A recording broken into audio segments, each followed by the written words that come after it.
so sorry about that. Sometimes that's just how it is. Lamento is a great game, I promise. I promise. Okay. Fuck me. Alright, let me fix some things.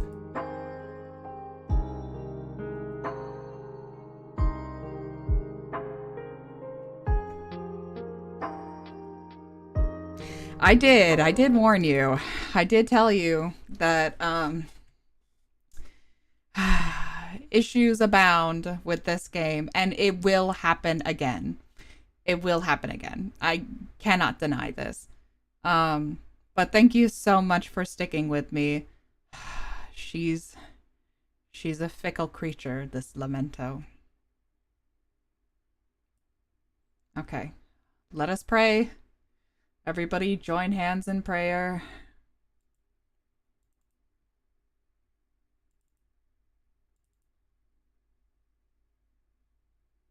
Okay, thank God.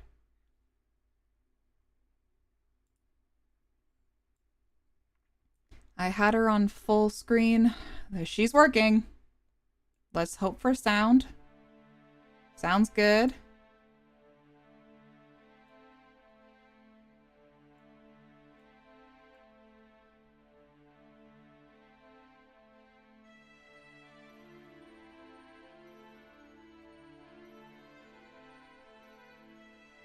Okay. How's the sound, everyone?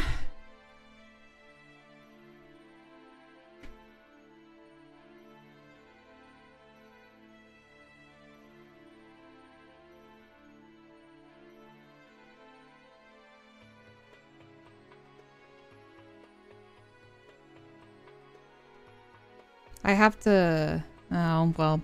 So sometimes it has an issue. So when you start up Lamento, sometimes it will have an issue where I can't like I can't back out of the game because it's like when you escape oh yeah, there is. Okay, so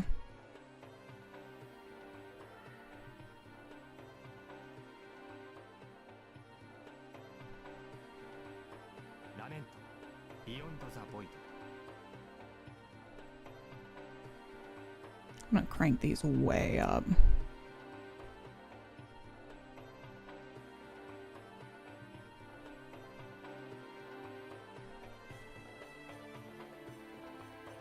We're pretty cranked.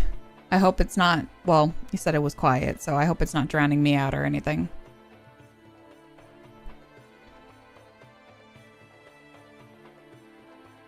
How was that? Do I have to restart?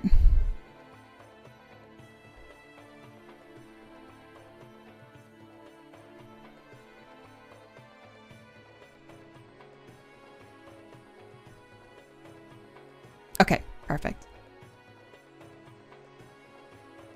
Let me just update some socials. I'm so sorry. This will happen again.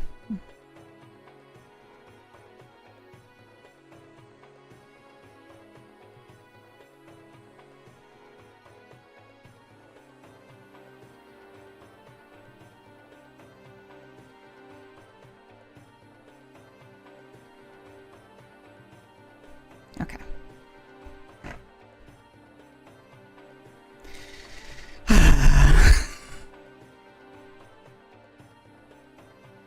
As it be, it will happen again. Okay. So, yeah, sometimes it does a thing where if I try to exit out of the game, if it doesn't, like, load in properly, then, it just won't let me escape. Like, even if I try to click exit on the top or Alt F4, it just won't close out of the game. I can see if I can find something later that will allow me to do a hard reset. But for now, since I may have to like switch back and forth, on my end, I mean, it doesn't matter for you, so I guess it shouldn't really matter for me either. But on my end, the window is just really tiny, and to read, to not strain my eyes, I wanted it bigger. But I'm just going to leave it tabbed out for now. And then I'm glad. Welcome back. I'm so sorry about the technical difficulties. It will happen again. Lamento is just as it is. But thank God we saved. Okay, let's jump right back into it. So sorry.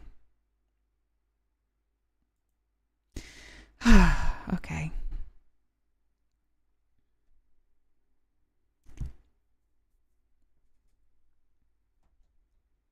Confused, Konoe lashed his tail repeatedly.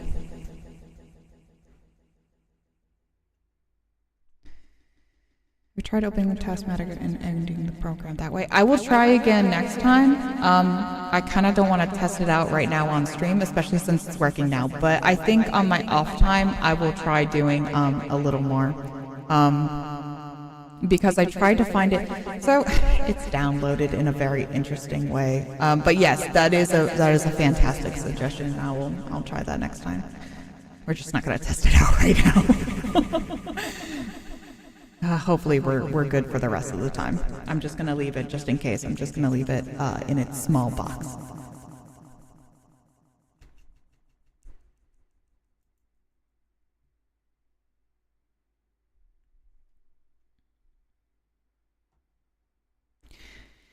That was it. A dream, just now. Only one word floated through his mind.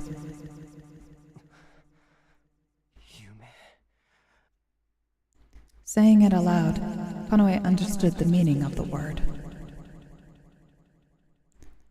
His strength left his body. He released a deep sigh. Dream. Was it really a dream? It had to be. Such a place didn't exist in reality after all. However, Konoe swallowed and brought up a hand to his throat. Glimmering green scales, thin pupils, a wide-open mouth, sharp fangs. The afterimage was so vividly burned into Konoe's mind that it hardly felt like a dream. What do you feel? Answer. The voice echoed in his head. As Konoe remembered it, his settled heartbeat once again sped up. The snake might still be near. Konoe unconsciously began to search for any trace of it.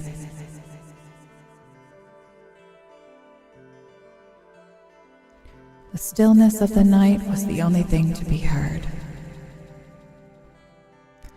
Konoe looked outside the window. The moon of shadow was floating in the sky. Trying to distract himself, Konoe stood up and approached the barrel of water. Taking off the lid and lowering his face into the water's dark surface. Suddenly, the water splashed. Konoe instinctively jumped back. The green snake came to mind again. Why was he so jumpy? It was just some water splashing. Konoe persuaded himself to approach the barrel again. He gently poked the water with his fingertip. For a moment, Konoe waited. A small ripple spread through the otherwise unchanging water. It was ridiculous. He was acting so weird just because of a strange dream. Feeling better, Konoe caught his breath and then lapped up some water. It was sweet, and he noticed that he was more thirsty than he thought. Most likely from the sweating. I'm thirsty too, hold on.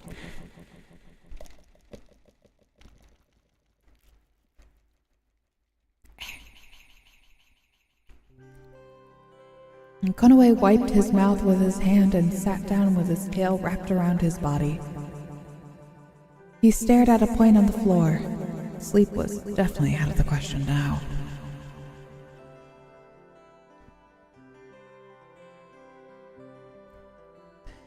Konoe wasn't able to sleep for the rest of the night and groomed himself until the morning light began to shine.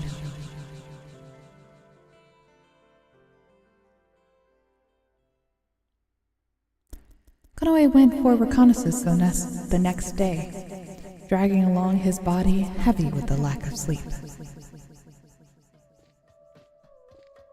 To be honest, he didn't feel particularly attached to his territory. That didn't mean that he didn't need it. His territory made for important hunting grounds. Oh, I'm echoing?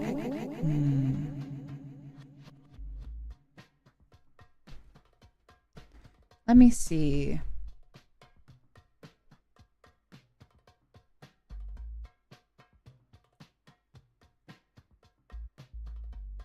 No, that's done. I have, oh, do you mean, yeah, I have this for some ambience and when I talk, but if it's like double echoing, that's an issue. I have this for ambience, and then this is when I turn it off. Did I not have that on before? Oh my god, if I didn't have that on before, I'd be so sad. Oh no!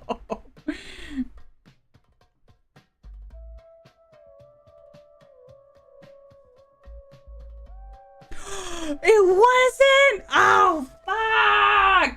Ah! God damn it! I thought I had it on before. No! Oh, damn it. Oh, I'm sad. It's okay. It's fine. Oh, my fuss for nothing. Oh. So, when I turn this on, you can hear it, yeah? This is my voice modulator. It is for ambience. It's intentional. Please tell me you can hear it. Okay. Oh my god. Technical difficulties, not even just from Lamento, from me. It's intense. Okay, hold on. Oh, it is intense. Oh my god, you're right. Hold on. My dial was turned all the way up. That shouldn't have been right. It should be more like this. Is this better? Please let me know. This is how it should be. Testing. Yeah, that was, yeah, my reverb was cranked all the way up. Yes, okay, good, thank you. Oh my god. I'm just... It was, no, yeah, it was cranked all the way up. That's my bad. I'm gonna do just one more. For some reason, I guess probably when I restarted my PC, it also reset my my little modulator here. Yeah, okay. God.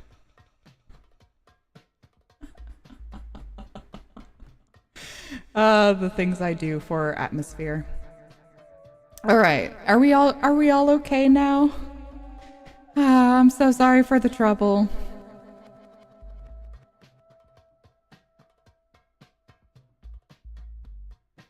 Okay, I see. Yeah, no, the echo is, that's too much. I turned it way down. Okay, I'll take a listen another time too. I was like, I'm pretty sure it's on. I tested it. And let me know if this is good enough echo. Did I read this? I'm gonna read it again. To be honest, he didn't feel particularly attached to his territory, but that didn't mean that he didn't need it. His territory made for important hunting grounds. So yes, this is me with it off, and then this is me with it back on. I'm gonna keep it on for these little narration bits. Other cats may cause trouble. If Konoe left it alone for a few days, his scent would fade away, and other cats could claim his territory as their own. Thank you so much for letting me know. Oh, I really, really appreciate you. The Rebecca mainly marked their territory by scratching at the trunks of trees with their claws. Doing so left a scent mark, and other Rebecca could identify the owner of this land through that scent. But no matter how many scratches you left on a tree, the strength of your scent would always tell others whether or not you were away.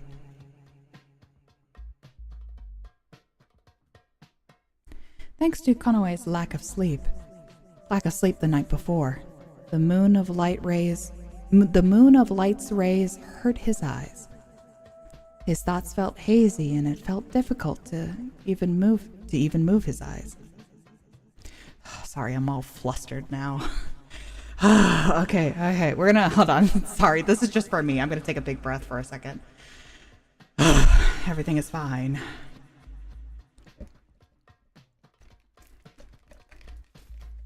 Okay.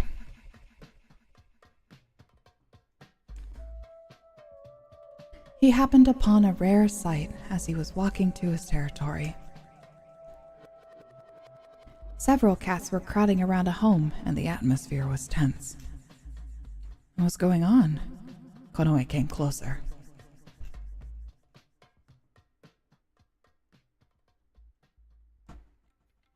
He peeked inside the house.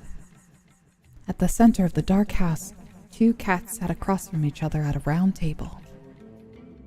One of them held a ladle which was filled with a black mass. Maybe it was a divination. Heated clay was scooped up from the pattern that resulted. Someone's future could be foretold. It was a Rebekan tradition, and many cats relied on it. Oh. The cat holding the ladle seemed displeased.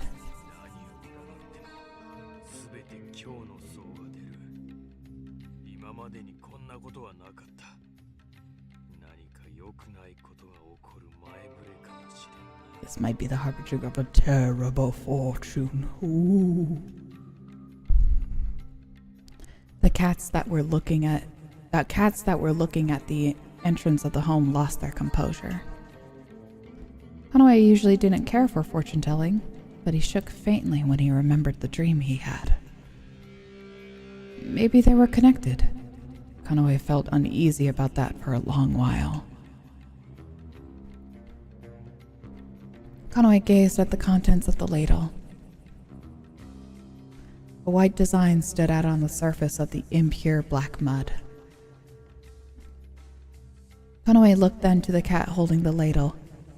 The divining cat saw him, narrowed his eyes, and snuffled.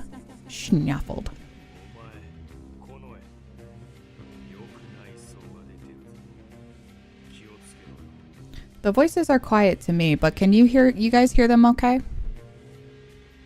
I'll reiterate if I need to. Just for this I will. You, Konoe, something bad is approaching. Be careful.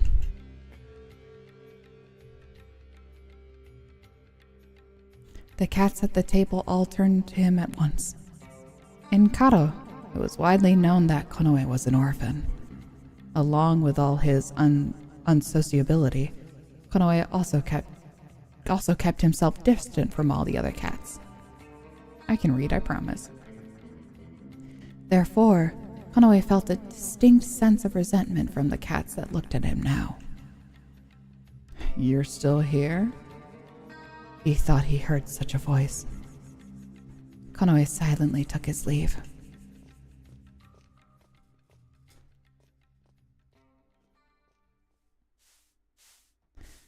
Something bad was coming. That's what the cat had said. But divinations weren't exactly reliable. Instead, Konoe focused on hunting and gathering his territory and guarding his territory. His territory had not yet been eroded by the void. When he stepped on a plant or on the earth, it still felt familiar to him, like it always had, and he felt slightly relieved.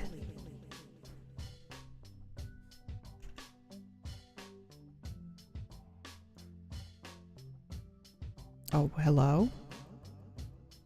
Oh no, why are we pausing? Oh no, come back to me! Oh no! Did we crash? No! Don't tell me you crashed.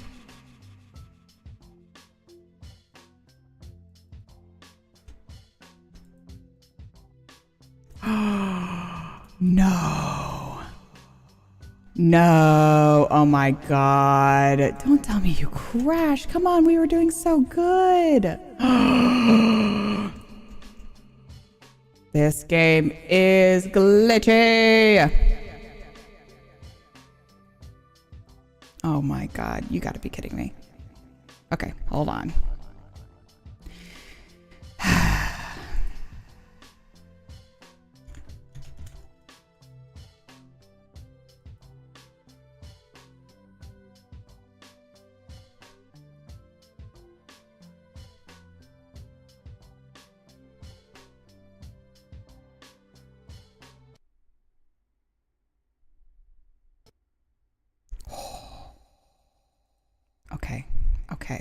Okay. We struggling. Okay. Woof, woof, woof, woof. All right, everybody, put your hands in prayer. Put your hands in prayer. We can do this together. We can do this together. We are a dream.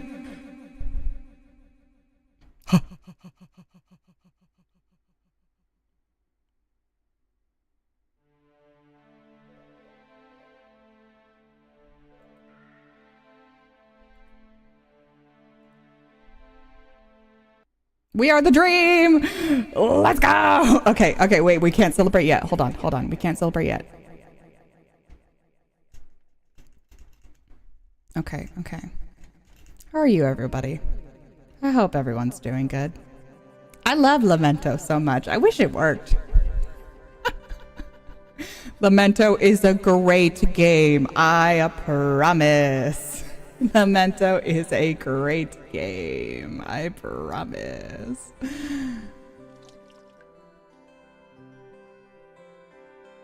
Lamento is a great game. I promise.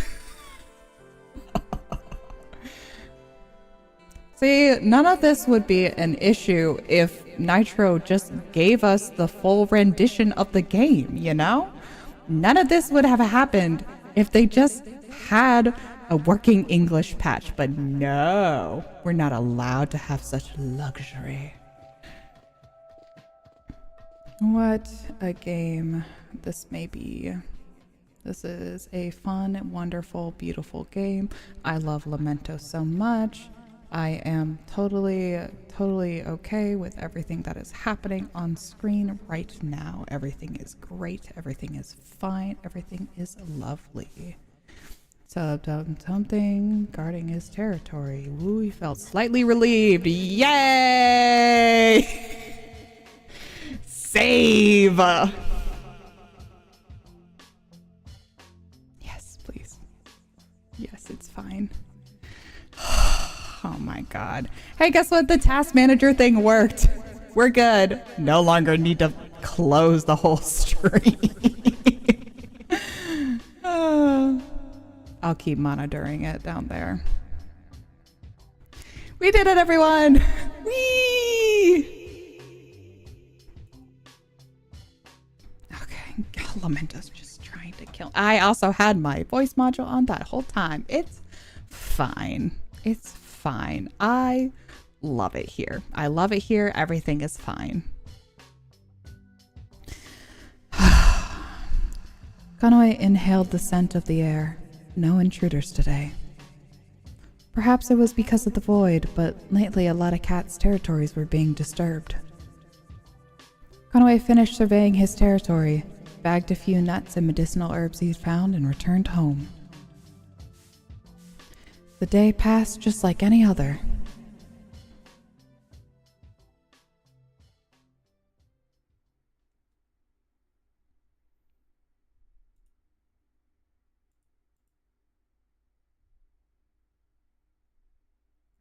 Sorry, give me one moment.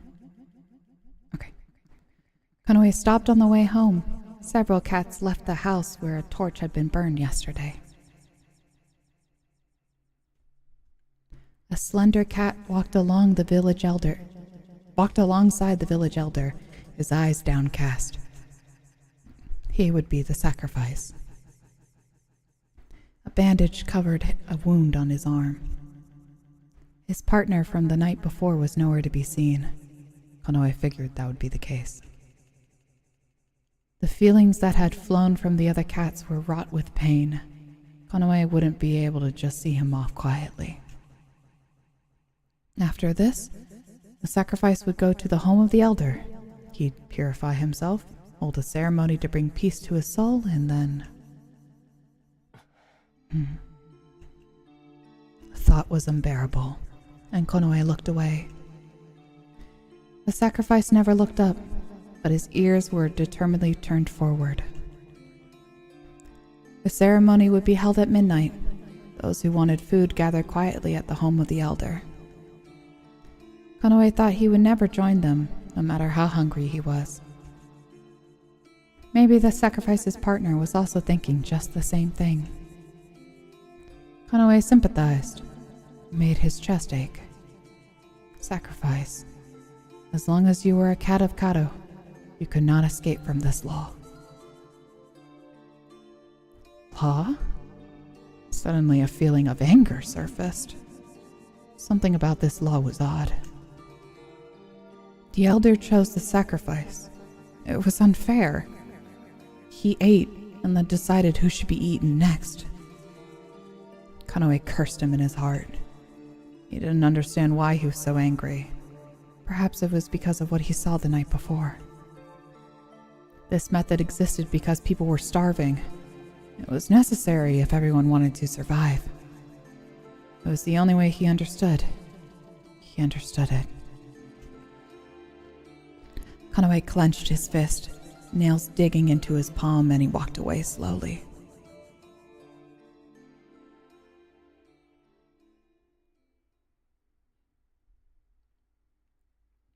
At last, Konoe reached his home. Suddenly, he felt uneasy. He raised his ears and looked ahead.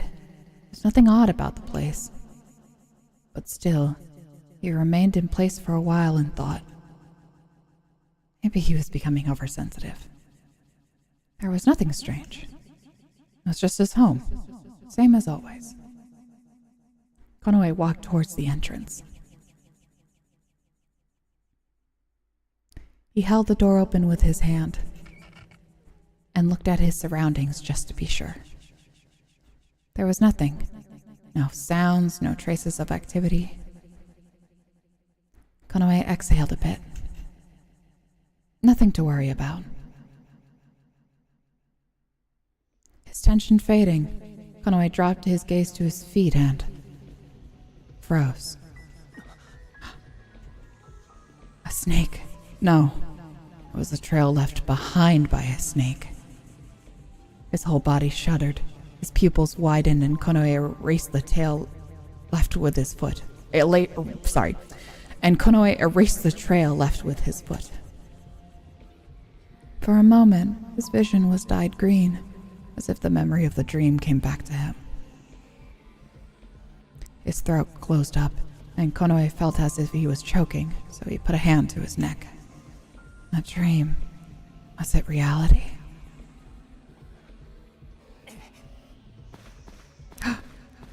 He viciously trampled the snake's trail with all his might. Again and again until there was no trace of it left. All he saw were some marks that looked like a snake's trail. It wasn't related to the dream, just a real snake passing by as they usually did. There was no meaning to it.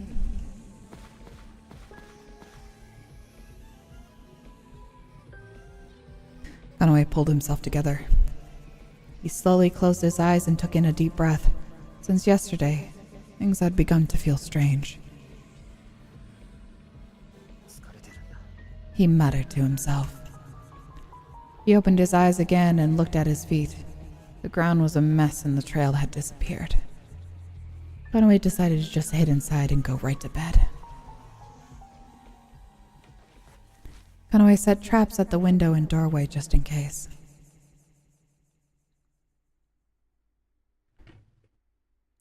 He tossed his bag aside and groomed to calm himself down. After that, Konoe curled up and went to sleep.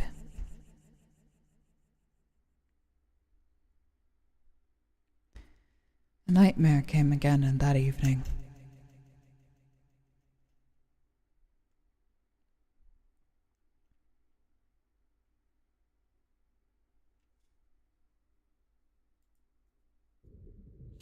Oh, back to the colors.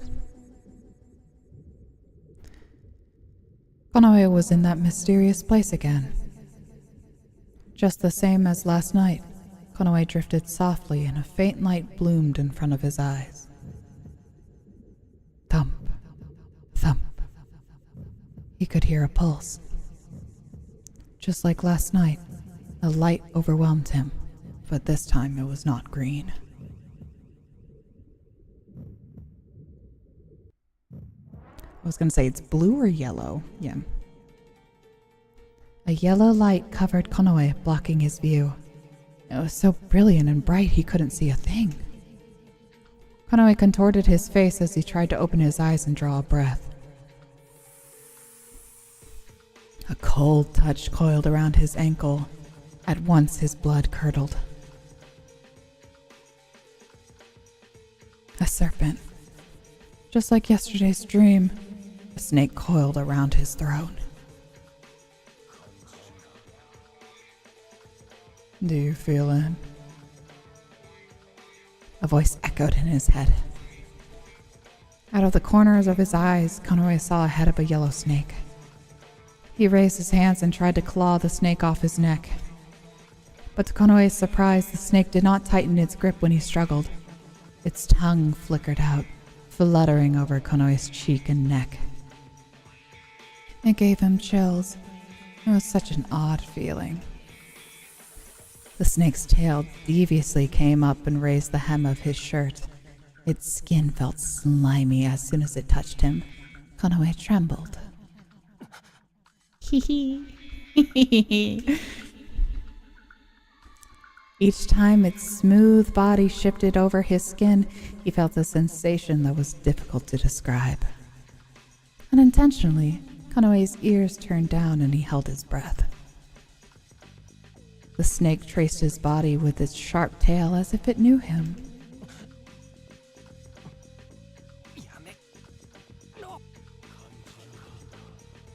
Do you feel it? Overflowing from my scales. My tongue, my eyes, my heartbeat, my existence. Do you feel it? The snake whispered. It kept inquiring.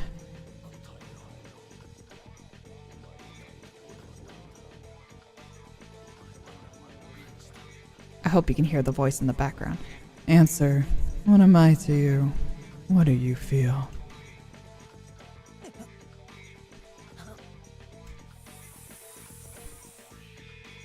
Whoa! Konoe's body reacted to the stimulation violently, as if it were no longer his own. The snake's tail began to rub his groin through his clothes. Hee hee hee. Voice is a little low. Yeah, I thought so.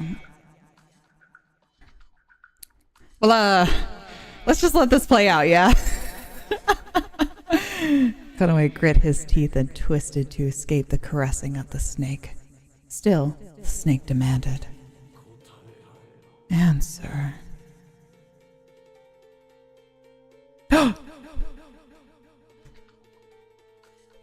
Another one. Okay.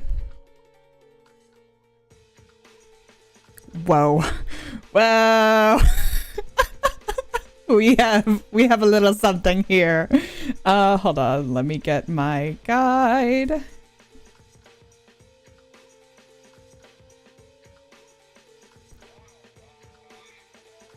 Everything got fucked up a little bit, so. Woo! Rai, you are a freak. Okay. Hold on. I have to double check. Yeah, okay.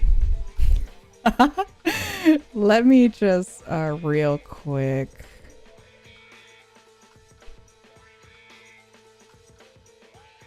We're gonna just crank up the character voices. Okay. Because even to me, that's still quiet.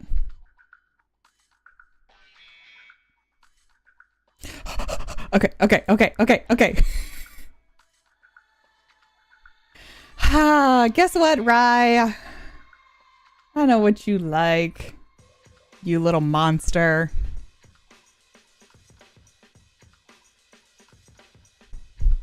Just, cool.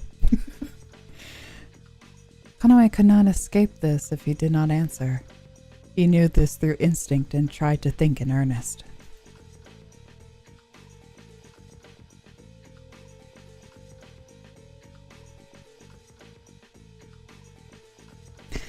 Konoe did not speak any words, but the snake stopped its movement.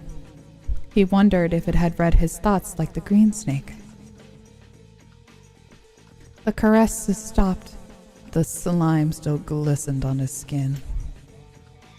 Oh yeah, we're back here. The yellow snake began to move deliberately, its wet belly undulating. Ugh.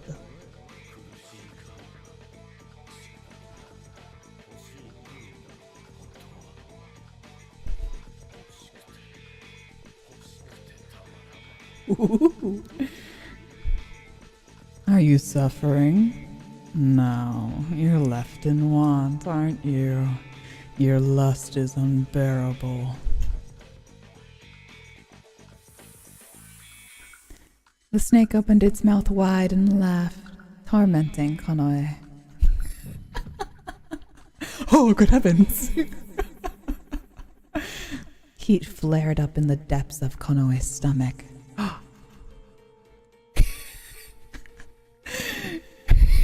Get out, girl!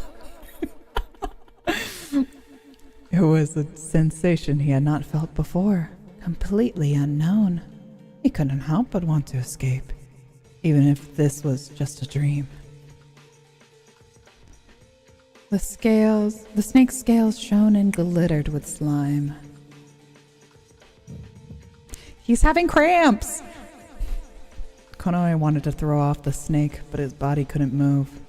His body ached with desire, but all he could do was double over. The snake's sharp eyes approached his side.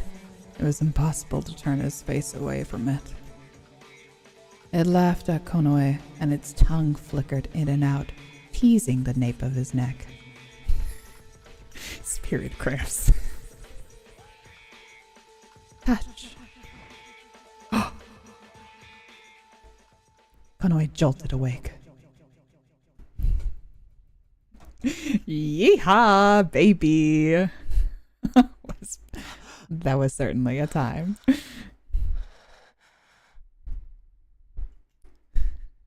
I love this game. He stared at the ceiling, hearing his own rough breathing. He had the same dream again. This time, it was of a yellow snake.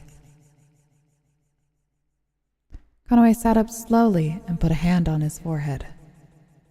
His whole body was drenched in sweat. He felt something odd on his arm and touched it. A chill ran down his spine. There was something slimy on his skin. Konoe scanned his surroundings with his eyes. Nothing in the traps he'd set up at the windows or door. The only places anything could get in or out. Nor was there anything on the floor by his bed. Was it a dream? Or... He thought about the meandering trail on the ground in front of his home. Had the snake entered at that time? But the snake from tonight was different color than the one yesterday. Did that mean the two of them had come into his house? Maybe there was a small hidden crevice somewhere through which they passed. He needed to settle down for a bit. Certainly, it was true the snake in his dream came out. It was a shockingly vivid dream. That was all he could say. Konoe sighed sharply and lashed the ground with his tail. just dance in the moonlight that illuminated the room. Tomorrow, he would search. He couldn't be certain that there wasn't a secret entrance into his home. After grooming himself for a bit, Konoe wrapped himself up in the sheets. A cloud covered the moon of shadow which hung above the window. He felt a bad foreboding that made him uneasy. The following day, he would face the reality of his recent dreams.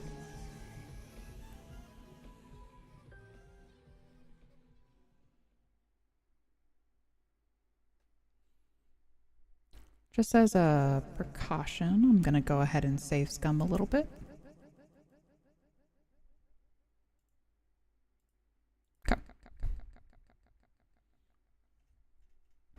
The next morning, the sky was already blanketed with thick clouds, and it seems as though it would rain. Konoe didn't get much sleep again that night, so he got out of bed in the early afternoon. He couldn't shake the thoughts of the green and yellow snakes, and as a result, he felt irritated. The first thing Konoe did when he got up was to check for any holes through which a small animal could have crawled into his home. But there were none to be found. Annoyed, he scratched at the ground. Konoe was about to get up and head out when he heard something striking on his door. Konoe listened closely. He heard rough breathing on the other side. It seemed that someone was outside. Who could it be? Taking a low profile, Konoe silently approached the door. He pressed his back to the wall and watched. The other person was still there. Konoe still heard restless breathing. Was this person injured? Not dropping his guard, Konoe tried to carefully open the door. Through the gap of the door, he saw the clothes of the other person. Hey, Konoe called out. There was no answer. Suddenly, he felt a force against the door. This was bad. Konoe pulled back at once. The door flew open and a cat pounced. Sorry. The cat was heaving for air and had an aura of bloodthirst about him. His ears were laid back flat, and Konoe furrowed his brow. It was gone. The cat's left ear was missing. The cat exhaled a threatening breath and looked up.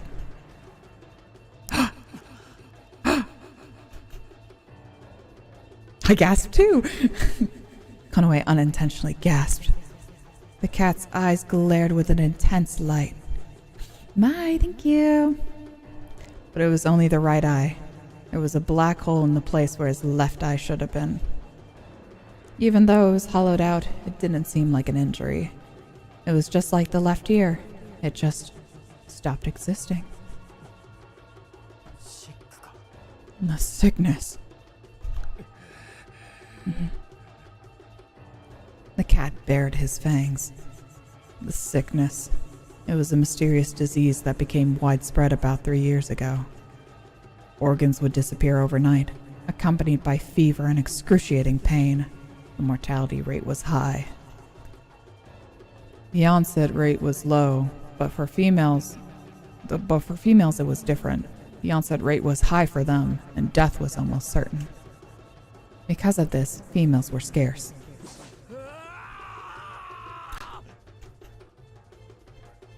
The cat raised his voice in a cry and pounced. He lashed out with sharp claws. Konoe jumped back immediately to retaliate. However, it was hard to do so in such a small space. The cat scowled at Konoe, as if upset that he had returned his attack. There was no light in his eye, as if he had lost his sanity. The cat kicked off the floor and threw himself at Konoe. Konoe dodged the arm that lashed out and retreated to his room. Konoe fixed his eyes on the cat. He remembered this face. That was it. Was he not the companion of the sacrificial cat?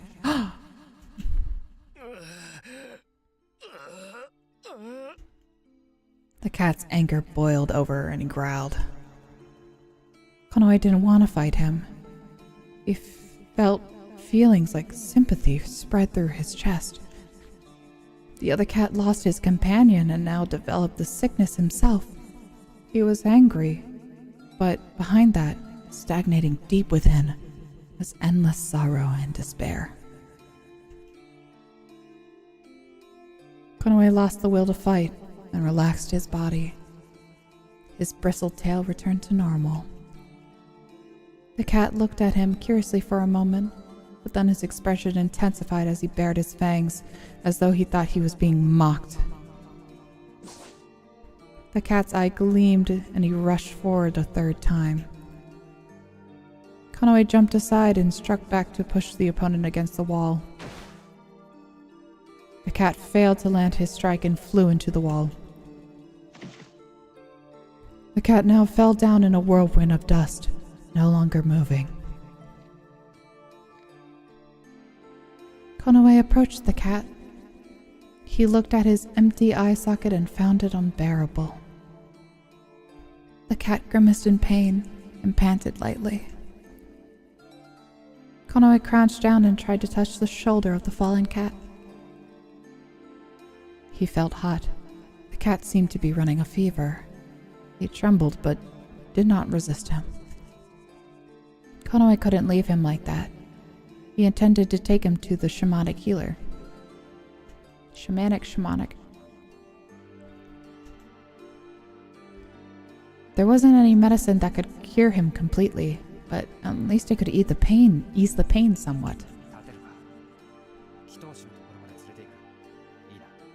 Can you stand?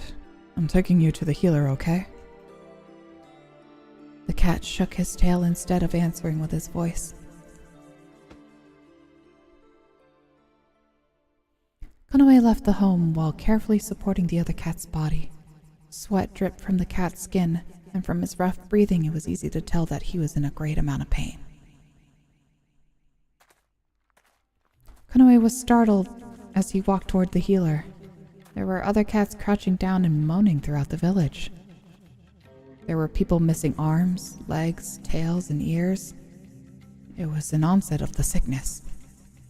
Until now, there have never been so many infected. Either way, Konoe only intended to get this cat to safety, so he headed for the home of the healer.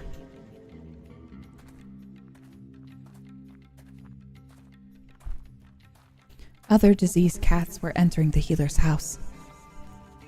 The aged medicine man was completely exhausted by the situation and grumbled that this was the first time there had ever been an outbreak like this. The other cats in the house were whispering about whether or not this might have been a curse. A consequence from taking too many sacrifices. They were talking about leaving for Onsen. In Onsen, they didn't have sacrifices. Konoe heard that the void's damage also wasn't as severe there, so he understood why they were considering it.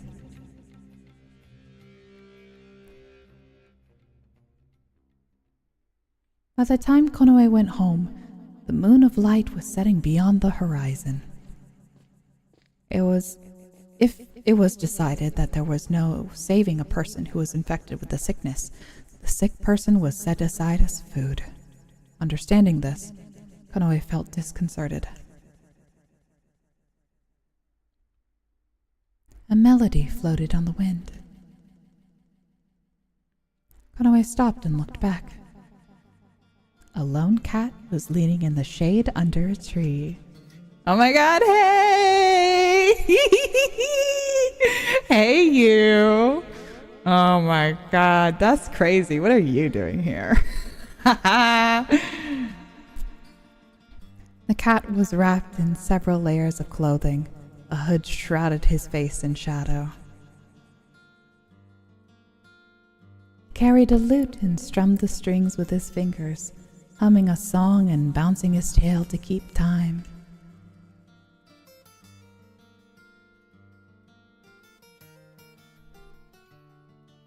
My god, I love this song so much. It was the poet. On certain days, the poet would wander in and sing freely, and then disappear without a trace. Before the void came, no one in Kato bothered to listen to him. They had little interest in anything outside of fighting. Wouldn't eating a sick cat make other cats sick? You know, we may talk about that in the future, but I don't quite remember. But I think they're starving so much that it doesn't really matter. They need food. So I guess even the sick is viable.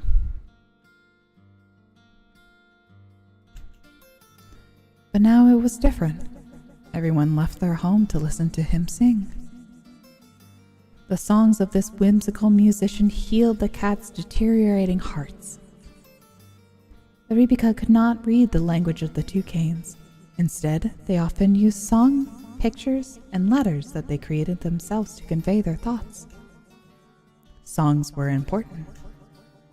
In battle and in daily life, one could not do without them. One could not do without them.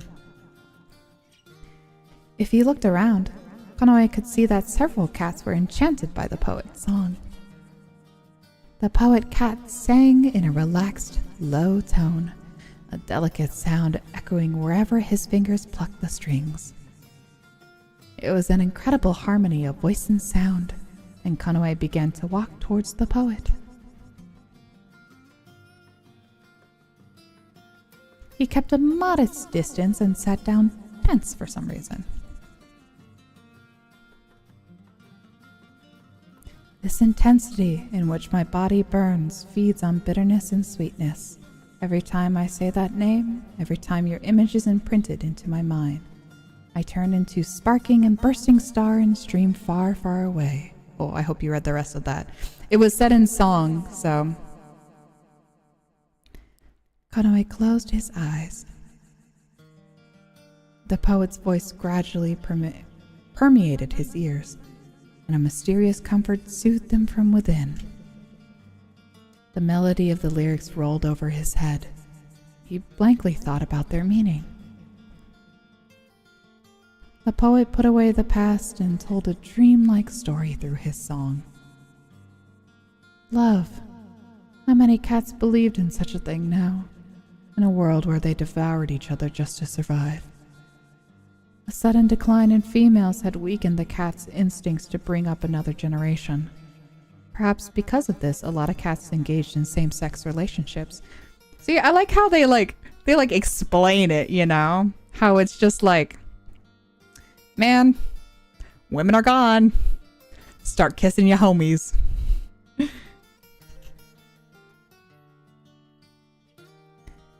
But as a species, they had not lost the need to struggle on.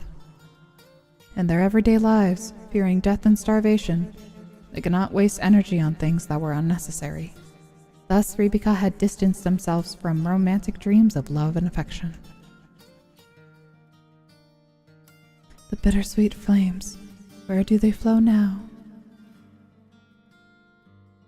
Where do they now flow? Feelings flowed from the voice of the poet to Konoe's heart.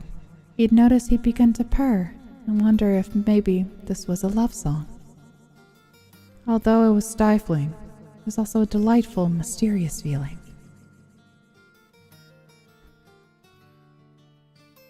Konoe slowly opened his eyes, as if coming out of a dream.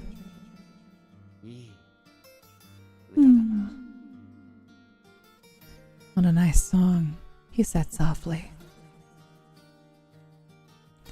Konoe murmured the words without thinking. The poet stopped singing and turned his face toward Konoe. His lips curled into the faintest of smiles. His fingertips danced over the strings without a care. Konoe felt his tail bristle out, though he didn't know why. For some reason, he began to feel a little sad. Konoe stared at the poet. What was the sensation? Though he had listened to him sing before, this was the first time he'd felt this way. Oh, it's fire. I thought it was rain. Afterwards, the poet sang more songs about lost love and fierce battles. Eventually, he stood up and departed from the cats who were indulging in his music. Kanoe, who'd listened to the very end, now looked up. Where was he going? Would he leave this village? Kanoe stood up.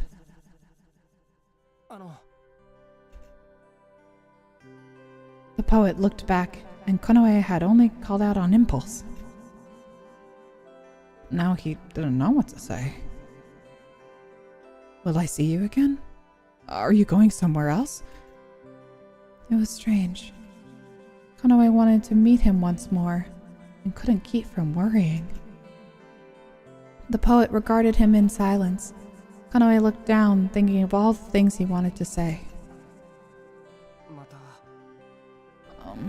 See you. His sentence didn't continue. It wasn't entirely transmitted. His tail drooped. But the poet smiled at Kanoe. He nodded faintly.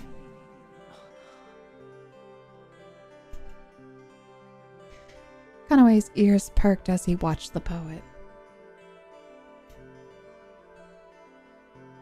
The poet turned his back and left without a sound. Should he take the nod as affirmation? They hadn't exactly exchanged words. In fact, nothing had been said at all, and still, Kanoe was certain. We will meet again, Kanoe thought.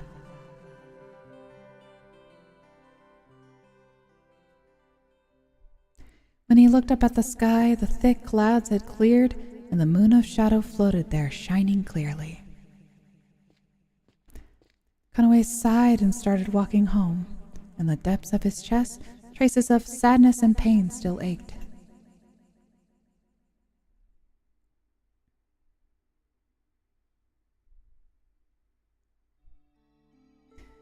Feelings of sadness and pain.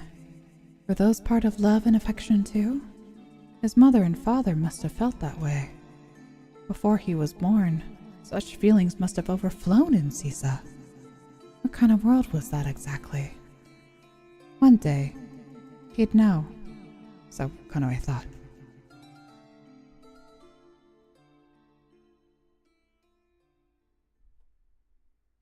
After 2 evenings, the nightmare returned a third time.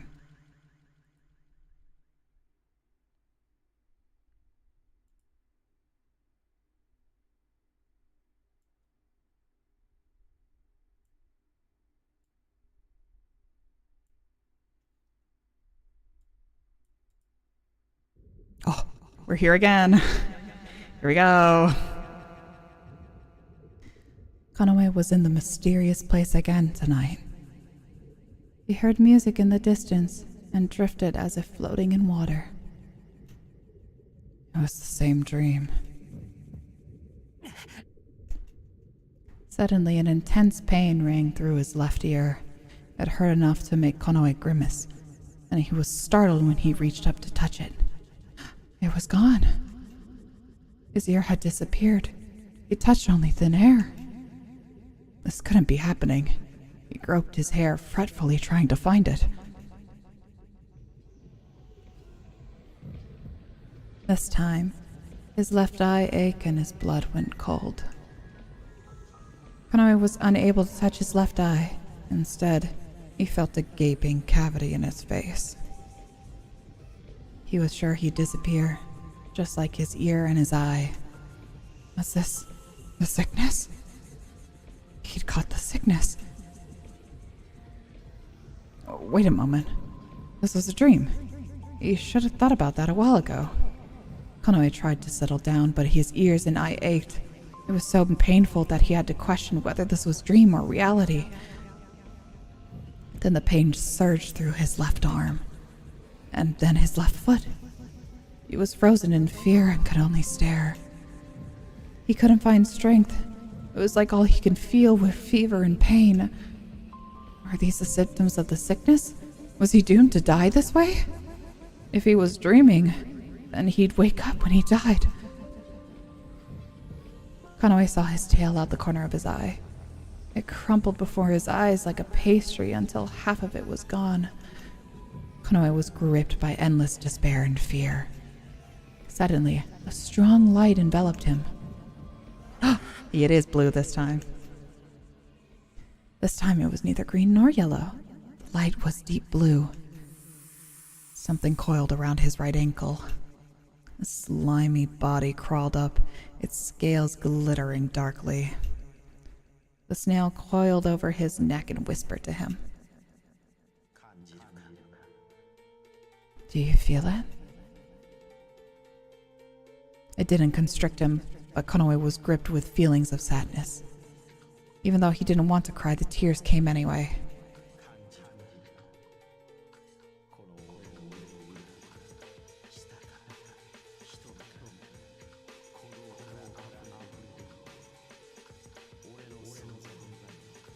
The voice is faint, but it's there. Do you feel it? Overflowing from my scales, my tongue, my eyes, my heartbeat, my existence. Do you feel it? The blue snake questioned him, but Konoe was in no state to answer. Suddenly, Konoe's eyes felt hot and tears streamed down his cheeks. They overflowed and did not stop. He felt something wet on his left cheek. Tears must have been flowing from the darkness of his eye socket. Answer me. What am I to you? What do you feel? Oh, give me 1 second.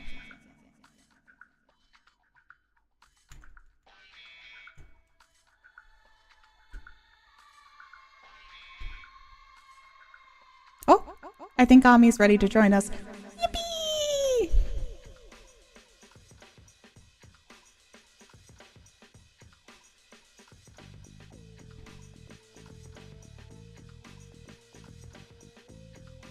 Okay, hello?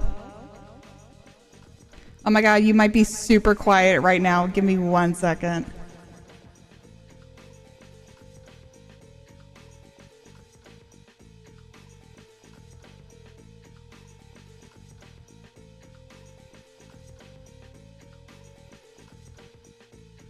Okay, and then hopefully on stream, can you talk a little bit for stream to see if they can hear you? I definitely can't hear you. Okay, let me finish up this moment here, and then we'll adjust audios, okay? Okay, sounds good.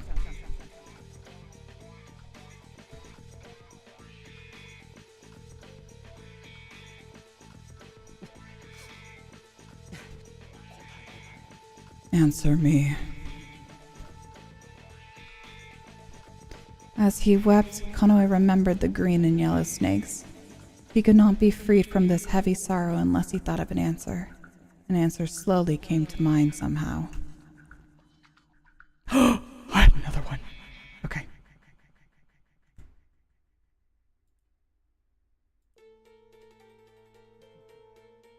Oh my god. I think also try turning up your audio a bit if you can. Can you do a little bit more? All the way? Okay. Because I hear you, but so faintly. Okay. Whoop. Let's see. Snake skin is freezing cold.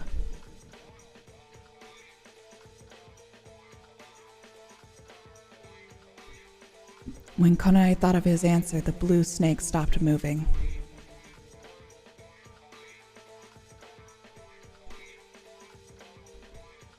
The sad feeling poured out of his heart. The tears stopped. Konoe tried to shake off the snake while he suppressed his sobs. However, the snake drew its face to his left cheek and coiled around his neck. Its red tongue flickered and extended to the cavity where his eye should have been. The pain that had been masked by the sad feelings revived. The left side of Konoe's body screamed. The snake's tongue touched at the depths of Konoe's eye socket. Konoe felt a sharp pain. You see, his ear's gone! He groaned through gritted teeth. The snake slithered over the left side of Konoe's body, as if pitying the parts he had lost, comforting him. But even if the touches were meant to be kind, Konoe could only feel pain. Pain like this. Like his nerves were laid bare.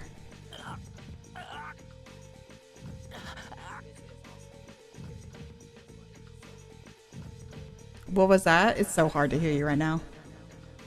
I was joking and I was just like, I bet this is also what hearing pain feels like. It's true.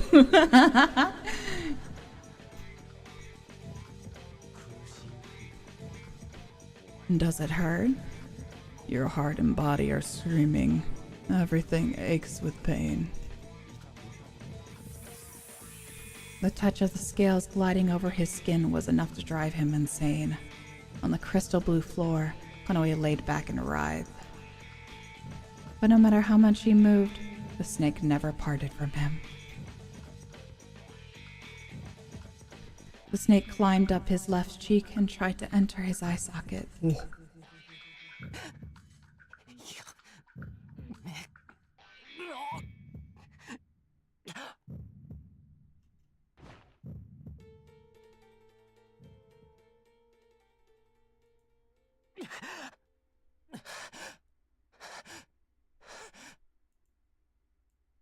All right, there we go. Okay.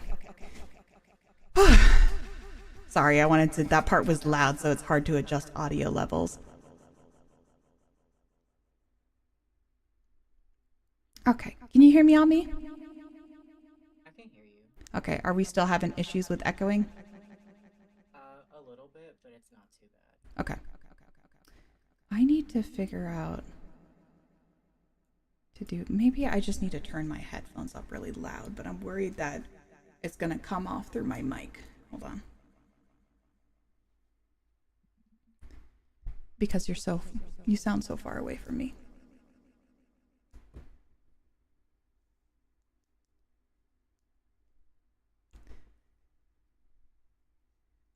Okay. Are you able to, or is anybody out there able to check stream for me to see how we sound?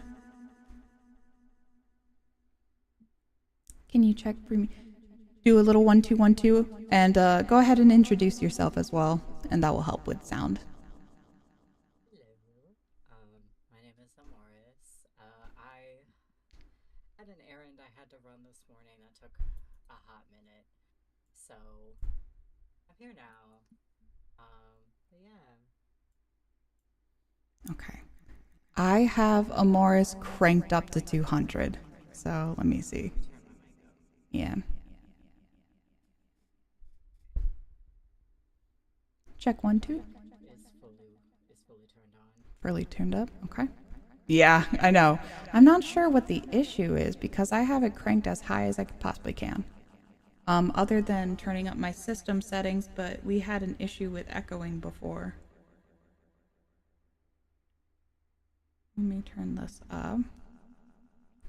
Okay, I'm gonna talk again. Is Distort turned down in your system settings? Maybe. That actually might be a thing.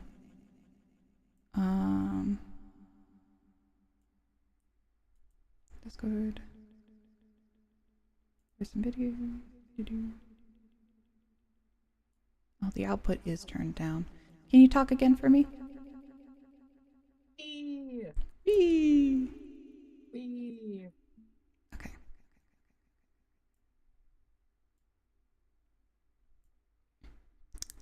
Do your intro again for me. Hello. I'm Amoris. I am here to learn about cat boys. Perfect. Okay. All right. Oh, we had another vision. This time it was blue. All right.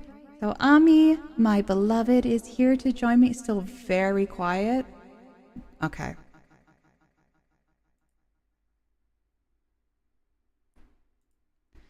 I'm so sorry. I'm going to have to crank my output volume up more. Talk again.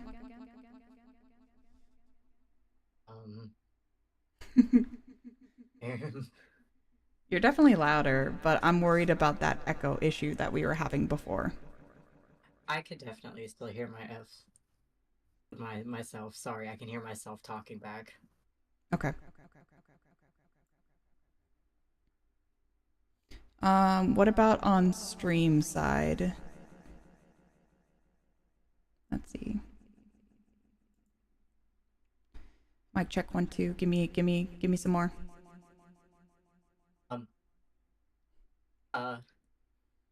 Just say meow. Just say meow a lot. Meow.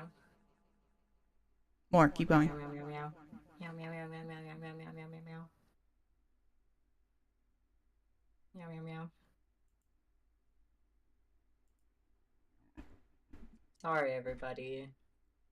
No, it's okay. It's something. Wait, this should be better. I like that you're still talking to me with your voice effect on. Oh fuck! I keep forgetting to turn it off. You're like the ominous voice in my head. Yeah. More audible, still a little quiet, but I can at least understand what you're saying. Okay. Yeah, you were pretty much non-audible. But I think that was my fault because I turned the output down so that you could, because of that echo issue we were having. But I have to turn you up so I can hear you on stream. And then I also have to back away from my mic a little bit. Okay, I'm gonna crank you real hard for a second. Can you give me a couple meows? Meow. Meow. Meow meow meow. Let me turn my input down a little bit, actually. And then crank you up. Okay. Meow. You should be audible. Should, capital word. Okay. So sorry about that, everyone. All right, Ami. Are you ready? Ready. Have you been keeping up with the stream? Do I have to explain anything? As best I can. I've been keeping up with it. Okay. If you have any burning questions, we'll find a time and I can answer them. No, I'm just kind of sad. Yeah, it's sad. Okay. Conway jolted awake, his thoughts a disorganized mess. It had been 3 days and 3 nights.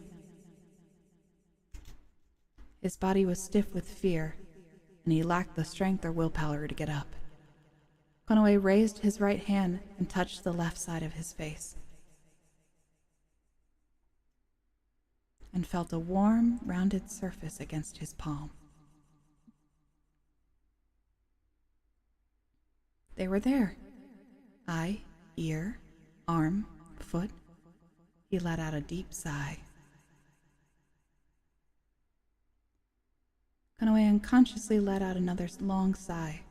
When he closed his eyes, he heard the sound of his heartbeat, its pulse still startlingly fast. Dreams of green, yellow, and blue snakes, all in succession. It was strange to have the same dream over again. Something was going on. Something bad. Conway sighed once more. Consecutive dreams, bad omens, and the abnormal onset rate of the sickness. The uneasiness he felt now began to feel justified. Conway felt distressed. Conway spat and scratched at the floor. Every night he felt the snakes crawling over his skin, and the feeling was so unpleasant he just wanted to tear his skin away. His worry turned into unbearable anger, and Konoe spent another restless night. Oh, Ami, if you're bumping your mic, just be careful. Oh, sorry. The next morning, Konoe awoke with a strong thirst and hot flashes. Me too. He touched his ear. Hot. He seemed to be running a fever. He felt heavy, and even moving his ears felt difficult. His mouth felt parched. Konoe wanted to drink some water, so he crawled out of bed. The world seemed to shake. Konoe leaned against the wall for support. The barrel of water was just a couple of yards away, but it suddenly felt so far. Oh, God. Konoe decided to move again only after he rested himself a little more and returned to bed, winding his tail around his body. This soundtrack slaps. The soundtrack does slap. Actually, let me do that. And let me... There we go. Okay. Breathing harshly, Konoe looked up, out of the window. The sky was dark and rain drizzled down. He considered jumping out into the rain to cool his body and quench his thirst. But then Konoe felt that it would only make his symptoms worse in the long run. He closed his eyes instead. Only the sound of rain echoed in the darkness as he closed his eyes. He hated humidity, especially when it clung to his fur. But he didn't mind rainy days. When it rained, I understand so bad. the entire world was drenched. From the branched out trees to the flowers, everything got wet during times like these. The void, the starvation, and the weird dreams about snakes that they all seemed like occurrences of a distant world. Time alone gave him comfort. The blazing heat in his body seemed to subside when he calmly assimilated into the rainy world. Konoe opened his eyelids slightly. His thirst had reached its limits, and he considered getting up soon to get a drink of water. He heard a modest knock at the door, just a modest one. Just a simple, modest knock. Very dainty, very demure kind of knock. Very cutesy knock. Konoe just stared at the door in silence, watching his surroundings.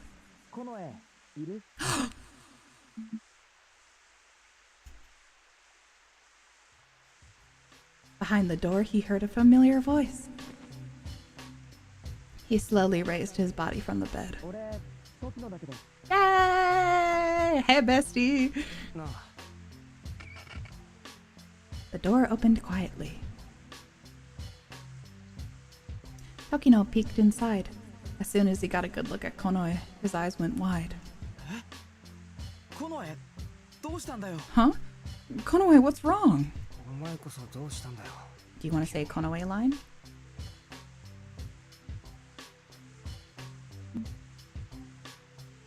Sorry. Do you want to say a Konoe line? I can. I have a confession to make. Mm-hmm. My screen is not working when you screen share it with me on Discord, so Really? I'm watching the stream on my phone. Oh, okay. We'll fix it later then. It's okay. It's a me problem. I'm literally balling out of budget right now. I know.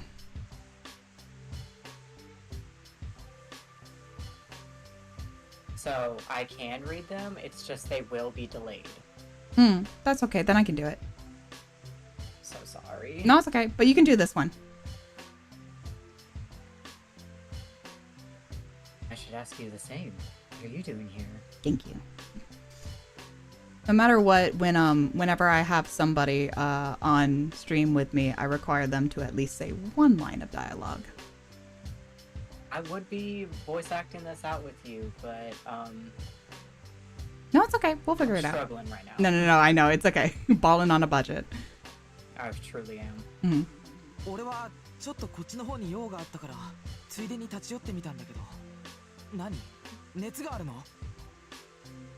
I had to tend to a little business nearby, so I figured I'd drop by. But what's... Do you have a fever? I like him, his little jumpies. Tokino hurried inside.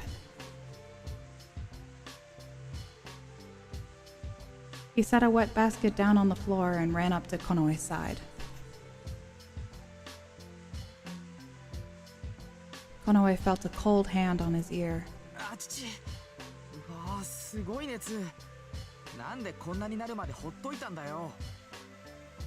Oh man, you're burning up. What happened to you? How'd you let it get this bad? Oh, I was fine yesterday.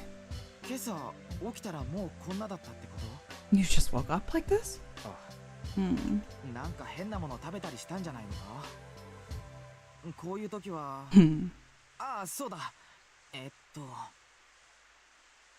It's hard to not eat something bad, unfortunately, but... Did you eat something bad? Something like...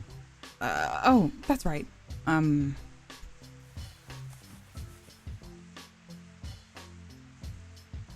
Tokino hurriedly rummaged through his basket. Sure, I had some grass in here for a fever. I'd like to get some water first. Konoe struggled to speak clearly. His words were slurred.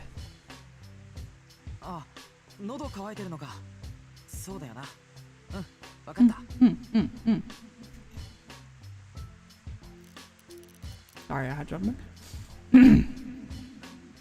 Tokino picked up a wooden tube that he had tied to the basket, removed the lid, and held it out to Konoe. Konoe took it and drank. He had meant to return it, but before he knew it, he had emptied the whole thing. Though it was lukewarm, the water quenched his thirst just the same. Konoe wiped his lips with the back of his hands and gave Tokino an apologetic look. Tokino laughed as he took the empty vessel, smiling to show that he didn't mind at all.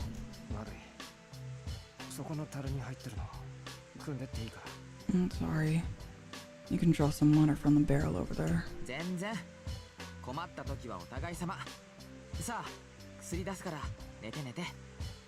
Don't worry about it. You do the same for me. Now, take your medicine and rest a bit.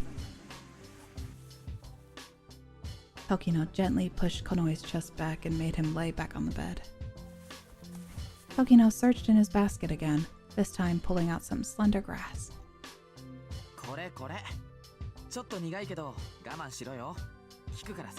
Here. This is slightly bitter, but bear with it. It really works. Eat it in one shot and get to sleep. I had the... Damn. I'll get better at it, I promise. Konoe bit some of the grass that Tokino handed him. Bitter. The bitter flavor spread through his mouth and Konoe's eyebrows furrowed. Tokino shook his head earnestly. You better eat it. That's what his expression said. Konoe reluctantly tossed the grass into his mouth, trying not to chew it too much before he swallowed it. Really? I feel like with grass, you should chew it more. Otherwise, it's just like... chunky, you know? It's better to like... It's like seaweed. Just down it. Here, hold on. Can you see... Ami, can you see this? Yeah. On the stream. On the Discord stream. See what? Oh, the video? Is it still having its issue? Oh, I can see. I had to change my setups, so... I don't know if that changed my mic setups at all. I still hear you. I hope chat can. Because I had to move to a smaller setup. Okay. But yes, now I can see the stream. You see the stream? Okay. Well, do you see, oh, I mean, you see the stream on Discord, right? Yes. Okay, okay. Got it. Okay, perfect. Yoshi, yoku ganbatta. Yes.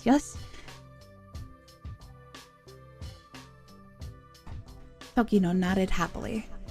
子供かよ。水くれ。 I'm not a kid. I need some water. What do you think is happening to Konoe right now? Heat. Maybe. Maybe. Heat.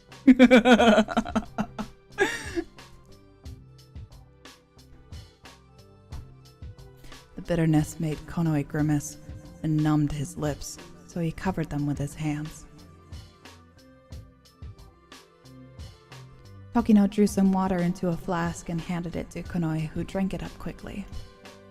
When Konoe finished drinking, Tokino sighed and furrowed his eyebrows.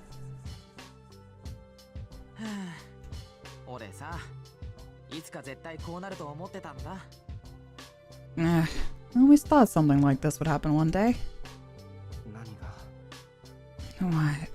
なんとなく危なっかしいなとは思ってたんだよ I な。 always thought it was dangerous somehow for you to be alone. 今日はちょうど俺が寄ることできたからよかったけど、今度来てみたら死んでたとか。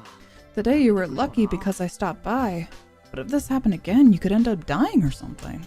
I really like how this is how the chat boxes are. Yeah, it's cool, right? I like when they also do they have like the text in between and then they have the characters on either side. I find that sorry. Big stretch.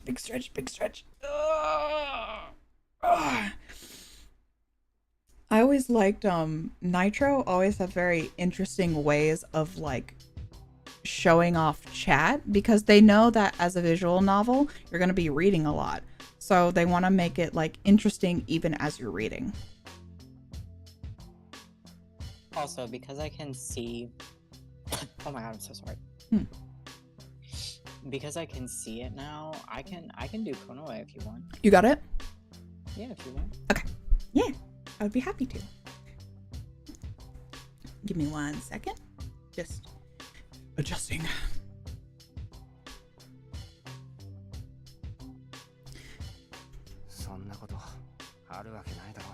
Go ahead. That's not gonna happen. 本当かな。 I wonder if that's true. そうなる前にどうにかするよ。そんなつまらない理由で死にたくない。 Don't worry. I'll do something before it gets that bad. I won't just die over something so trivial. そっか。そうだよな。 I see. That's right. Yay! I'm so happy to have you. This is the one that looks like Otoya. Yeah. It's like almost if I position myself, it almost looks like I'm petting you. Wait, hold on. Pet. Yay! Hold on. I can. Pet. Yay.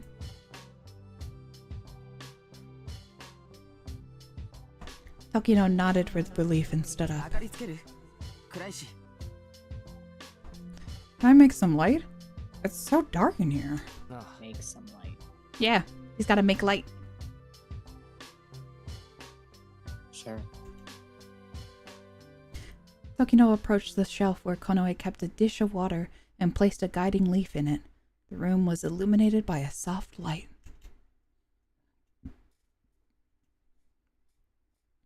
By beautiful, magic-colored leaves. Whee! Tokino sat down beside Konoe again, and Konoe slowly exhaled. He noticed that he felt very relieved too. He had gotten used to Tokino, and was sure that he felt so relieved because Tokino was there with him.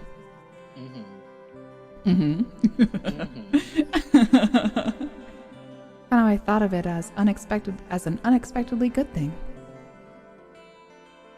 Rain fell softly, Tokino stared calmly out of the window. 最近おかしいと思わないか Don't you think that things have been weird lately? Tokino mumbled. He had spoken all of a sudden. 何が What? いろいろシックの発症率とかラセンでもすごい数なんだけどカローやこの近辺の村もそうだって聞いた Various things. I saw in Ransen that the onset of the sickness was beginning to increase. It's the same for Kato and neighboring villages. あ Ransen was in the same situation? The sick cat who had entered his home yesterday now came to mind. Hello, welcome in. At the same time, he thought about the dream he had last night and remembered his empty eye socket. God, you know who else has an empty eye socket? I mean... oh, yeah. I guess so. What were you thinking about? There's a lot of people. I was thinking about Toa from Slow Damage. Okay. I thought we Who were were... you thinking about? I thought we were talking about Rai because, never mind. Who is that? The one we're gonna try to romance.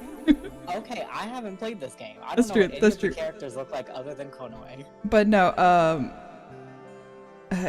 yeah. Oh yes, everybody. I've never played this game before. Yes, it's ever. very exciting.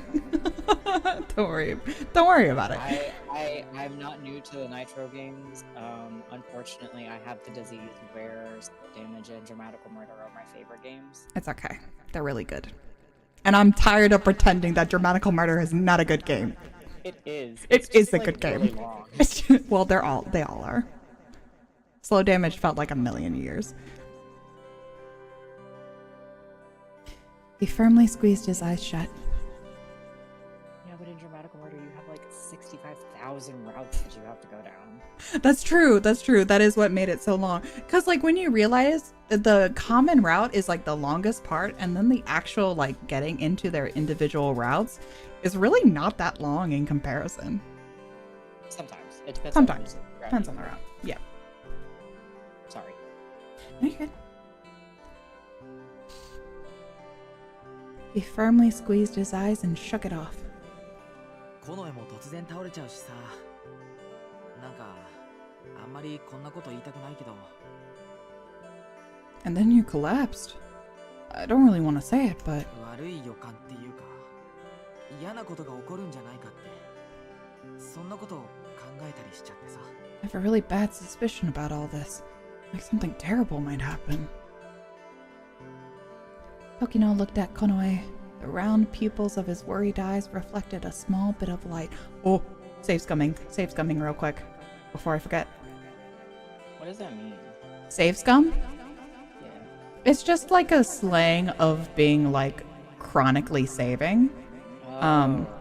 So it's especially a term used in a lot of like if you play a lot of older RPGs, or a lot of visual novels where you're like constantly saving and reloading the save to get the desired outcome. That's where it specifically comes from. I see. Mm-mm.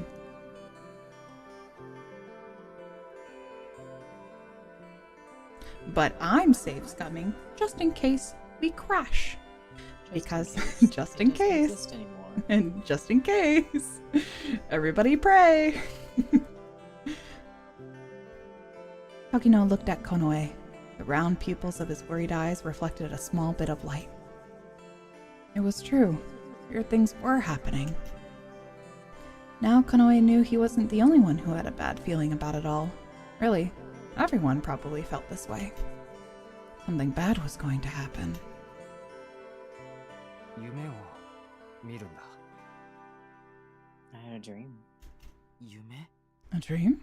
蛇が出てくる夢だここ3日間連続して見てる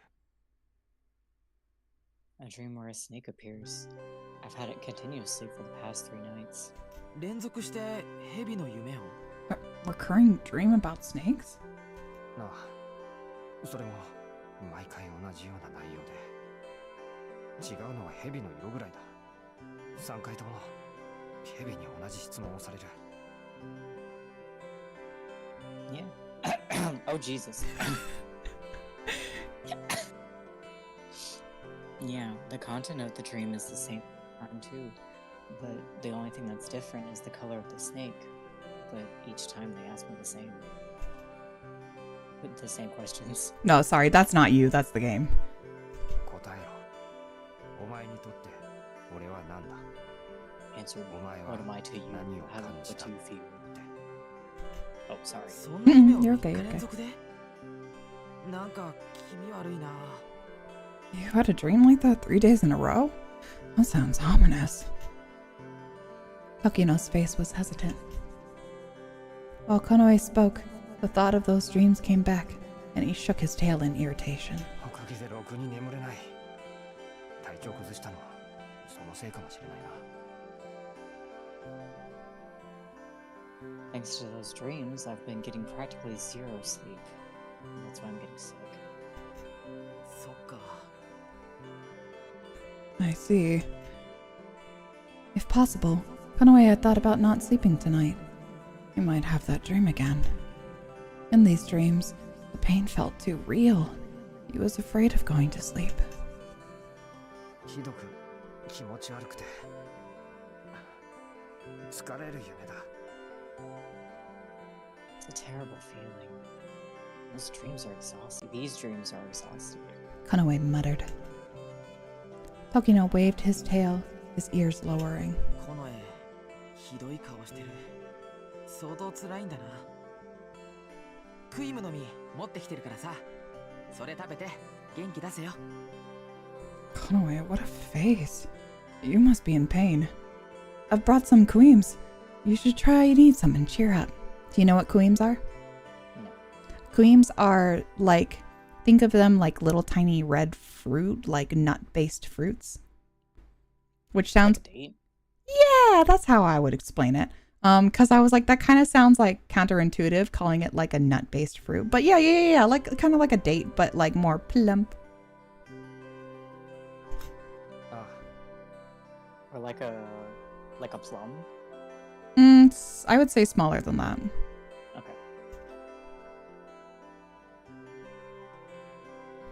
Tokino stretched his hand towards Konoe and covered his eyes, wrapping him in a warm, gentle darkness. 今日はいい夢が見れますように。 Tonight, I wish you good dreams. A soft voice sounded in the darkness, and Konoe let out a sigh of relief. The hand covering his eyes pulled away and he could see Tokino there, smiling as if he was a bit embarrassed. 俺も悪い夢見た時さ。こうやって母さんにやってもらったんだ。おまじない。 Whenever I had a bad dream, my mother would do that. A charm. そうか。 I see. ごめん。 Sorry. Konoe's curt answer seemed to startle Tokino, and his ears turned down. He seemed to have forgotten that Konoe's parents were gone. 別 Don't be に sad. 気にしてない。 I don't really mind. Tokino was still apologetic, but Konoe didn't mind it. 時間は大丈夫なのか。 How about your schedule? Are you still on time? Tokino only happened to drop in occasionally because of business. He nodded reluctantly. そろそろ出ないとなんだけど、大丈夫？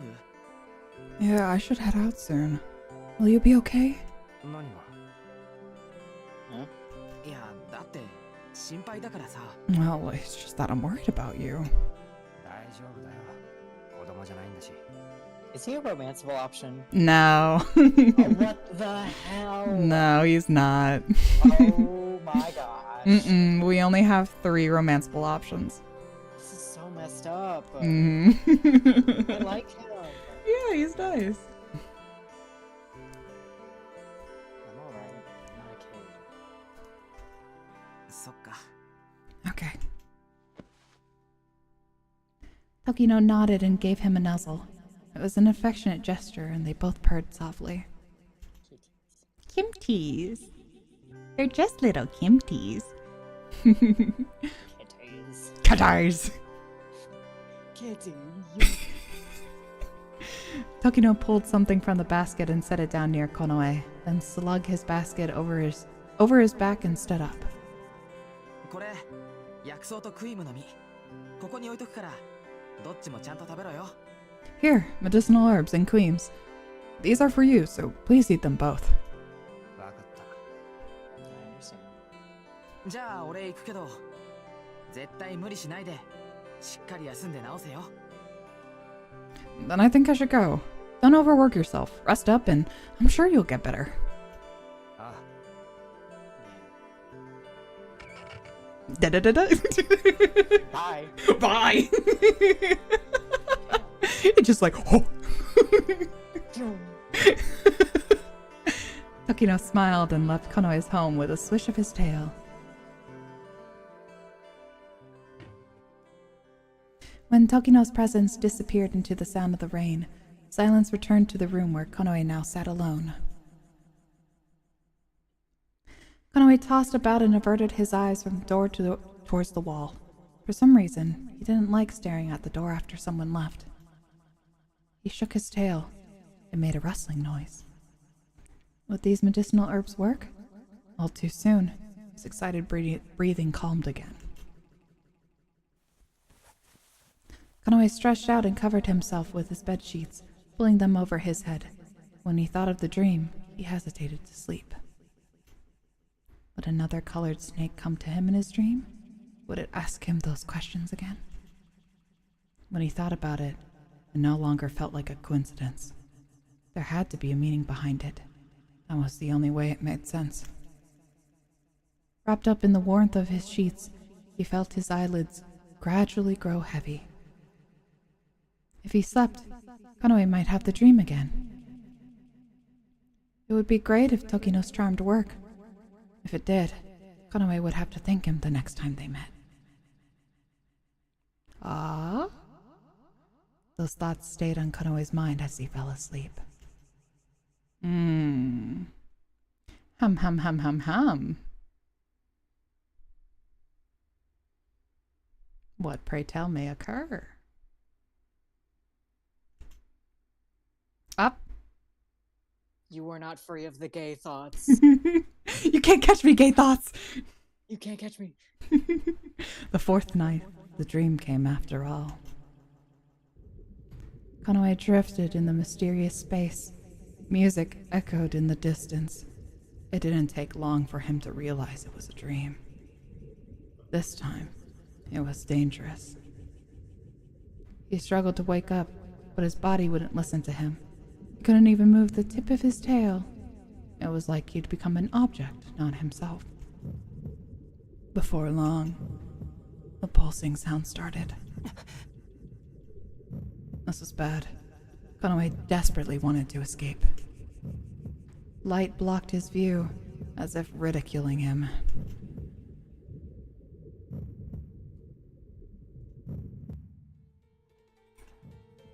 The fourth light. Damn, the soundtrack. I know, it slaps. Was a vivid red, a choking red like a bloodbath. A wet touch coiled itself around his ankle. It was a serpent, probably a red serpent. It was impossible to break loose. The snake slithered up his body just like the other three. The snake whispered in his ear.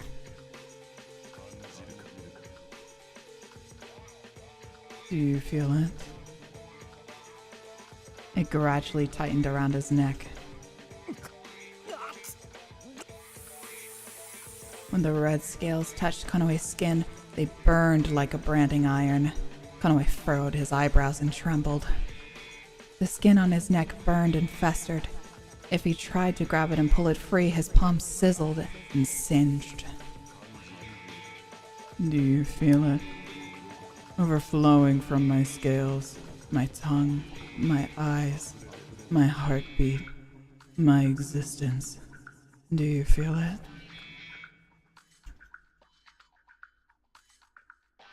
What was he supposed to feel? It was so hot that Konoe thought he'd prefer to just strangle to death. It was hot. So hot. He heard the sound of flesh burning and the sound of fur sizzling off skin.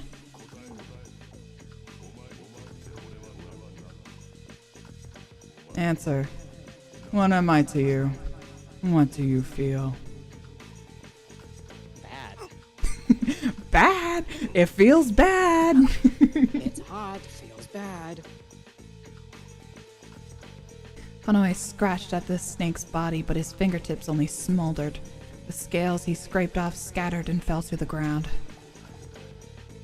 Answer.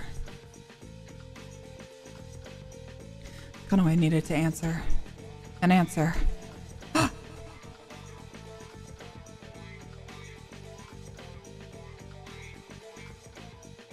Okay. And so for this... the coiling serpent is stifling. Is it called? Yes.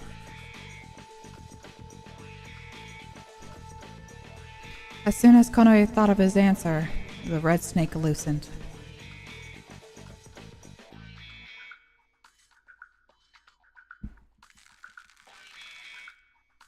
Konoe buckled down to the semi-translucent floor, convulsing. It was painful. It was probably the most painful of all the dreams so far. And he touched the festering wound on his throat. The sharp pain ran through him.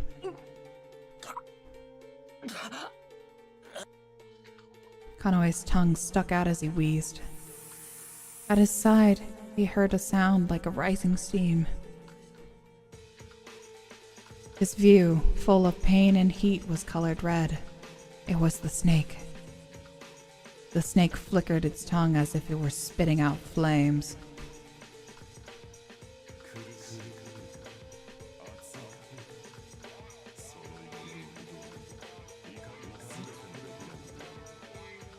I'm so confused. Is it painful? Is it hot? That resentment, that anger, they are the source of everything. They become my sustenance. The snake glided on the floor to approach him. Even if he wanted to escape, Konoe's body felt like it was on fire and he couldn't move.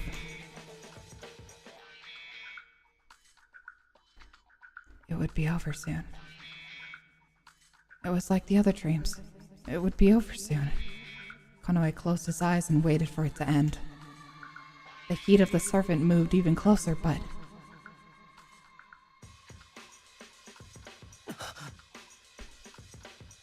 Oh. The dream, the nightmare, did not end. The serpent coiled around Konoe's neck and raised its head to his cheek.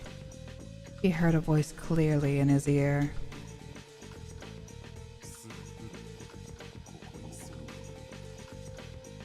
All have gathered here. The red serpent. It tried to part Konoe's lips and enter his mouth. Accept me.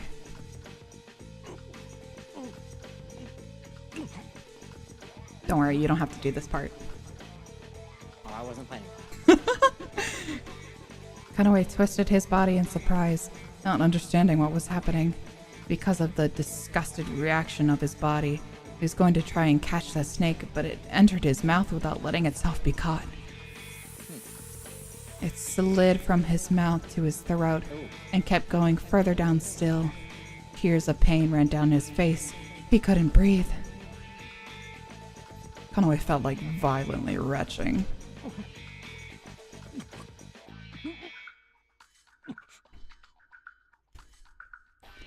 The snake wriggled its body.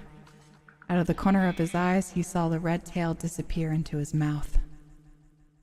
The feeling of the foreign body inside his throat faded away. Konoe's ears lowered and his tail felt weak, and he lay down exhausted. Saliva dripped from the corner of his lips. The dream had not ended. The red snake entered his body and disappeared. He couldn't tell how much of it was a dream. Was it really a dream? Through the red space, he heard the rustling of fabric. Konoe's fur bristled. He knew those 3 colors all too well, and his eyes widened. Serpents, green, yellow, and blue. The 3-colored snakes slithered on the floor to him. He tried to get up, to flee, but his body didn't have any strength left.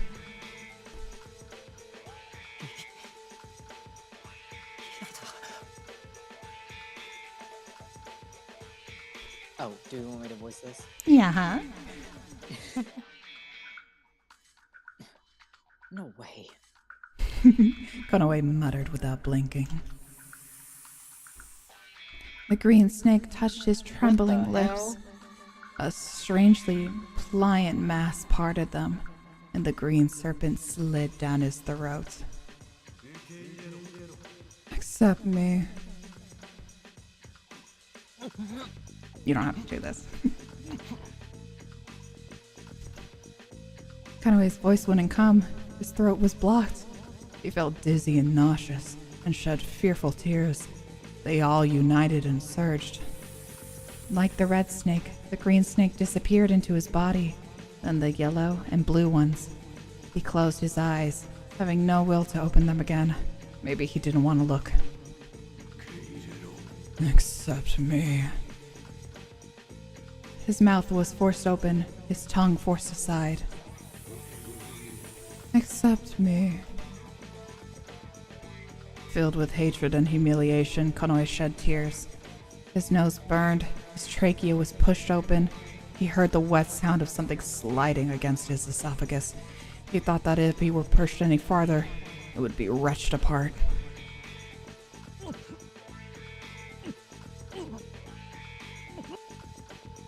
His consciousness clouded. Konoe just wished this would be over soon. This was no dream.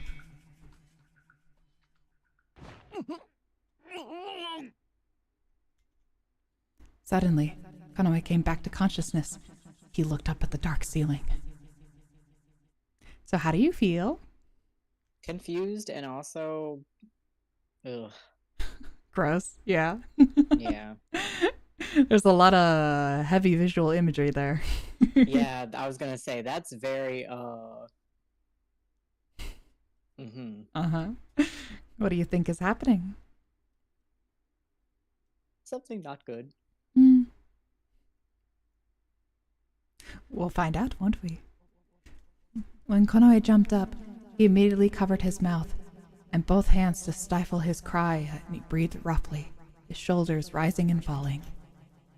His skin was damp with sweat. Hatred welled up.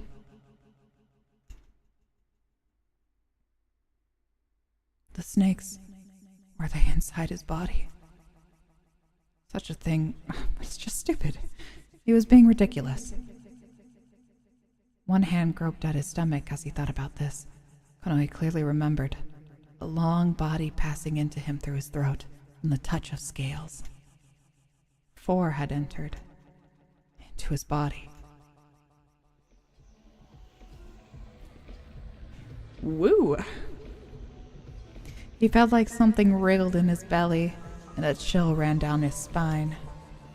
The chill became more severe and turned to intense nausea. Konoe remembered the snakes disappearing, one by one, into his mouth. Dream or reality, it did not matter. He wanted to claw his stomach apart. I feel like this sometimes. Honestly, this is how I am when I text you that I have cramps. Yeah. Hold on, give me 1 second. My phone is dying.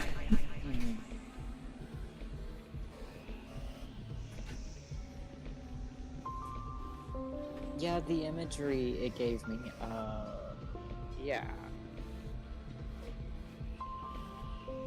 Feels bad, man. Uncomfortable to say the least. Things that, we're all thinking, but can't really say.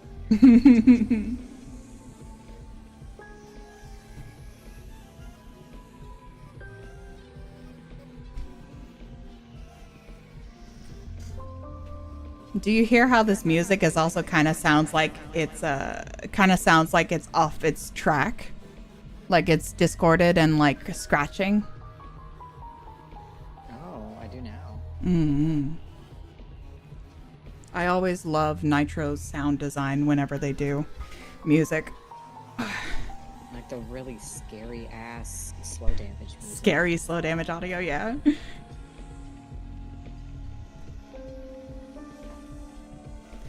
Konoe covered his lips with a trembling hand and crawled out of bed. He couldn't make it outside in time and fell down, vomiting on the floor. Even as he emptied his stomach, the nausea didn't stop.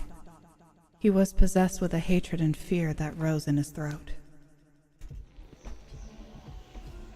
Konoe thought something about his state was strange. Something was wrong. With his body, no. With something more vague. Like his feelings, his consciousness, his emotions.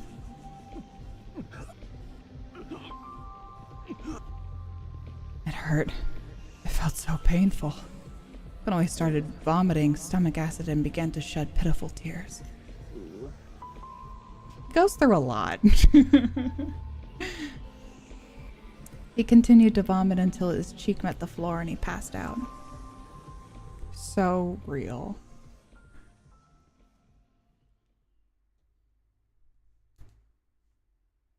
Smelling earth, Konoe lightly opened his eyes. The floor was right under him. He seemed to have lost consciousness and had fallen on his face. Taking a sip. When he raised his head, he felt it ache, and he grimaced. His mind felt dim and heavy, his thoughts dull as mud. When he tried to rise, Konoe noticed his body was oddly stiff.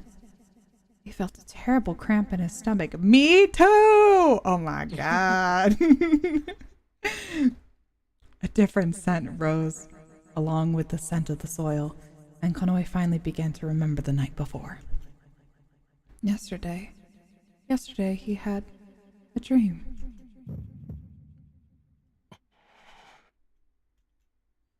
A bitter thought spread through his mind and Konoe bit his lip. Konoe couldn't even tell if he was dreaming. He had vomited until he lost consciousness. How deplorable. Konoe slowly got up. He swayed unsurely on his feet.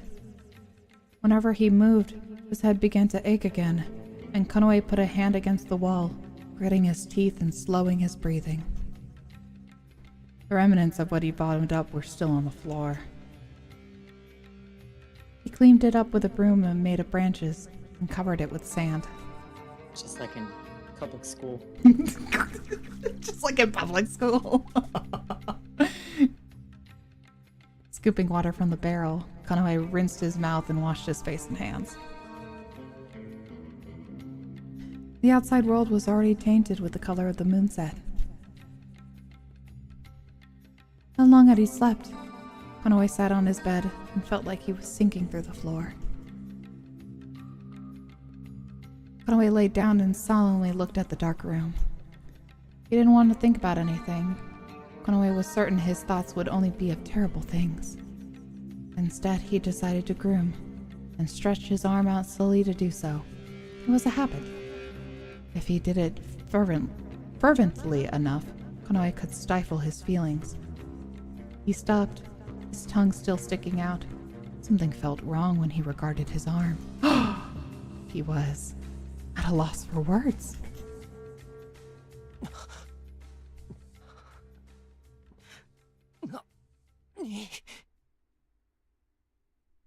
Go ahead. What? There was something on his arm. It danced on his skin and looked like a mark. It stood out clearly, and even rubbing it with his other hand didn't make it fade. Since when did he have this? He certainly didn't have it yesterday. It must have happened while he was unconscious. The pattern drifted all the way to his wrist, on both his left and right hands, and on his feet too.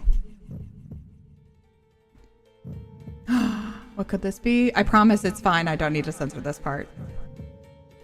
I promise His it's fine. nipples. Unless YouTube is like, no nipples! His heart beat painfully. It seemed to pierce through his body, trying to escape. Konoe broke out in a cold sweat. His vision became hazy and his ears rang. Huh?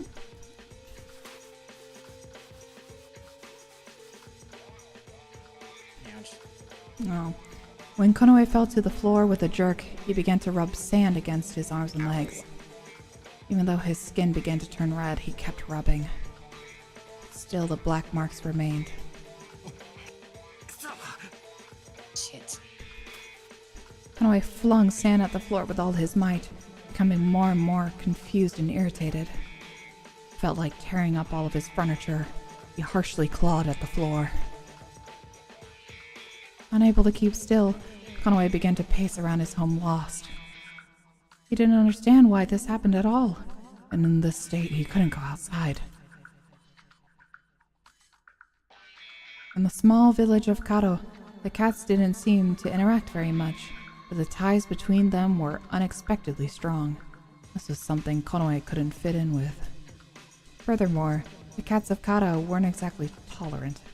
Even if you were brethren, you'd be exiled if deemed a threat. There was a mental state caused by their poverty. If discovered, he didn't know what would happen. Close relationships with other village cats didn't matter. Even those without any close friendship could still live alone without accommodations. However, in the home in which Konoe lived, had memories of his mother, memories of his childhood. Therefore, this was one place he always wanted to remember. Leaving the village would be the same as throwing away the memories of his mother. It was the only thing that brought him warmth.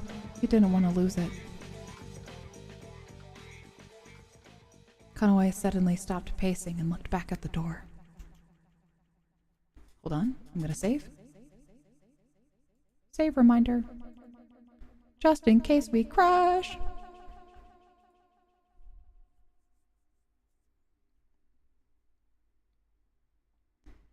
The cat had arrived.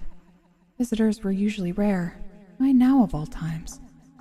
Konoe heard knocking at the door. Konoe, いるか? Oh my god. Konoe, are you there? Oh, never mind. Not who I thought. This voice. It sounded like Shin, the hot-headed cat with whom he'd settled a territorial dispute the other day. No, 死んだけど、 the other voice I'm thinking of is a いる little んだろ? softer. It's me, Sin. You in there? Konoe considered pretending to be out, but it was too late to hide the signs of his presence. His presence had already been given away. Shin knew he was inside. Konoe approached the door. 今手が離せない。後にしてくれ。 I'm busy now. Go away. His voice was hoarse. He felt thirsty, and his heart kept pounding in his ears. Say the first bit. Huh? Say the first bit. Please leave. He prayed. But he already felt that Shin had a hand on the door. His hair on his body stood up. 大事な話だ。 It's something important. 開けるな。 Don't come in. なんだよ。 Oh, 具合でも悪いのか。 what is it? Are you sick?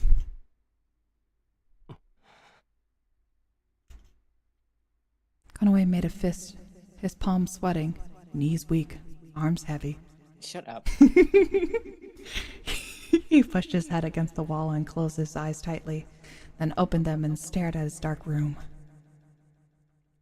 Was this how cornered prey felt when fleeing?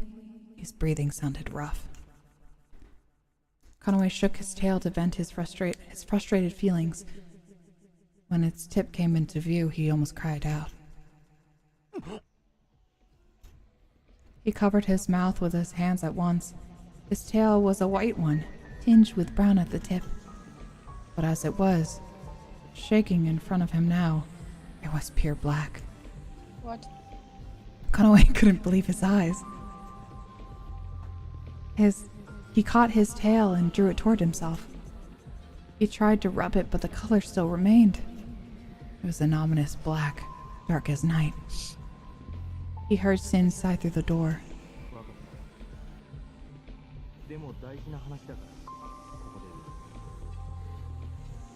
I get it, but I do have something important to say, so I'll just say it here. Konoe didn't want to make his frustration known. He tried to steady his breathing. Oh no. It's a message from the Elder. You get it now, right? Shin's voice sank darkly. A message from the Elder. Konoe's view shook greatly. What did that mean? He had been chosen as a sacrifice. His whole body stiffened. His hands felt numb. His vision narrowed and darkened. A sacrifice, eaten alive. His flesh torn apart while he still lived. Rent by the fangs of starving cats. Consumed down to the bone.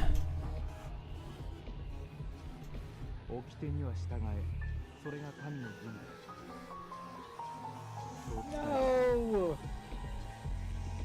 Obey the rules. It's your duty to our people.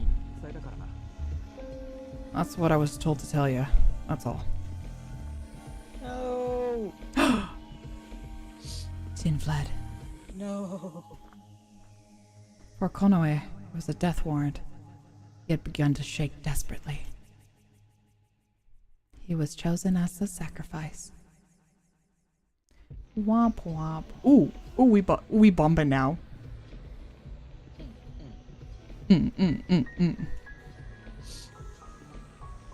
At such a time, especially at such a time, after his body was purified, it would be eaten. Where would they start? Would they start with his fingers? Would they start with his stomach? Would they start with his neck? Konoe thought about that and laughed. Obey the rules? It was his duty to their people? It was ludicrous. He felt like he was going mad. Yeah, fuck the system. Yeah, fuck them. Yeah, fuck those guys. Konoe cast his eyes to his arm with its hateful markings. Because he'd rubbed sand against it, the skin was now red hot. His tail shook at the edge of his view. When he saw what he saw wasn't a mistake. Now he understood how the cats who developed the sickness must have felt. Nothing mattered. Despair was steadily drawing near.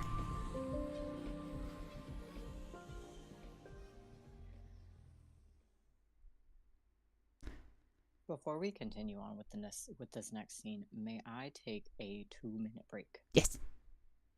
You want me to just pause for a second? Yeah, just real quick, I promise. Yeah, it's okay. All right. Hello, everyone. Oh, it's okay. I'm going to do a big stretch. Oh, my God.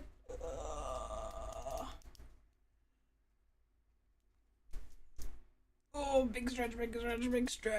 Ooh, we've been going for a while, haven't we? I'm a little determined to get through the common route. I have pretty good endurance, so I want to truck through. But I have a kind of a time limit, so we'll see how far we get, and then I'll judge it from there. All right.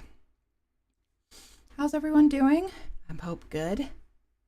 As we take a short, brief little intermission, I hope your day has been good. And if you've been joining me for a while, I thank you so much for your time. It's so happy to have you. I really appreciate it. Let's see here. Let me just adjust a few things. Hope everything sounds good on your guys' end. There we are. I'm back. Okay. Oh, welcome back. I'm sorry, I'm just fixing up something. Everything okay? Yeah. Just checking that everything's working. We balling? We ballin'. I do declare we may in fact be balling. Also, I know you've been streaming for a real long time. Mhm. When did you need to stop or anything? I was just talking about that. I should be I mean, my word, but I've been actively listening when I'm so glad. I'm so happy I can stream this for you, Resin, and I'm glad we can share in our joy of Lamento.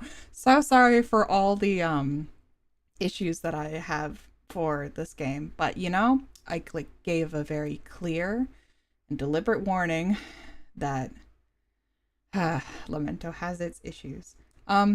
But in terms of how much longer I can go, I'm good. I promise. I have my drinky here, and I do a big stretch, kind of work out the neck a little bit. Yes, everyone make sure that you're hydrating. Yes, please. And I'm watching the time. I have a goal to kind of get through the common route at least, because that's, you know, we want to get into the more meat next time. But you know, common route is long.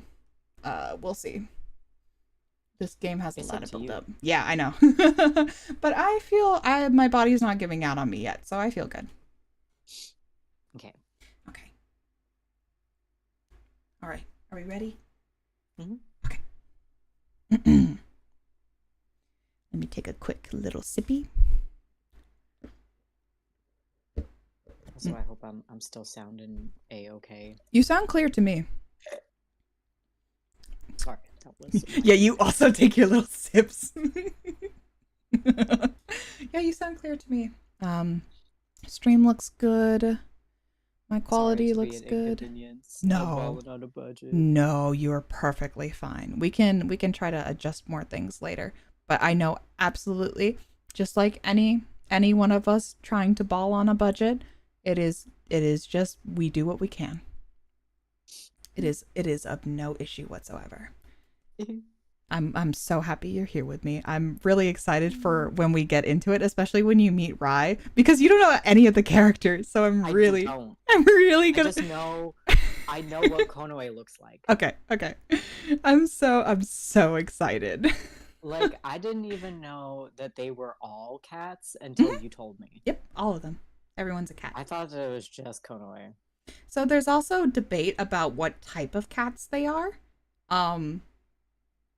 There was kind of a debate because Konoe is primarily a white and a little bit of an orange cat, but now he has, but now he has some black to him, so he's almost full calico. Oh my god. Isn't that interesting? I love calico cat. And if you know anything about calico cats, people in chat, it's very rare for calico cats to be male. So this is fun and interesting little lore bit for him. I just realized that. And then it's kind of clear about like some of the other cats what they should be. Like Asato is whether you want him to be more of a leopard or like a cougar, not a cougar, more like a leopard. No, a cougar, a panther. That's what I'm thinking. Black, all black. He's an all black cat. Oh, okay. That's what I'm thinking. Panther is the word you're looking for. Panther is what I'm looking for. There's a debate whether you can just call him a black cat or a panther. For Bardo, I believe he's pretty much he's a leopard or a tiger, if I remember right. Is that the old man? Yes. Okay. I know at least in every Nitro game you have at least one old man. One Oji-san. And then except in Sweet Pool.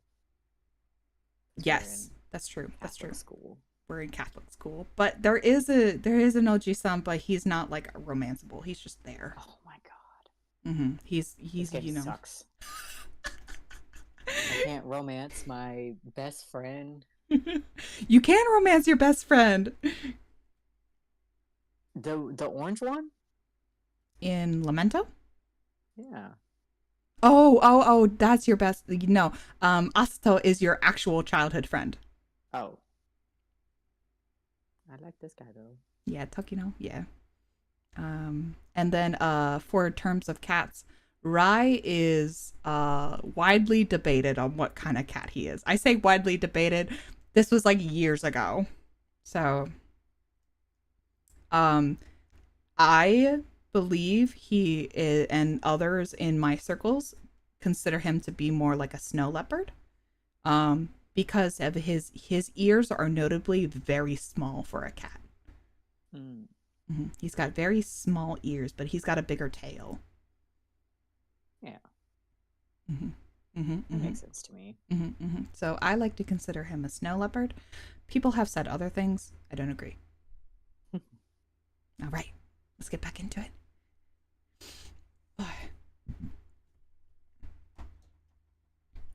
Kanoe felt gloomy and gave his colored tail an absent-minded look.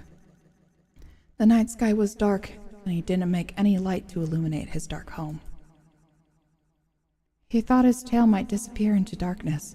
Not just his tail, his whole body. What about his ears? He was alarmed. Are his ears like this too? Kanoe couldn't see them unless he could find a way to view his reflection. He remembered that he had a fragment of reflective glass. He reached out to the shelf. Also, I like how in the game, they really do make it so like their actual ears are those cat ears. They're not doubling ears like I'm doing right now. Like we're doing right now, unfortunately. Listen, these are just imagine their little headband, you know? Just imagine. But their legitimate ears are the cat ears on top of their head. And okay, good. yeah, they don't double. And they utilize, they make sure the hair is covering the sides of their heads to show that, there's nothing there.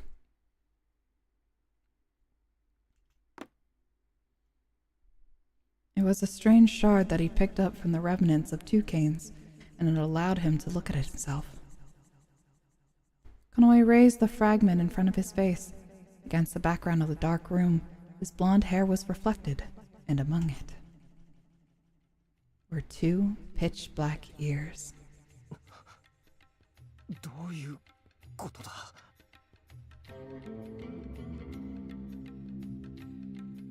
Oh, sorry. I was like looking at it.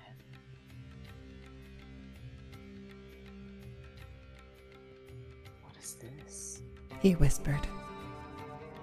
It came out unintentionally. I love this music. It reminds me of something, and I can't put my finger on it, what it sounds like. It almost reminds me of like an Old West, a little bit. It reminds me of like when we watched Fallout. Kind of? It's like... It reminds me of something. Maybe I'll remember it. Kanoe was struck by a feeling of weariness and returned the mirror to the shelf. His eyes couldn't focus well. The edge of his view was a hazy white, and everything faded away. Jet black ears and tail. This was really bad.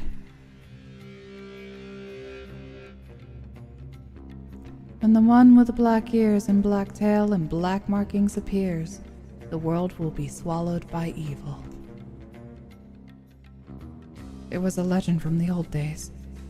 Poets often sang songs about it. He had heard them before. Cats with black ears and black tail were rare, therefore were despised as symbols of ill omen.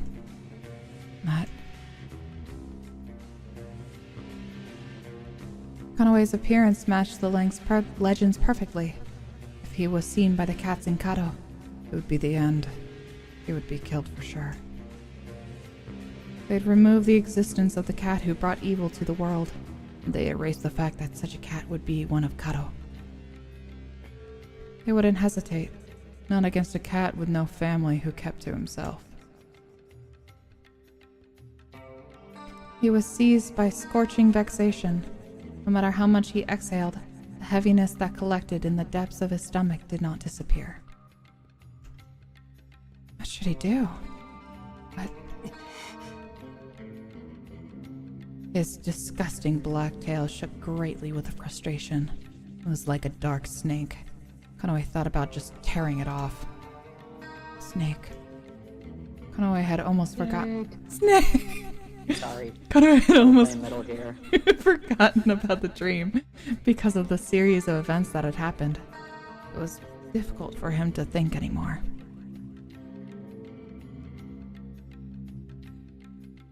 The snakes, the dreams, the markings, his ears and tail, they all assailed his thoughts. Konoe approached the barrel of water and dunked his face in without minding the sloshing water that spilled over. Konoe forced himself to drink. When the lukewarm water sank into his stomach, he calmed down a little. I know this is like natural, especially in days without like running water and stuff like that, but can you imagine how stale that water is? Yeah. It's just a barrel or like a bowl or a pot that's just like in the side of the room, just sitting there for whenever you need it. It probably just tastes like that pot. Oh, it probably tastes like, oh my god, it just probably tastes moldy. It tastes like pot. Not the leaf. Oh, okay. Like the pot it was in. Then he cleared his throat. His heated thoughts seemed to calm. He raised his head and stared at the trembling surface of the water. Looking like this, he couldn't go outside. What could he do? Konoe felt helpless. There was only one choice. Konoe dipped his fingertip in the water. What should have been lukewarm felt awfully cold.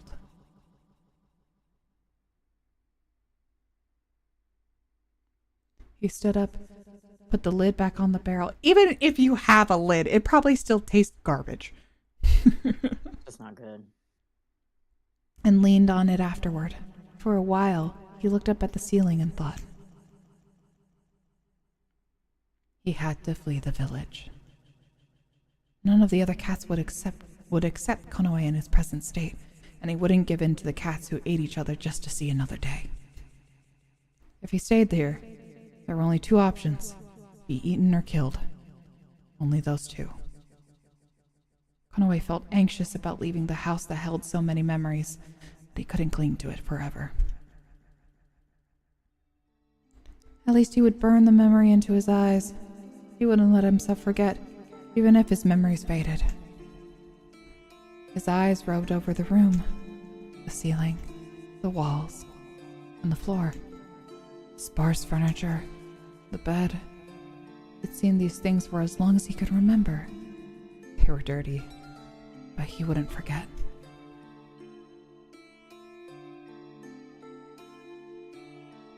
Konoe closed his eyes, and the scene before him was carved securely into his heart. Someday, he intended to return, even if he understood that it was impossible. Even if the place was in ruins, he wanted to come back. Slowly opening his eyes, he looked at his tail, which laid on the floor. He tried to move it in a spur of a moment.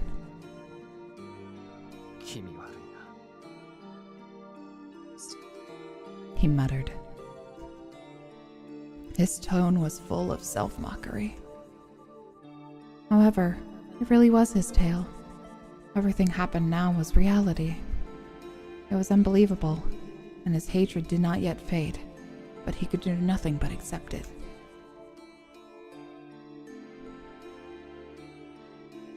Konoe sighed and looked up at the night sky. He could probably flee in the middle of the night. It was easy to move under the cover of darkness. But if he left the village, where would he go? Konoe had not thought of that. He didn't stand a chance. The neighboring villages everywhere would just be like Karo. He couldn't show himself at those places either. The only place he could go was Ransen, the largest city in Sisa. It had not been invaded by the Void and did not have the sacrifice system.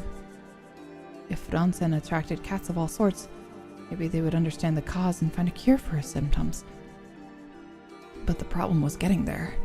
There are not many stories of cats reaching Nansen as far as Kado safely. Between Kado and Nansen was a dangerous forest. In the southern forest, the void eroded everything. But to the north it was different. It was a forest of abundant green where one could easily get lost. The forest of illusion. It was said that cats would fall for the illusion and return to the same place over and over again. It was said that once they entered, they couldn't get out again. It's just like that part in Zelda. The erosion of the void was also much quicker there than south. Some had started calling it the Void Forest instead. And Nansen was not close at all. It was also said that monsters were appearing. Entering the northern forest was practically asking to die. Still, he had no choice. Konoe could do nothing but advance if he wanted to live. He weakly leaned against a barrel in his dark home and looked out to the window at the sky.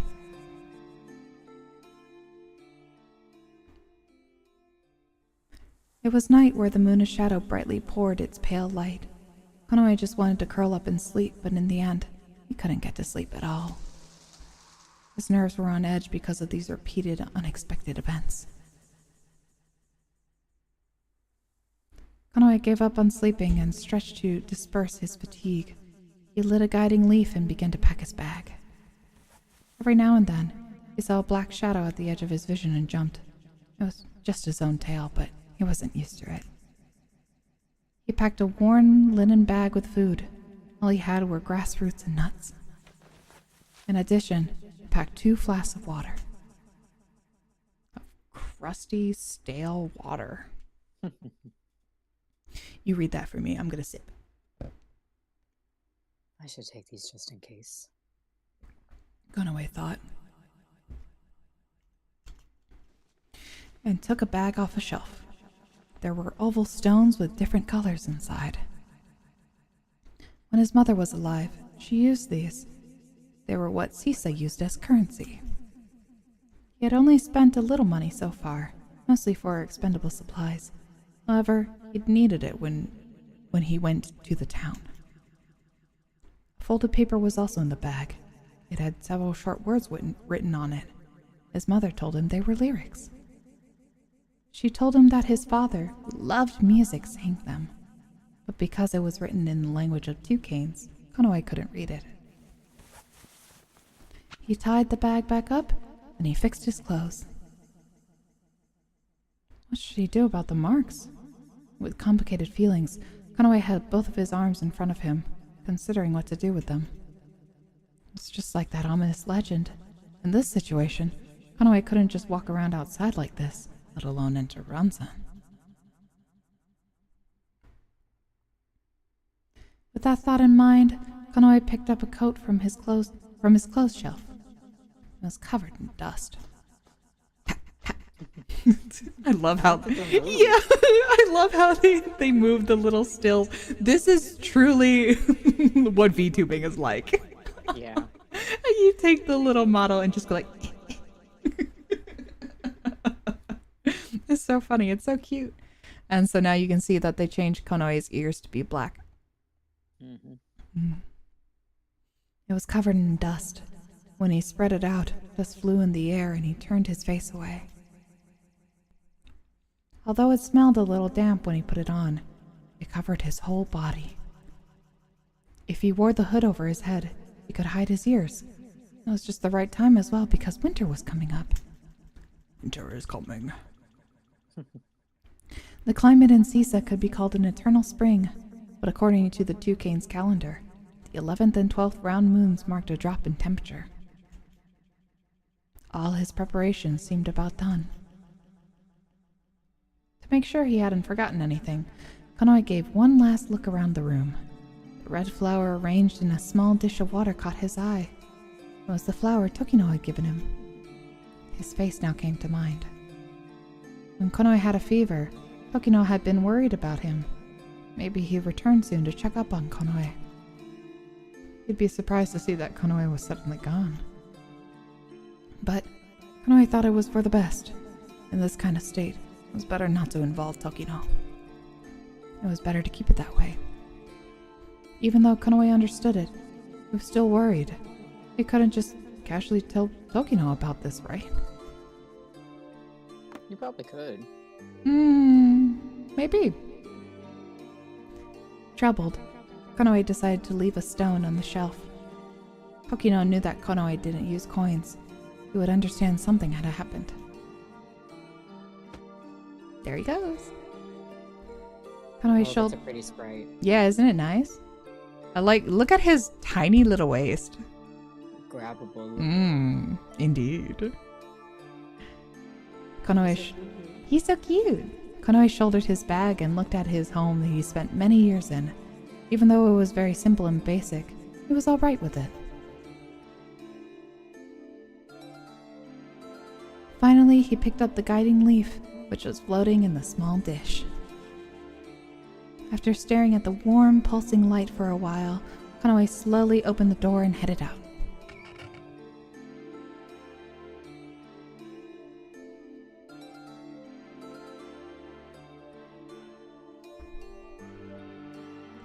The weak moonlight illuminated the village road. Konoe narrowed his eyes and watched the landscape before him. Occasionally, cold wind brushed past his cheeks. The scent of the soil, wind, and forest. One would think it would be the same everywhere, but it wasn't. In Karo, there was a scent that only belonged there. He needed to leave the village quickly, something he had always thought about doing. However, Konoe was surprised at how he hesitated now. Perhaps it was because this village was where he was born and raised. The feelings from all the time he spent were engraved into him one by one. He didn't need to look anymore. Closing his eyes to burn the memory into his mind, Konoe headed to the entrance of the village.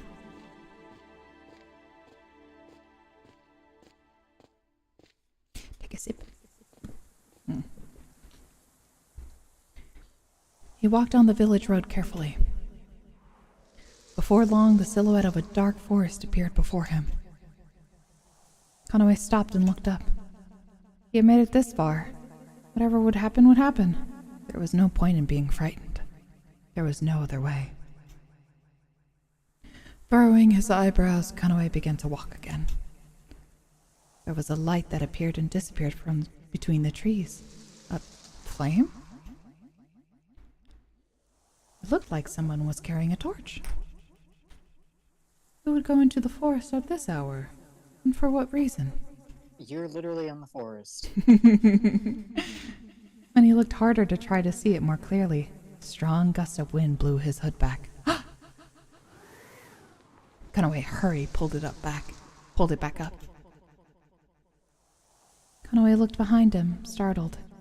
He could smell another cat on the wind.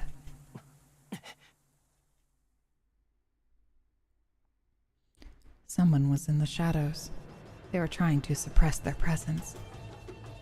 He had been preoccupied with a suspicious flame flickering in the forest, and hadn't noticed them.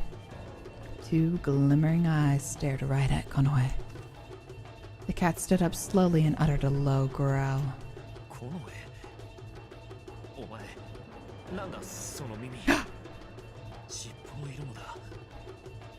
It's your ears, and your tail's color. He had seen them.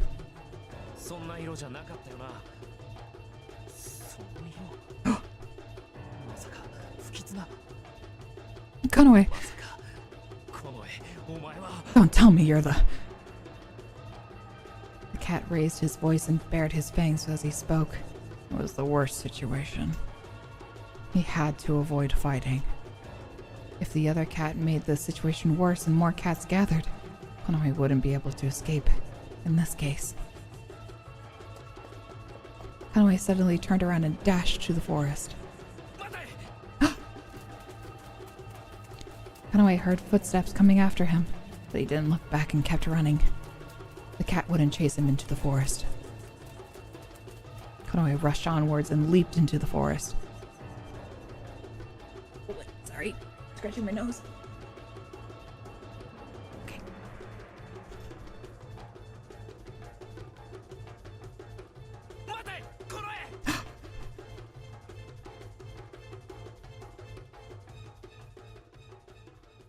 cat ran after him for a while, but before long, Konoe could no longer heard his voice. Just as he thought, the cat would not enter the forest.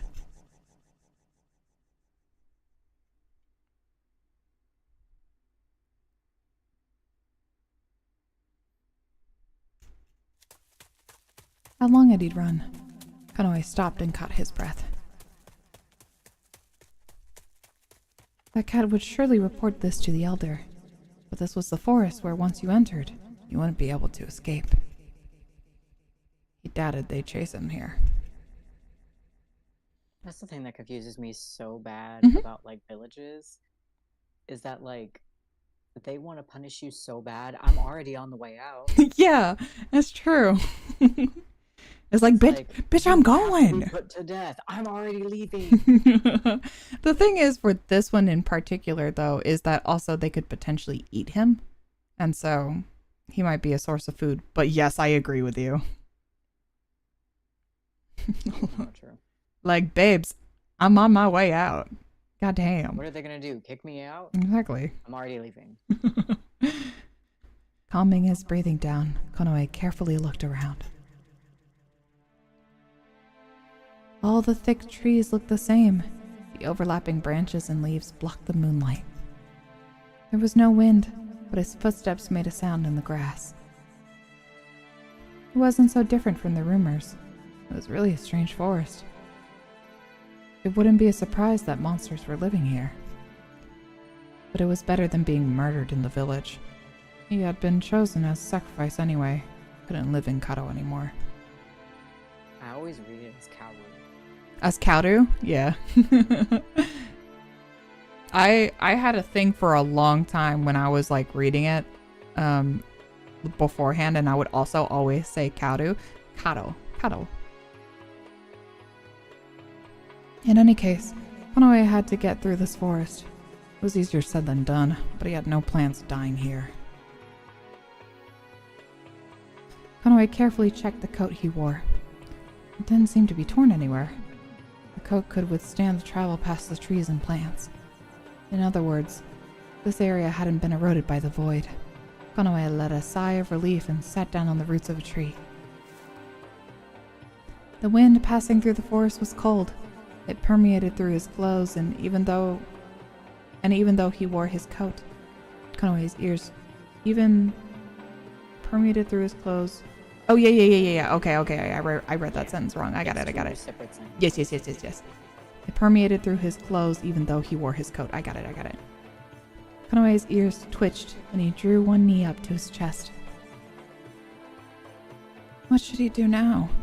Konoe was forced to come here, but now that he was here, there was nothing he could rely on. Until the moon of light rose, he would advance carefully through the trees. It might be dangerous, but it was better than doing nothing. Monsters. Would they appear here? He hadn't heard anything about them in Kado. That reminded him. What was the torch-like flame he saw before entering the forest? Was someone else here? But Konoe didn't understand why anybody would enter the forest, especially in the dead of night. Thinking, Konoe stared at the dark grove ahead of him. That flame. The flame that blazed and floated. There it is. Whee! It floated in a way, just like that. Ah. The flame. It definitely wasn't an illusion. It was flickering in front of him. His nerves shook. Konoe crouched down and lowered his ears as he watched cautiously. It seemed like a torch. He faintly saw a hand grasping a piece of firewood. A cat? Or a monster? And if it was a cat, who was it? The torch's flame swayed gently. Konoe stared at it without blinking. If possible, he wanted it to go away. However, the situation rose against his wishes. He thought it was. Getting closer? There was some distance between Konoe and the flame. Had he been noticed anyway? All of his hair stood on end. Whether it was a cat or a monster, he did not know. Still, what should he do? Reaching his hand to the sword at his waist, Konoe stopped moving. He felt he knew the figure who walked through the grove. He didn't know for sure, but the figure seemed to be wearing long clothes. The shadow of a certain cat passed through Konoe's mind. The figure before him and the figure in his memories now came together. As the distance closed, Konoe was sure. It was the poet.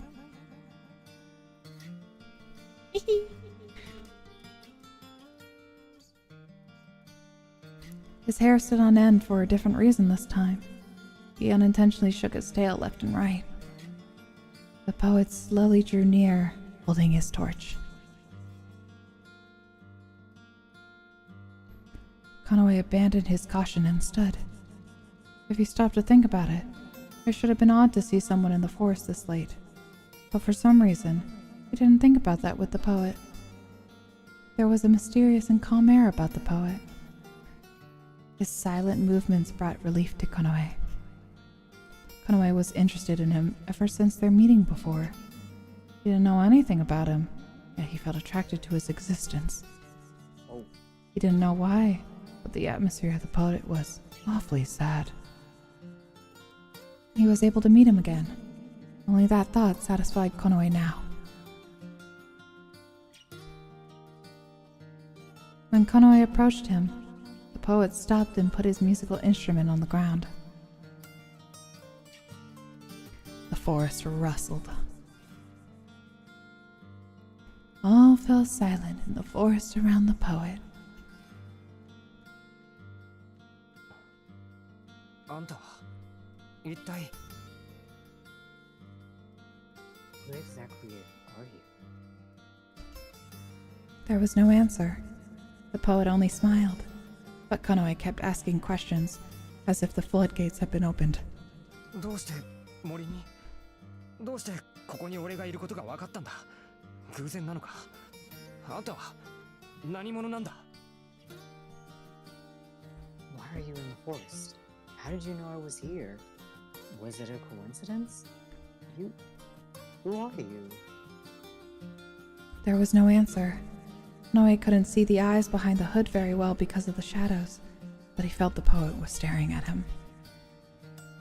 The poet turned to look back to the forest behind him and made an unhurried gesture. 何 What? The poet nodded slightly. 何かあるのかその先に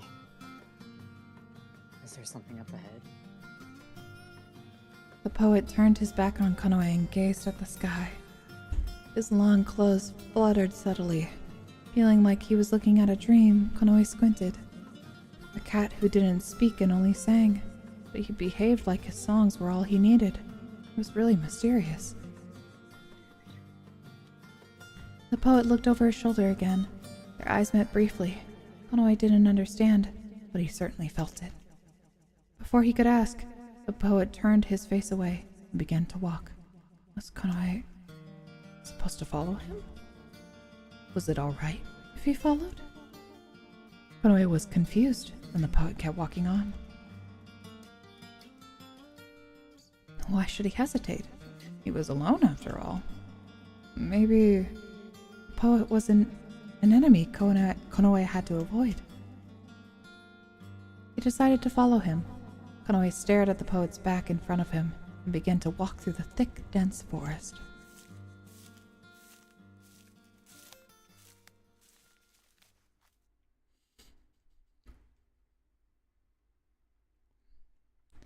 Shadows of demons were creeping closer. As Konoe looked at the shaking branches and leaves of the trees, he thought of such things. The forest was really dark. The smell of grass was unpleasant. The humidity clung to his fur uncomfortably. Konoe followed closely after the poet, so not as to lose sight of him and his torch. Where exactly were they going? The poet walked so smoothly, he seemed like he was floating.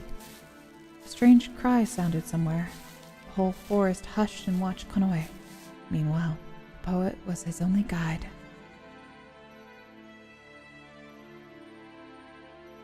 Darkness filled his view. Then suddenly the brush opened up before him. Ahead was a small clearing. There was a large stone in the middle. Boulder. I can show it. There's a tree. Look at these. Look at these PS2 graphics. They're so crunchy. I love it so much. The It's early so good though. early CG. They were getting experimental, and then they went back to having like drawn majority of things. Whoops, that's fine. When the poet reached to the side of the boulder, he looked at Konoe as if to beckon him over. Konoe approached at a quiet pace. There were several large stones in a circle, and the tall grasses grew thickly. Between the stones, there was a gap that was big enough for Konoe to crawl into. Konoe cast his eyes to the poet. He received a small nod in return.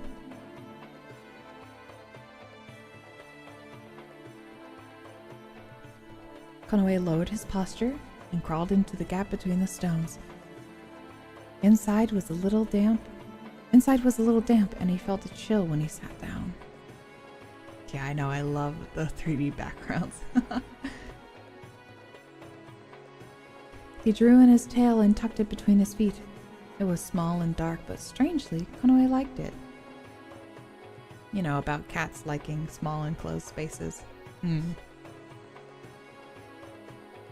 He leaned against a stone, sighed, and cast his eyes towards the poet. Konoe stretched his body and looked around. He was gone. He was just there, and then he disappeared like a mirage. In utter amazement, Konoe slowly returned to the gap between the stones. Was Konoe being deceived? Was this all an illusion? At that thought, he immediately crawled out of the gap. Was it a trap? Konoe hid in the bushes and watched. He heard nothing besides the rustling of the trees. Returning to the gap between the stones once again, Konoe tried to think. Even though he felt suspicious, Konoe still thought the poet wasn't an enemy. Perhaps he knew Konoe was lost and came with the intention to guide him. Konoe had such a feeling. When he closed his eyes, the image of Karo he saw before leaving revived once again. His appearance had been recognized by a cat of his village. He couldn't forget the fear in his eyes when he saw such a horrible thing. Pain ran through his throat and his chest. He couldn't go back anymore.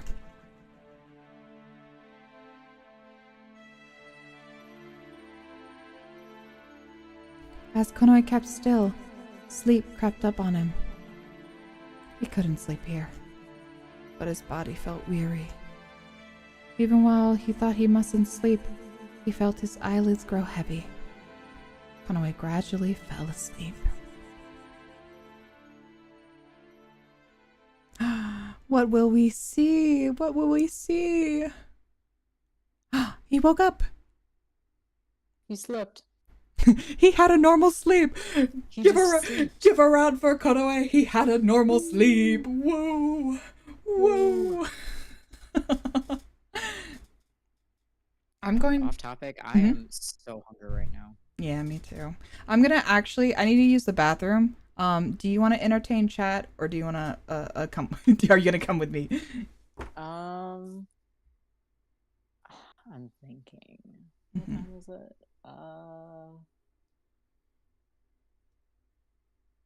I'll entertain chat. Okay. I'll be quick. I promise.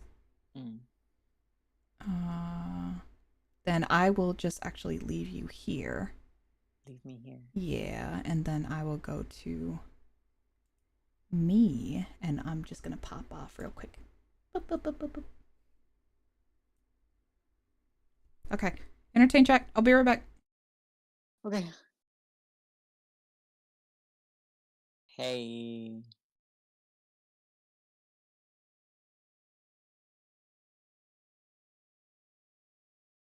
Hello. You.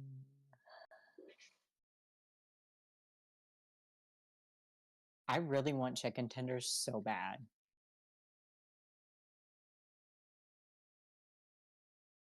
Hey.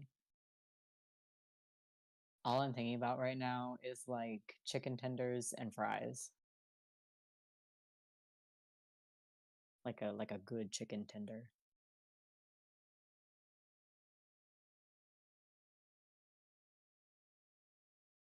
I'm really liking the game.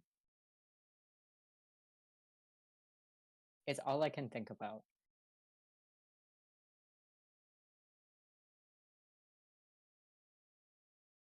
I have something to do. Oh my god. At like 8 o'clock, I have a friend of mine is a drag king, and he has a performance tonight. And I was gonna go see him and support him. And all I'm thinking about is just going and seeing him and getting chicken tenders.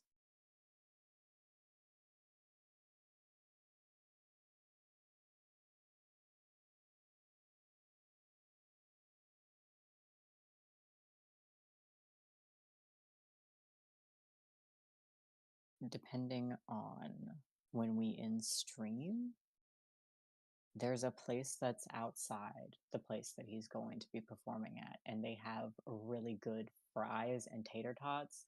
I actually need to look up the menu to see if they have chicken.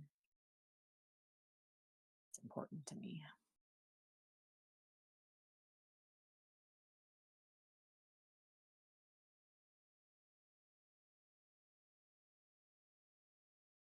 Thankfully, the queen that's running the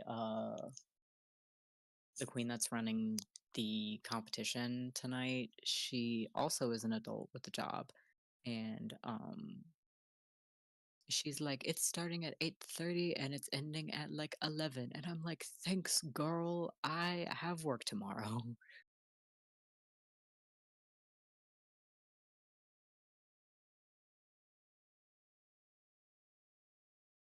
The competition they're doing is every Thursday night. Sorry, it's Tuesday. Every Tuesday night. And I'm only going until my friend, unfortunately, I hope he doesn't, but I'm only going until my friend gets eliminated, and I hope he does not, because he does a really good job.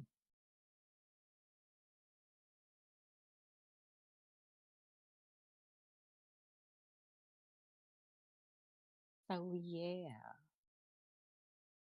Yeah, this is a lot of world building for a game. Something I'm not usually used to. Well,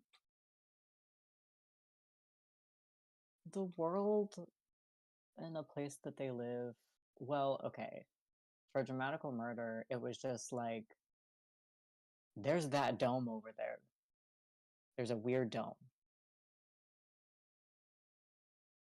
Okay. And all of the rich people and the people who can afford to live in that dome live in that dome. And also, there's some really like messed up games that go on in the dome.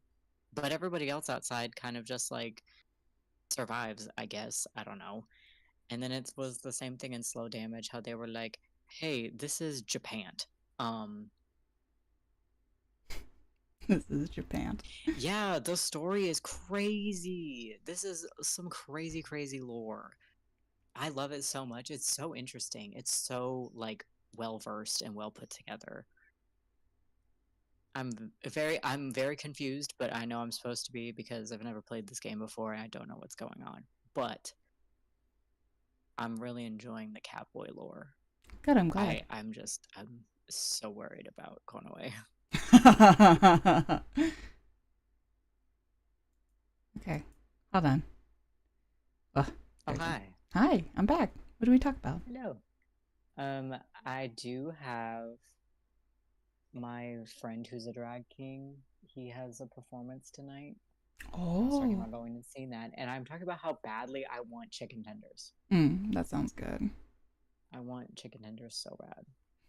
It will definitely all come. Are we talking about Lamento? The story will round itself out. Yeah, I'm excited. I'm gonna have to play with my voice modulator a little bit later, but I think for the rest of this, I'm gonna try and see what it's like just leaving it off, and then I'll take a look-see at the stream later and see what I have to fix. Because I've been told it might be a little disruptive, but we'll see. Okay. Then I shall continue normally. Yippee. Yippee. Oh, let's do before anything. Yeah, and I was talking about how this has so much lore that's built It up has to it, and I was so like, in much. Dramatical Murder and Slow Damage, they were just like, hey, there's a lot of gangs. Yeah. Also, this is like Japan. Japan. Oh, you mean Dramatical Murder is like Japan? Yeah, so is Slow Damage. Slow Damage is its own world. No. Yeah. Oh, No. Sorry. I'm thinking of Lamento. No. Yes, Slow Damage is Japan. You're right. Yeah, I was just like, no. No. Shinkomi is literally like Yes. in the midst. Yes, of it. it's like it's supposed to be, because it's supposed to be part of Japan, but it's like its own special island that's off the coast. Yeah, where gang stuff happens. Yeah, and a lot of gay shit. A lot of that. A lot of gay things happen. Blah. Okay. All right, better. Yippee. His view was clouded with a white haze. As his consciousness cleared, he realized it was fog. Where are we now? Oh. Right there. Right here. So if you can see. This is cool. Yeah, isn't it cool? And so you can see in the little corner of that circular area was the village where we're from. And so this is where we're making our way. This little village over. Oh, sorry. Yeah, it was that little circular village. Oh, okay. He got up from the stone he was leaning on. Because of the uncomfortable posture, his body creaked in protest.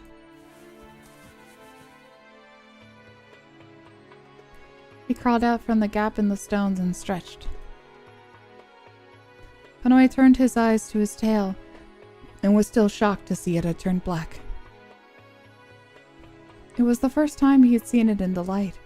He checked the marks on his arms and legs. They were black, and they seemed even more detestable than they did at night. Konoe rubbed them lightly, but they didn't go away. His ears must still be black too. He realized how helplessly the reality was and began to feel depressed.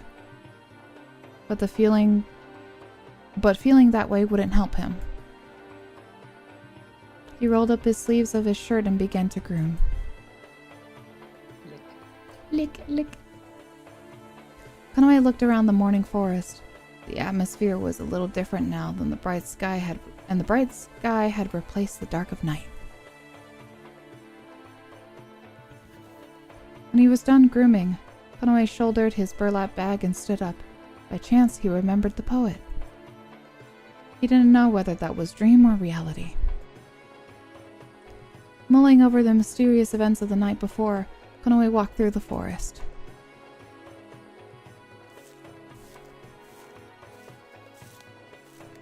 Even though it was morning in the forest, he couldn't let his guard down. He had to watch out for the void above all else. Konoe scratched at the trunks of trees as he walked. While he confirmed the position of the moon of light, Konoe carefully traversed the forest. Even though it was brighter than it was at night, the odd atmosphere didn't change. Konoe stopped and sniffed the air. He smelled the scent of water, different from the humidity. Perhaps there was a spring nearby. His little hop. He pushed aside some bushes and found a small pool of water. Several leaves floated in it, but it was otherwise clear. It looked like a spring. Suddenly feeling thirsty, Konoe stooped down towards the water. The water was cold enough to sting, but it felt comfortable. Konoe closed his eyes tightly.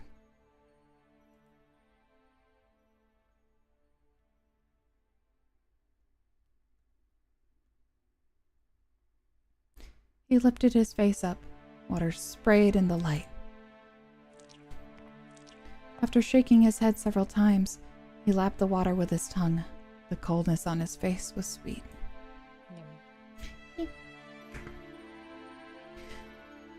He tossed out the water in his flask and refilled it with fresh water. Thank God. Thank God. After having a drink, Konoe felt rejuvenated. When he stood, Konoe caught something glittering from the corner of his eye. He squinted. Something like a bracelet lay at the foot of a tree. It was well polished and reflected light. Had someone dropped it? In a place like this? The shiny bracelet seemed awfully pretty, and Konoe reached out for it. It was an act of simple curiosity, but as soon as his fingertip touched the bracelet, Konoe felt a shock. He withdrew his hand in a panic, and his heart raced like it would burst. A hot pulse beat through his ears. It felt like he had been struck from within.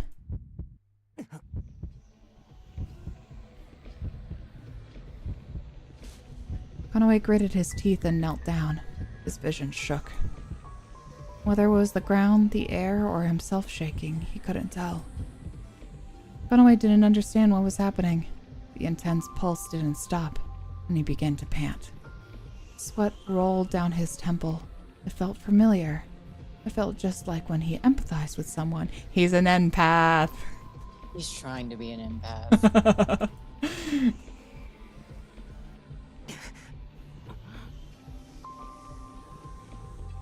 Konoe rubbed his forehead against the ground. A green color appeared and shook along with his vision. Oh my god, is it finally time? Something rustled. Was it moving? Gradually, he realized this green color was of a forest. The vision was playing in his mind's eye without his permission. It was an odd feeling, like he was borrowing the sight of someone else. This wasn't his memory. Then whose was it? It was definitely in this forest. He didn't recognize the sound. Even if he did, the ringing in his ears made it difficult too. Occasionally, the view tipped downwards where Konoe could see the ground. He seemed to be advancing, but where was he going? Meanwhile, Konoe's pain continued. Unable to endure it, he screamed out.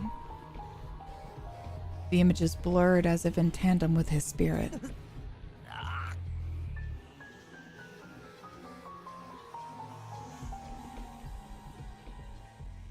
The verdant memory ended. Konoe opened his eyes. Stunned for a little while, he breathed harshly. The pain that tormented his body had inexplicably disappeared. Just now, was it a dream? No, it was different. It wasn't a dream. Konoe was surely conscious. It was the forest. It was an image of the forest. Konoe slowly raised his body and looked at the bracelet resting at the roots of the tree. It looked like an ordinary bracelet at first glance, but when he touched it, it shocked him.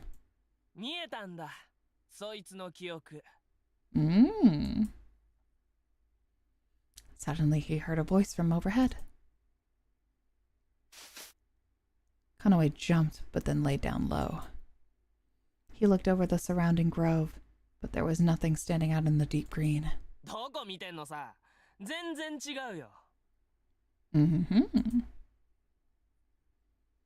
Are you not reading them? Sometimes I do, sometimes I don't. Okay. We're gonna steamroll for this one real quick. A slightly high-toned voice echoed with laughter from all directions. He didn't know where it came from. Feeling like even his breathing was noisy, Konoe held his breath. Here I am. He heard an impatient voice behind him. When Konoe turned around, a shadow jumped out. The shadow turned around in the air and landed before Konoe. A number of leaves fell and fluttered around. Konoe jumped back immediately.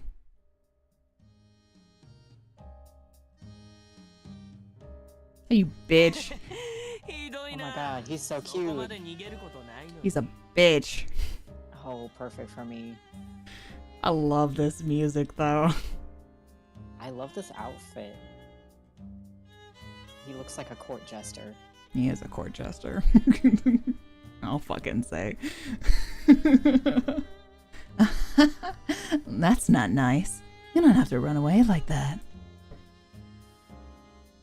The shadow was a boy, dressed in strange red clothes, smiling mischievously. He had pale skin that seemed almost transparent. Konoe fixed his eyes on him without dropping his guard, sniffing the air. The boy didn't smell like a cat. Besides that, he had a strange, hairless and shiny tail snaking between his legs. He was not a cat. Konoe tensed even more. The boy clasped his hand behind his back and bowed mockingly.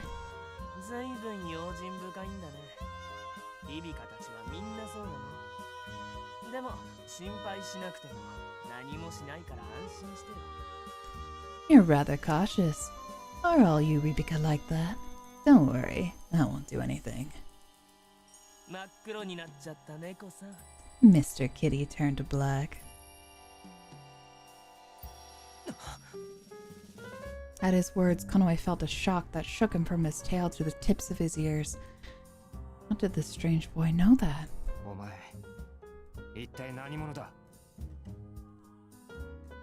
You. Just what are you? Konoe lowered his ears and glared at the boy, who put one hand on his waist and the other on his chest.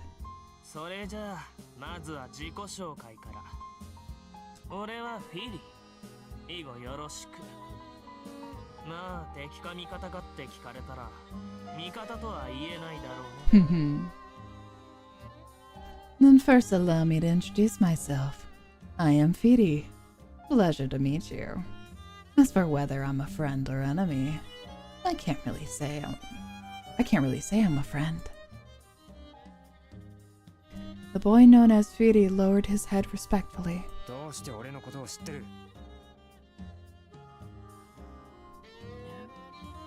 Why do you know about me? What do you think? Anger rose in him because of Firi's teasing. Konoe growled as he felt like throwing himself at Firi any moment. Yeah. Tell me. Oh no.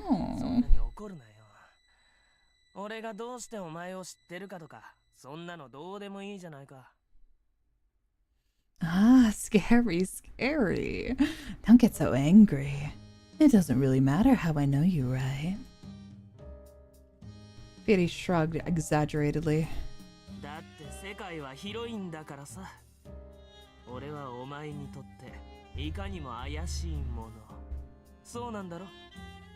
It's a big world out there. It must really be suspicious to you. Isn't that right?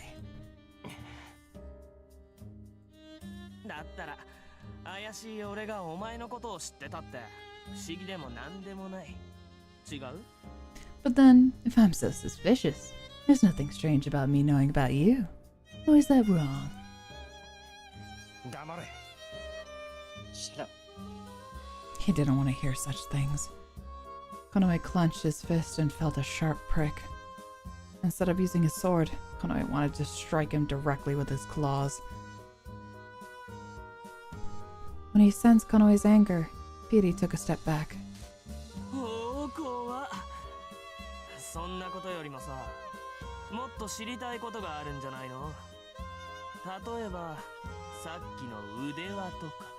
Ooh, scary.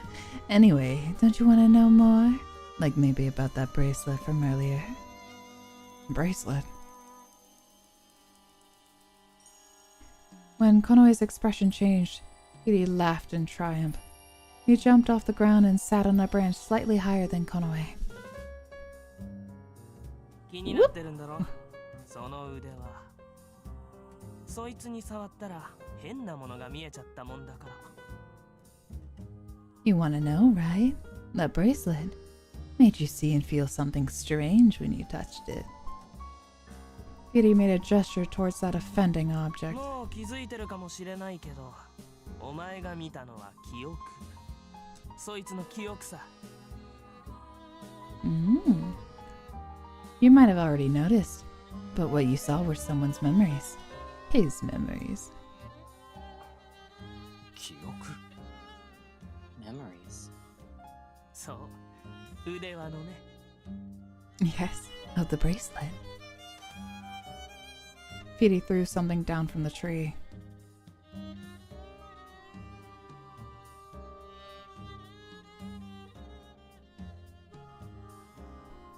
It was a pendant. It was a little bit ornate, but it was considerably old.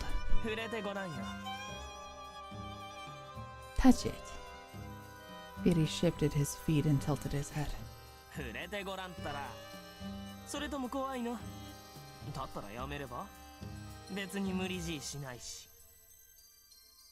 I said touch it. Or are you scared? If that's the case, don't do it. I won't force you. Kanaway knew he was being provoked, but he was still... Kanaway knew he was being provoked, but he was still angry. He half-heartedly reached for the pendant. His heartbeat pulsed as soon as his fingertip touched it. Again, this feeling. It was just like with the bracelet. The same sense of confusion. The reckless driving of his heart and body. The headache. Unable to stand any longer, Kanaway fell to his knees.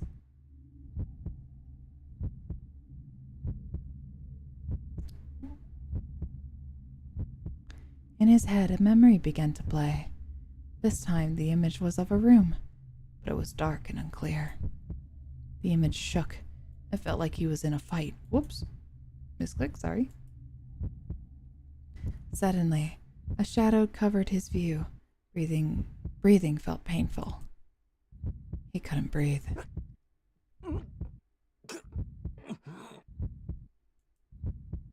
Konoe gritted his teeth and endured it. His mind became numb and a high-pitched sound rang in his ears. Just as he thought he couldn't take it anymore, a strong sensation surged through his thoughts. I'm going to be killed.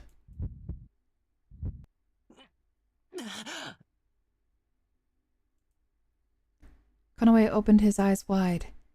He grasped the pendant tightly in his sweaty hand.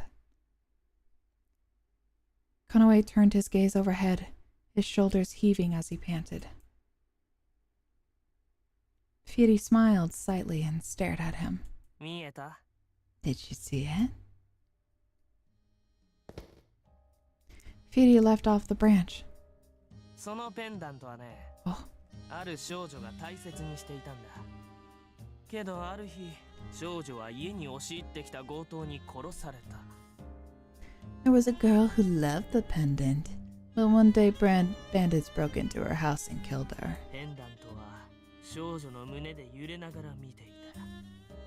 少女の命が握りつぶされるまでの一部始終をさ。お前はその一端を共有して垣間見たってこと。You saw it from the pendant's eyes as it swung against her chest. Every little detail of her life being crushed out of her.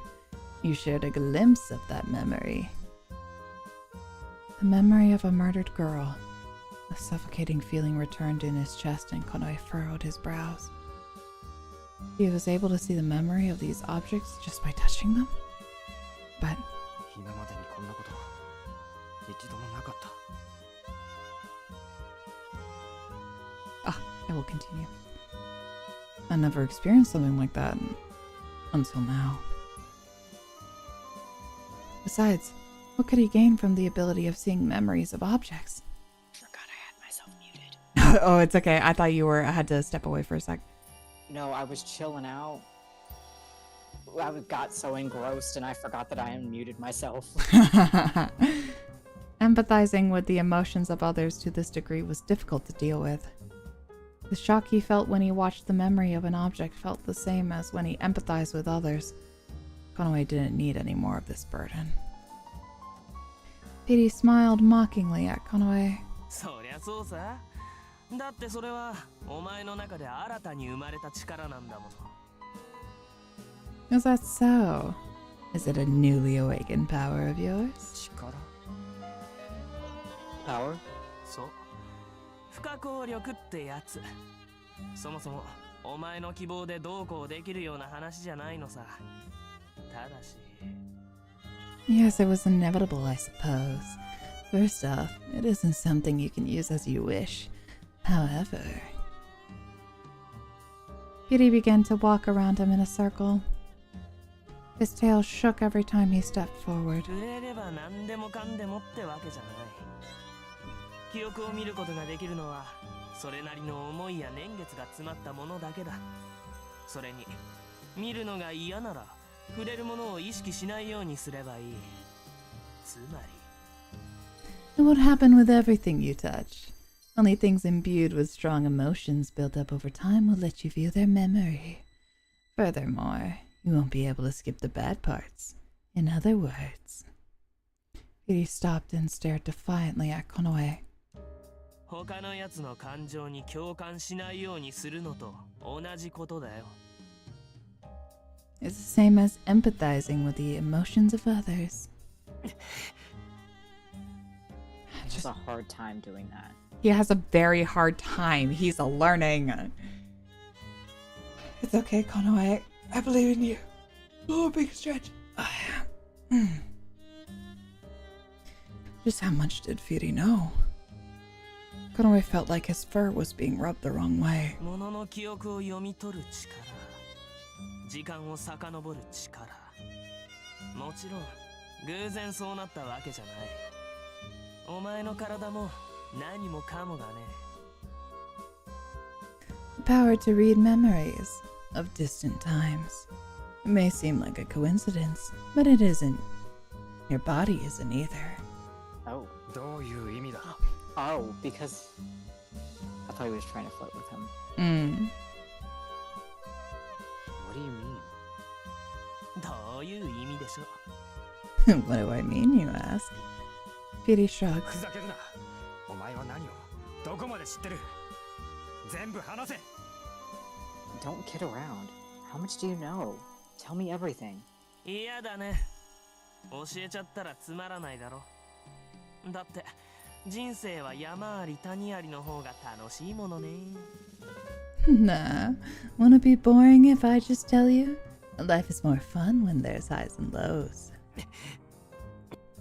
お前たちが大好きな先祖、二つ杖だっけ。あいつらもそうだったんだろ。悩んだり苦しんだりするためにあえて危ないところへ行ったり争いを起こしてたんじゃないの。Your beloved ancestors were the Toucans, yes? Weren't they like that too? Even though they feared and suffered, they still traveled to dangerous places and fought. He's such a brat. Young. どうしていいのかわからない。けど悩んで苦しんであがいてごらんよ。それを見ている方がいらっしゃる。It's me. I'm interested in watching. Right now, you're full of mysteries. You don't know what to do, but go ahead and worry. Suffer. Struggle. Someone is interested in watching you. 見ている Watching me. そう、見ているのさ。お前のことをずーっと。That's right. Always watching you. Someone was watching him. Konoe shivered. これは一つの試練。そう考えればいい。A trial.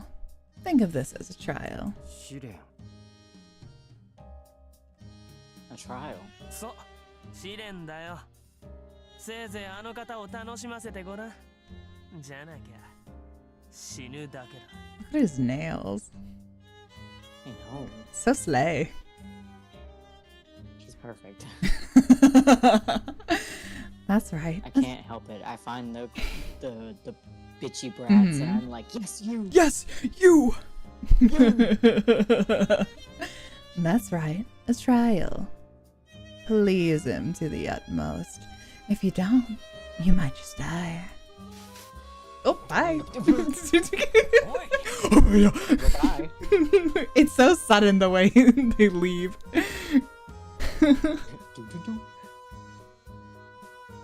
What do you mean? Hey. Petey kicked off the ground before Konoe finished speaking and jumped into a high branch behind him. He put a hand on his chest and theatrically lowered his head. 俺は開演する舞台の幕を上げに来たんだ。この絵、これからどうぞよろしく。じゃあね。I only came to raise the curtain on this stage, Konoe. It's been a pleasure. See you. 待て。Wait. Oh, he's going. Wee. Konoe followed him and began to climb up the tree. However, Fiery's body rose into the air. Fiery, oh, there he goes. Oh, goodbye. Fiery twirled elegantly and curled his tail, then vanished into thin air. I was gonna say, Konoe, you're literally a cat. Can't you do the same thing? Yeah, but he's got the powers of the court jester. I see. So it's got. They are powerful. They are powerful. He's got Looney Tune rules. If it's funny, it happens. Real. Konoe stared at the shaking branch in disbelief. Konoe. That's what do you call him? Fiery knew his name. His enemy knew about him. That's a big assumption. It was like someone was leading him by the hand through this series of events. His anger rose. Entertain him?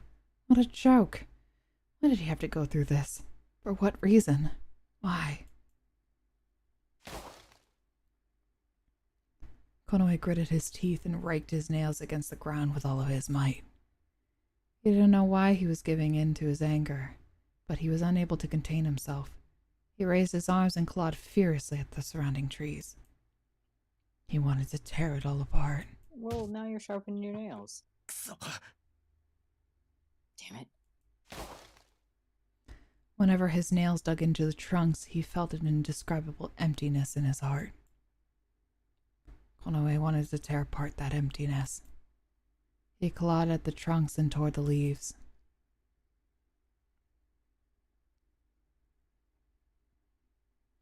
After raging for a while, he finally stopped. He crouched down and breathed roughly. Konoe's heartbeat had slowed down, but he was assaulted by an intense self-loathing instead. There wasn't any point in being so violent. It was useless. But it was unforgivable. Even if it was all just coincidence, he needed to settle this. But Konoe knew it wasn't so. There was someone responsible for his hopeless situation. He didn't know if that boy Fiery was telling him truth or lies, but he knew there was someone else involved. Until now, he had resolved to leave his hometown and nearly died. So then, he wouldn't forgive anyone involved in this. Konoe sighed and looked down to his hands. His nails were torn because of his temper. Ow. He licked over his hand to soothe it. As he did so, Konoe remembered the emptiness he'd felt when he raged a while ago. After all, he couldn't do anything more but move forward. If he stayed and let his anger fester, nothing would change. There was no other choice but to keep living. It was a feeling unlike surrendering. No, not long ago he would have thought of this as giving up. But something had changed in Konoe. He wanted to discover the true nature of the person driving him into this. He would find him and tear him apart with his claws and fangs. Therefore, he had no choice but to move forward, even if he might fail. That's the spirit, bud. Proud of you. Proud of you, big man. Wee. Whee! Feeling a new flame burn inside him, Konoe stood up. He cast his eyes to the pendant. He grabbed it by the chain and looked at it at eye level. After seeing the memory, he didn't want to handle it carelessly. Konoe quietly put the pendant near the bracelet. He cast his eyes between the two. When he saw the memory of the bracelet, Konoe felt the presence of someone in agony. The presence was fresh. Maybe the person had been here recently. Not even a day seemed to have passed since it had been tossed aside. He'd touch it once more. That was the thought that crossed his mind. Even though there would be agony once more, just thinking about it made his ears lower. But maybe he'd find some clues. After hesitating, Konoe took a small breath and made up his mind. He held his hand out to the bracelet. His trembling fingertip touched the surface lightly. His heart raced. He felt himself being pulled back into a whirlpool of torture.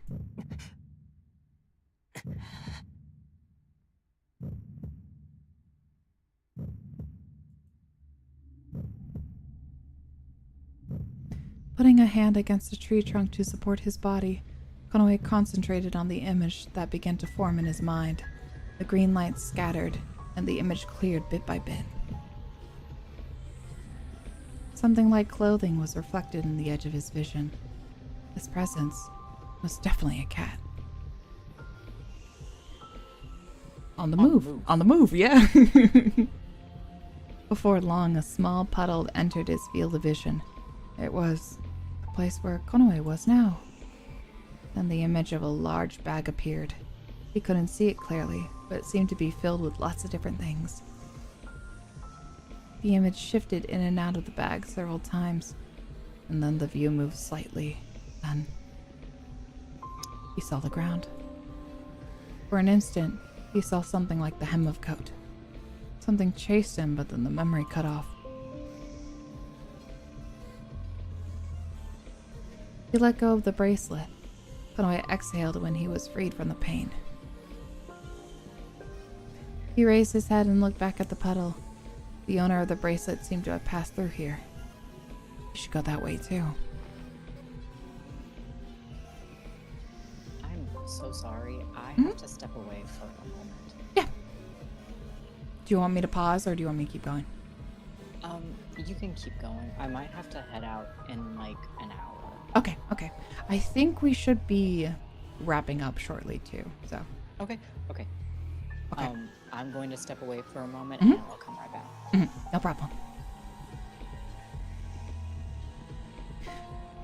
Konoe lifted his bag and began to walk after checking the position of the moon of light.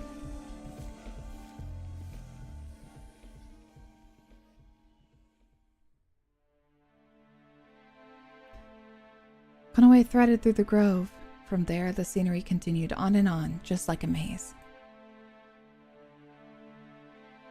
The moon of light had set and colored the clouds red, and the moon of shadow floated into the sky.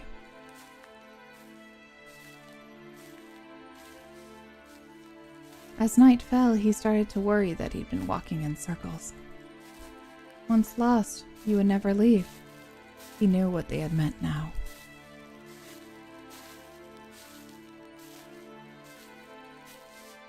As Konoe walked carefully to avoid the void, yep, that is what it said, he saw a large tree ahead. Its trunk was larger than those of the other trees, and its roots sprawled over the ground. It looked like a good place to rest.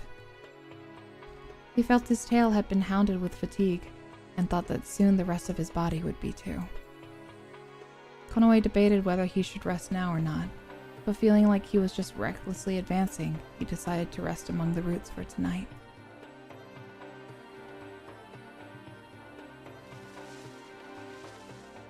Approaching the tree, Konoe sat down to hide himself. He breathed in the cool night air and exhaled slowly. Welcome back. If Konoe listened carefully in the silence, he could hear odd cries and noises, A scent of moist earth rose strongly from beneath his feet. Is he just walking? He's just walking. We talked about the scenery, you didn't miss anything. Mm. He didn't know what could happen next. Konoe dozed off until morning came, then scanned the surroundings with his ears.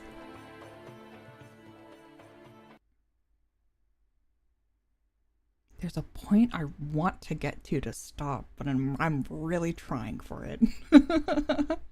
Okay. I know, but I don't know how far away it is. I was afraid that you wanted to complete the entirety of the regular route first, and I was like, oh. I don't know if it might be, but of the common route, I don't know. There is a point, and I don't know if it's the end of the common route or not, but yeah, we'll find out. We'll find out. Okay. The second morning in the forest, Konoe's body creaked when he stood up. He scrunched his body up into awkward positions, so he didn't feel rested. He slowly lifted himself from the base of the tree roots. He had a faint headache, but he stretched out and shook it off. After he finished grooming his arms, ears, and tail, Konoe took out a flask from his drawstring bag and drank some water. Then he took some of the dried grass roots. It's so very cute that they always make a point that he, like, grooms himself. Mm-hmm. They do that for a lot of the cats, but yeah, it's very like to remind you that it's just like they are in fact cats. Yeah, it's cute. It's really cute. That's why I say it's like warrior cats, but kimono. Yeah. Mm-hmm, mm-hmm. He was thirsty, but he didn't feel very hungry. This is probably due to his anxiety. Me right now. Real as fuck. Konoe began to walk through the forest, carefully weaving through the fog after checking the position of the moon of light.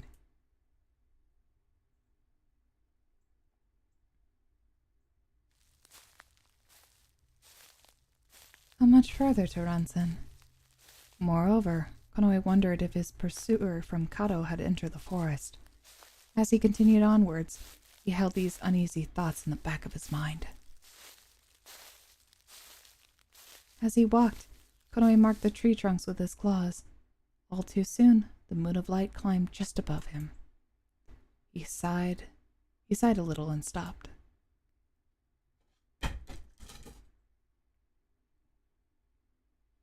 Suddenly, he felt a presence. Konoe's ears perked up. Someone was there, and they were not alone. There was the sound of branches being treaded on and the sound of clothes rustling.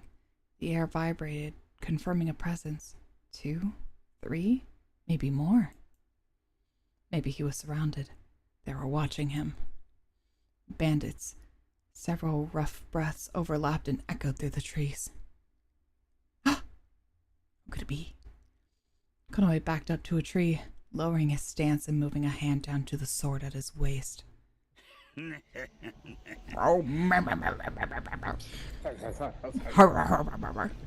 Between the gas of deep green, several shadows came into sight. Above them all, an especially large shadow shook with laughter. Ooh, that is a voice.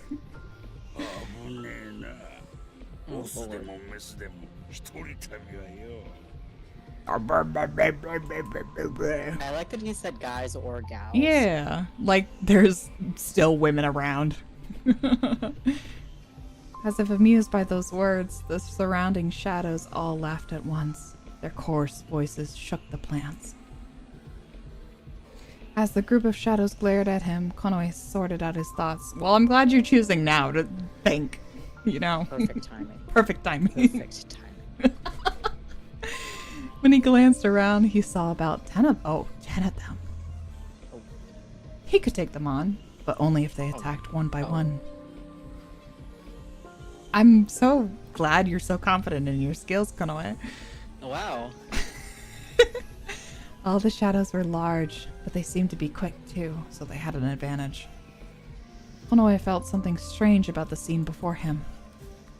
The shadows hiding in the trees called towards him little by little. Seeing the cats surrounding him, Konoe gasped. Look at this bitch.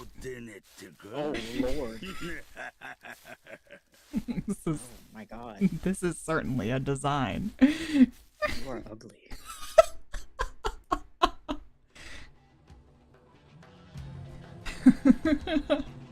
Oh, good god. That shade of hair, the pink is so The cute. pink is really cute, yeah. Not this guy. Can you see the stream in Discord, okay? Mhm. Okay, okay. I was just double checking at something. Yeah, I see it just fine. Okay, perfect. They were definitely bandit cats. They squared their shoulders, eyes shining with laughter. Oh, whoa. He got the Kamoshida chin. Not the Kamoshida chin. But, oh fuck, sorry. Instantly, the hair all over his body stood on end. Chills ran through him. This was bad. The signs of his empathy. He couldn't control it, and the feeling flowed smoothly into Konoe's heart. Just like the tongue of a serpent.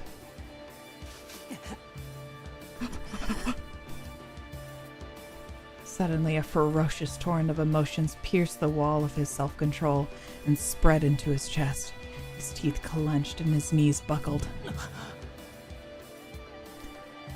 If he couldn't start breathing again, he'd die. Even as he thought this, the intense emotions rose. No, it was different. Something really was wrong. Many lights exploded in the back of his eyes and disappeared. Intense delusions, vivid images. Konoe didn't understand whose face it was, but it was warped with hatred. He was pulled into a vortex. The bandits surrounded Konoe, who'd collapsed, laughing their vulgar laughter. The density of the emotions increased, and his thoughts flickered violently over and over again. At that moment, a shadow Snake. flashed. Snake! A shadow flashed through Konoe's mind. It moved smoothly, meandering left and right. There were traces of glossy scales. It was a serpent, the green snake from his dream. He was thinking back to that now for some reason. There was something here, he thought. There was something here other than the bandits.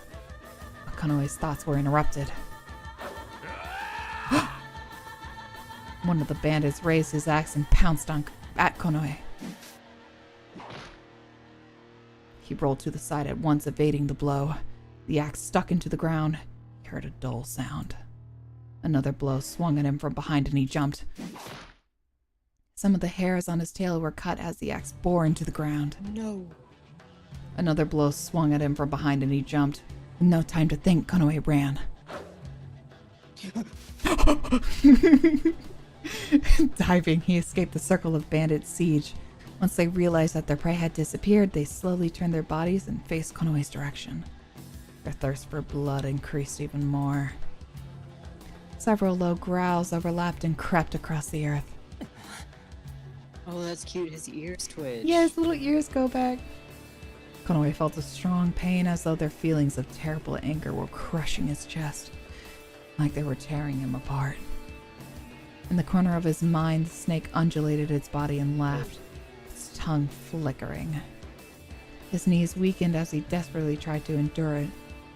If this kept up, he wouldn't be able to move. He swallowed the agony and ran to escape from the bandits. He dashed out of the way and the roughly... He dashed out of the way of the roughly planned stone sword flashing across his view.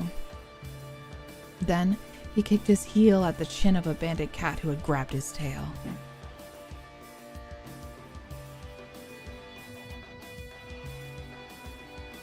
The cat moaned and growled behind him as Konoe ran as fast as he could. Where was he running? In the direction of the moon of light? There was no time to check. How far would bandits chase him? Konoe's heart was beating so fast he thought it would explode. Konoe was much faster than they, but the anger he felt from the bandits pierced his chest painfully. For that reason, Konoe was unable to shake them off. He felt as though he had no strength. It took everything in him to evade their blows. His body was suddenly roughly pulled from behind. Something had grabbed his tail. He had to get out of there. But soon, Konoe heard heavy breathing from behind him. He was surely beginning to slow down. He felt a dull pain in his arm. The cat chasing him from behind had grazed him with his claw. The cat that had chased and grabbed Konoe recklessly lunged at him with his claws. He was barely able to evade the attack and was starting to run out of breath. Konoe didn't have time to draw his sword. His timing was spot on as he slipped past each blow. Konoe aimed for the short interval between the swinging of his opponent's arms to launch his own attacks. He turned his right foot and twisted his upper body, relying on the force of the drawn claws of his right hand. Yeah, new CG! I like this CG. Look at that! Look at him go! That's our special. That's our special little guy. Look at him. And now he's got these fashionable little hand bracers. I know. He looks so cool. I know. His opponent cried out in anguish as a spray of deep red blood gushed from his face. Konoe's claws tore into his flesh from his eyes to his nose. Damn. The cat clutching his face disappeared from sight. He took a short rest for a moment, but other cats were still coming after him. With traces of blood still covering his right hand, Konoe sprinted off. The muscles of his legs ached, and his feet hurt. His body ached in other places too, places he even stopped to consider. Still, he ran. His restless breathing echoed in the depths of his ears. As the wind swept past his cheeks, he immediately started to feel heavy. His feet staggered as he stepped heavily into the ground. Searing pain pierced his heart. Unable to control them, his feet became tangled. Konoe tripped over a raised root and fell onto his side. As he tried to get up, he became alarmed. Konoe heard the sound of breathing nearby. It wasn't from behind him, it was beside him.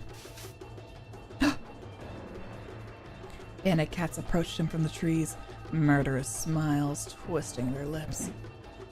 One of them raised a stone axe, but then a shadow fled by and the bandit fell as if he were blown back. It's one of them. Oh my god! It's so funny on Discord, your mic has peaked. Oh my god, hey! Hi! That's crazy. What are you doing here? Oh my god. Dare you.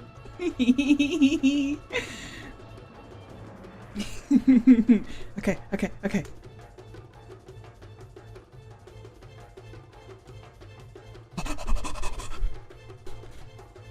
Felt like it was happening in slow motion.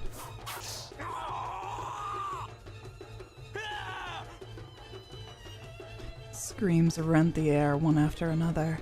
Konoe stopped and looked behind him. The bandit cat behind him had fallen with their eyes rolled back in their heads. They convulsed as bloody froth emitted from their mouths. When he looked closer, he could see a straight red line sliced across their necks. One cat was going to attack Konoe from the right, but a long sword pierced their body. The figure that seemed to have jumped away was completely helpless. His tongue lolled out of his mouth. Then suddenly, a single stream of blood trickled down. It felt like time had stopped. Standing in front of the dumbstruck and frozen Konoe was the back of a cat he had never seen before. He wasn't a bandit. He had long, silver-white hair, with small, rounded ears and a thick, bushy tail. Okay, yeah, I can see that. Mm-hmm. He looked like he was a descendant from a line of large Ripika. In both hands, he wielded a sword, one of which was buried in the bandit's body. When the silver-haired cat drew his sword out of the body, he flicked the blood off of it and slowly looked over his shoulder. Look at his little bodysuit. I know. Oh my god. Look at his little waist, his little hips. Oh my god. My Oh my lord. god, what are you doing here? That's crazy. Yeah. Oh my god. The silver-haired cat had only one eye. The other eye was covered by an eye patch. But when the moonlight shone through the foliage, that one eye still reflected a strong and quiet light. Yeah, that's how I feel, Resin. Instantly, Konoe forgot about all of his vigilance. Silver hair swayed subtly in the breeze.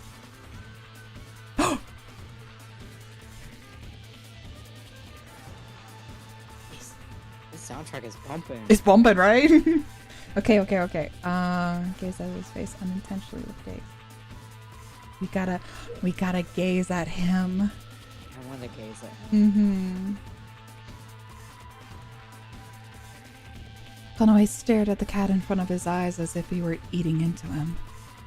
If he looked away, he'd admit the superiority of the other cat, a tacit rule among cats, though it didn't matter much now. He just felt strongly that he didn't want to look away. Me either. Oh my god, hey. He's so handsome. He is handsome. For a few seconds, their eyes matched wordlessly. Bandit's cry broke the impossibly long silence. Wow. Yeah, look at him. Whoa, handsome. Ooh, what do you think? I Huh? like him. Uh-huh. I like him. He's got my favorite trait. One missing eye. Uh-huh. Yeah, a favorite. Another eye patch character to the list. Yep. The cat with the silver hair looked back immediately. There were many shadows following now from the path he'd come running down. The pain that faded away in Konoe's chest now came back again. He began to feel those empathetic feelings again, tearing through his clothes. Konoe thought that he wouldn't be able to tolerate it any further. While he clenched his teeth in despair, the silver-haired cat began to rush forward. Oh my god.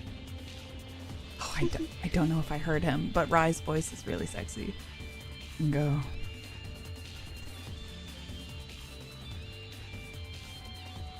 The faint, low voice swept past Konoe's ears.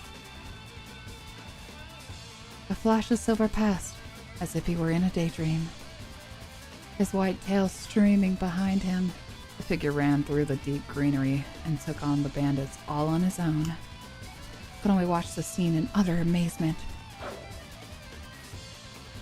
The bandit cat in the lead cried out and threw himself on the silver-haired cat.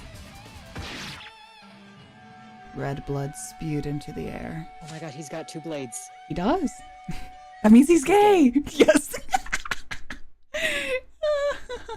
For Sephiroth, I did know this. That's why I'm like, his voices are really sexy. Oh, it's Sephiroth? Mm-hmm. Oh my god.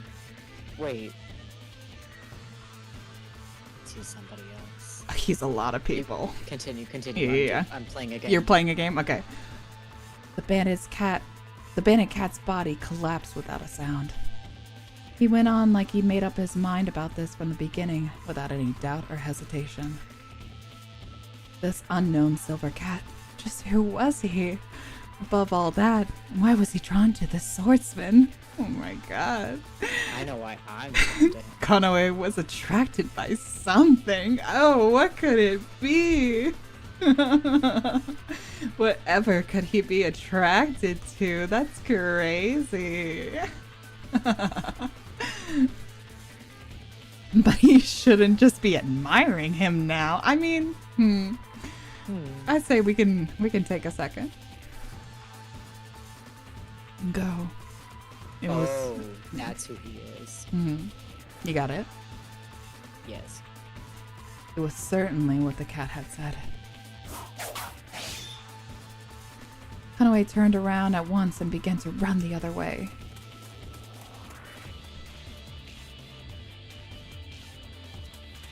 Konoe obeyed the words of the silver-haired cat as if he'd been enchanted. The pain of empathy still tormented Konoe's body. He held his breath. He wouldn't have been able to turn around if the bandits had caught up with him. Emotional empathy. It was a useless thing. Konoe felt hatred towards it from the bottom of his heart. You have to feel things, bud. Don't know what else to tell you. The moon of light gleamed high in the sky. Konoe ran against the wind deeper into the forest.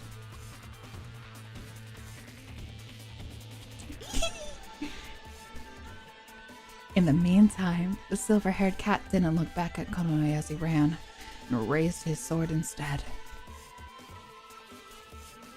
His appearance wasn't fierce, rather, he seemed to look indifferent. But the moment his sword sliced into flesh, there was definitely a small smile on his face. There was a muffled scream.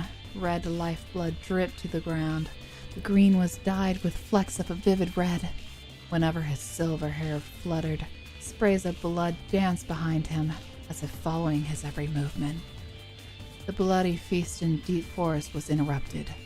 Only silence in the air indicated its end.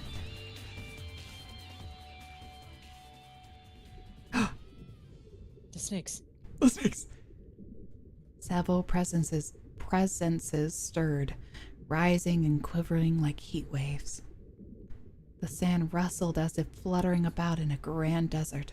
The presence swayed. On the sand, one by one, they were cast off husks of emotion. Unripe and fading emotions lay thick. They made a bitter sound as if they were to be stepped on, even cautiously. No problem. Take care. A paradise of refined emotions, a fragile and ephemeral dream. So what do you think? What do you think these represent then? Feelings. Can you guess? Anger, obviously, is the red one. I'm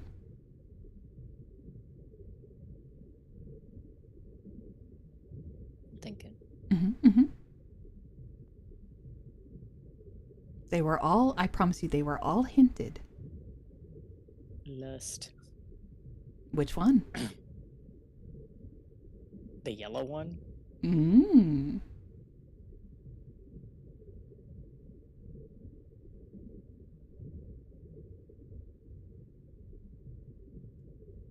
Sadness. Maybe. The blue one. The blue one. Well, because blue is always sad. I just like green one. I just like the way you said the blue one. The blue one. The green one.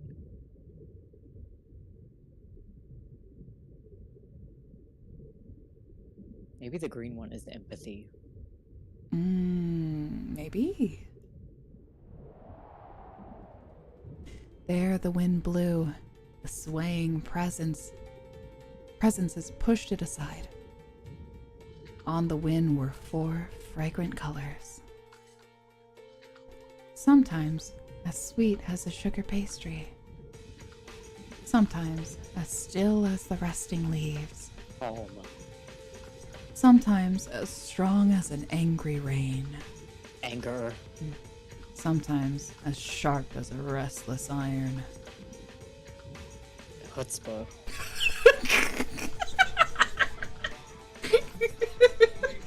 Gumption. Ah, yes. The 4 emotions. Lust, calm, anger, and chutzpah. It's all you need. That's honestly how I live my everyday. The 4... Earth, wind, and fire. The 4 winds raged fiercely. They spoke of one salvation. Salvation to be rid of the cast-off shells of emotion. They flew away from this paradise. They were set free from their prison. Oh. It was quite simple, and even simpler when shared. But there was no one to share it with. No one could grant their wish, because they could not reach. Even if they shouted at the top of their voices, they knew they would not be accepted. The winds laughed. The sound from the four colors echoed. The four colors whipped up the sand. They could go to continue their search. Voiceless voices echoed. The four winds dispersed and cast long shadows into the sand.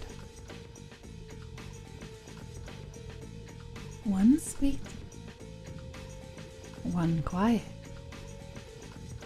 one strong, one delighted. They looked at each other and scattered into the sky. They appeared to be enjoying themselves. No one could see them. Four shadows laughed. The sand around the cast-off shells whirled up. There was an empty sound as Konoe ran with all his might. The four shadows turned into wind and disappeared.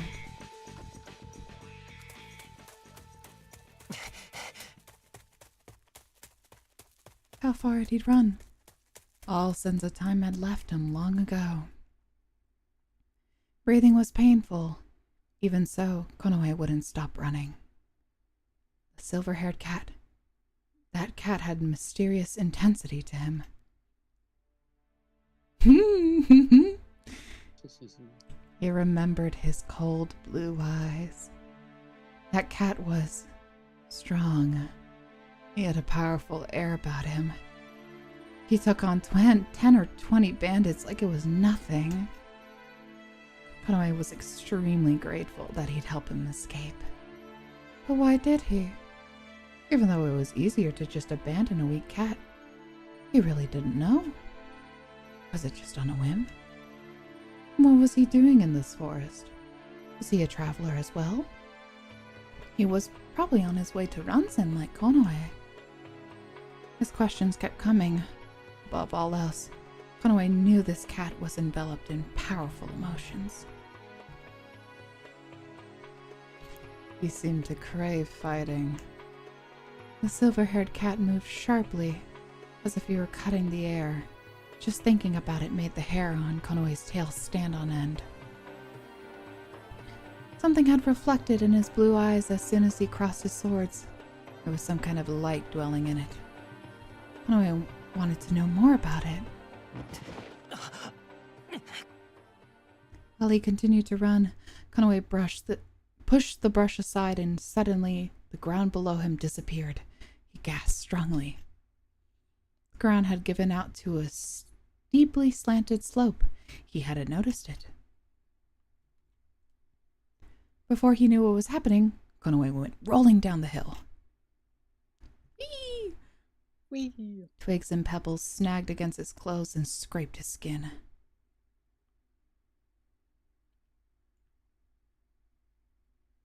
When he finally stopped, Konoe found himself face down in mud. Oh no. He slowly lifted up his body. As soon as he tried, his head began to ache. His tail was tangled with his drawstring bag and ached too. He frowned and roughly pushed the bag aside as if he were mad at it. Konoe stood up, breathing heavily at the pain in his body. He shook the leaves and dirt off his clothes. What was he doing? Feeling pitiful, he looked up at the sky. The moon of light seemed to have quietly disappeared. Surprised, he took a look around. Overhead and all around him, steep cliffs protruded from the earth. Konoe's feet had slipped. Luckily, the cliff he had stumbled down wasn't quite as steep. Falling from there wouldn't kill him, but the others would. That thought made him shiver. For now, he needed to get back up to those cliffs. Squinch. He took a step forward and felt something strange under his foot. It felt strange and muddy, a surface unlike any other he'd walk on, and Konoe lifted his chin up and sniffed the air. Soil, greenery, and water. All of these mixed into a putrid stench of decay. He surveyed his surroundings. His vision was obstructed. It was dark and filled with fog, and the outlines of rotting trees stood out amongst it. The air felt oppressive and distorted. Perhaps this was the Yukoku Valley. We're in a new spot. Yukoku Valley. Oh, we went far. When did we? Oh, we did go all the way to the edge of the cliffs. I see. He had heard rumors about it in Kado. Inside the Forest of Illusion, there was a place where a strange miasma rose from the ground, killing the trees and plants, poisoning the water, and turning the air stagnant. It was a place where no living thing would tread. The story went on. He remembered. In the Yukoku Valley, there was a village called Kira, where a tribe lived in seclusion away from public eye. They were bloodthirsty creatures. It was said that if you met their eyes, they would tear you apart like beasts. People of Kira, many had black ears and tails and brown skin, and it was said they had black marks on their bodies. Many of them matched the descriptions of a cursed cat. Nevertheless, in reality, very few people actually went to Kira or saw its people, so no one knew if these rumors were true. Konoe remembered being interested to know more, though. Black ears and tails, black markings on their bodies, just like Konoe. Maybe if he met with them, he'd find some clues. Such a thought struck him now. If he kept going, maybe he'd run into them. He wanted to see what they looked like. But he was in danger here. If they really were as barbaric as the rumors claimed. Konoe perked his ears and sniffed the air, watching the state of his surroundings. The dead trees didn't have territorial scratch marks on them, but he could smell the faint scent of other cats. Here. Konoe followed the smell and started to walk through the dense fog billowing around him.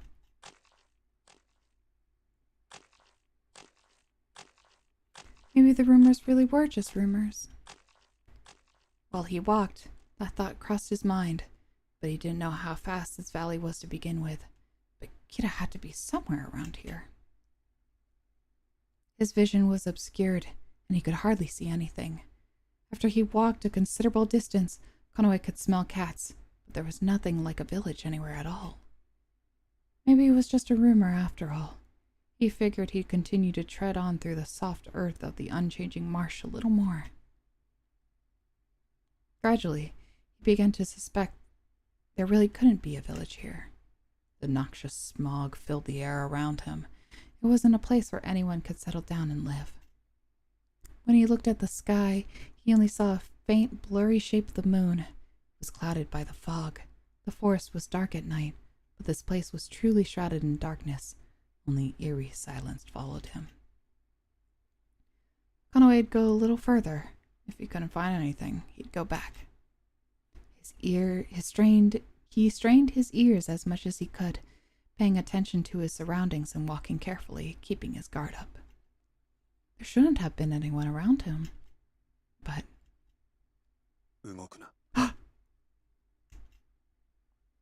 A voice suddenly echoed behind him.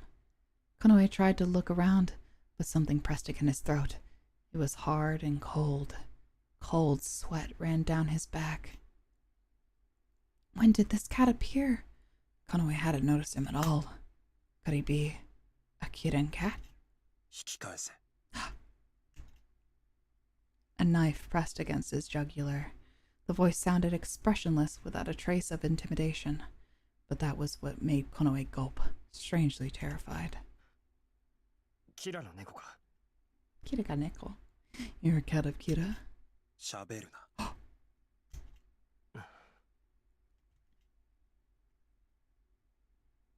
Konoe quietly relaxed his body. His silence indicated... Oops, sorry. Hold on. Oh, something caught in my throat. In one moment. Let me have a sip.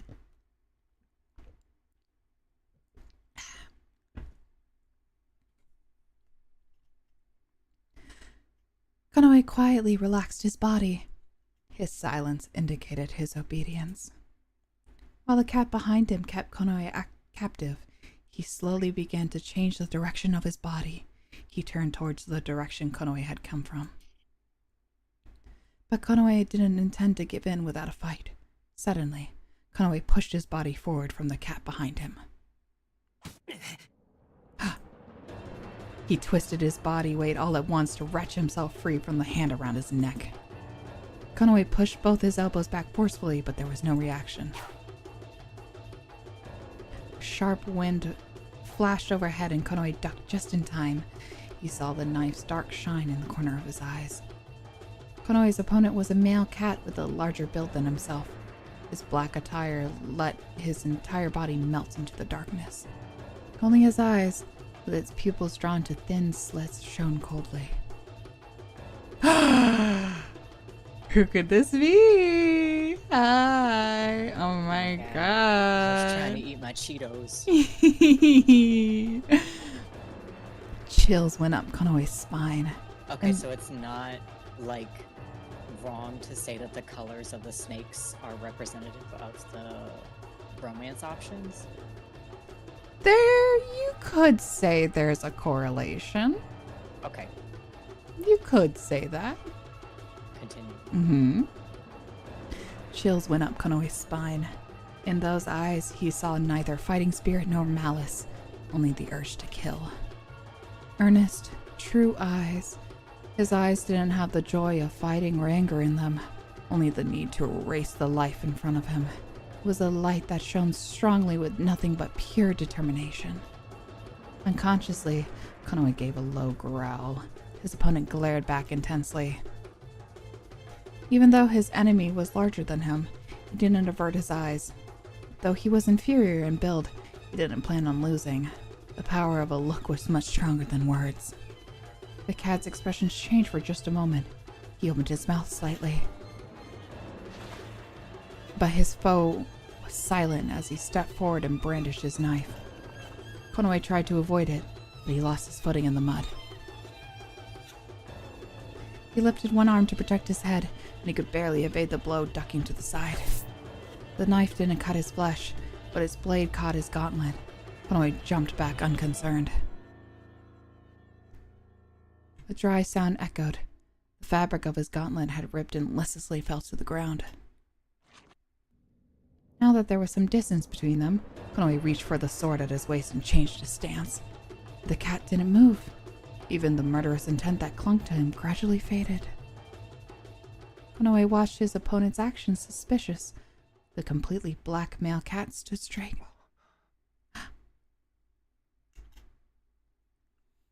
The male cat opened his mouth to speak. His voice was tinged with confusion. Konoe straightened out his posture too, narrowed his eyes, and stared at his opponent.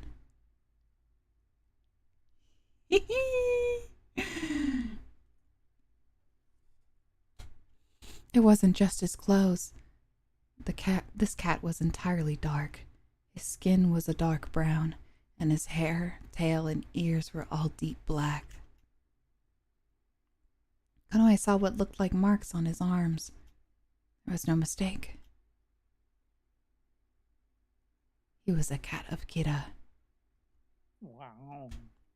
Wow. そうで Hee hee. Hi. He's so handsome. The murderous look faded from his eyes of the Kirin cat when he looked at Konoe's arm, where the gauntlet was torn off. His gaze turned next to his ears and tail. Konoe's hood had fallen while he was fighting, so his ears had been exposed. お前何者だ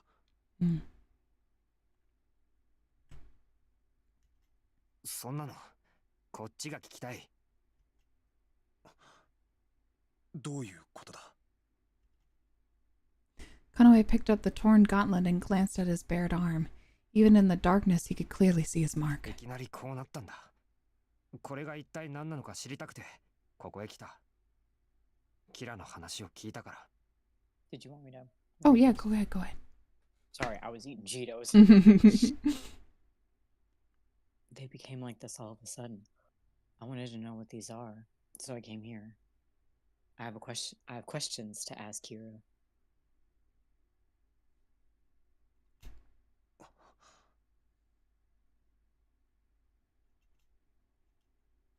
kitten cat fell silent and stared at Konoe, a complex look in his eyes. He lowered his ears slightly. It looked as if he was trying to determine if Konoe was telling the truth or a lie. So Konoe looked him straight in the eye. The kitten cat looked down at his feet and seemed to be lost in thought for a moment, but then he looked up. ついてこい。 He opened his mouth to say, "Come with me."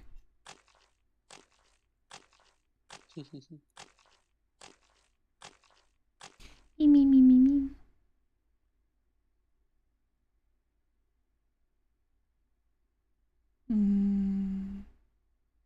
Sorry, I was just checking something real quick.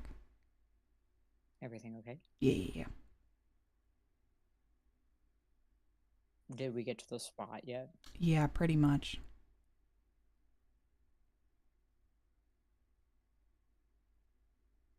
Is it that you wanted to meet Rai?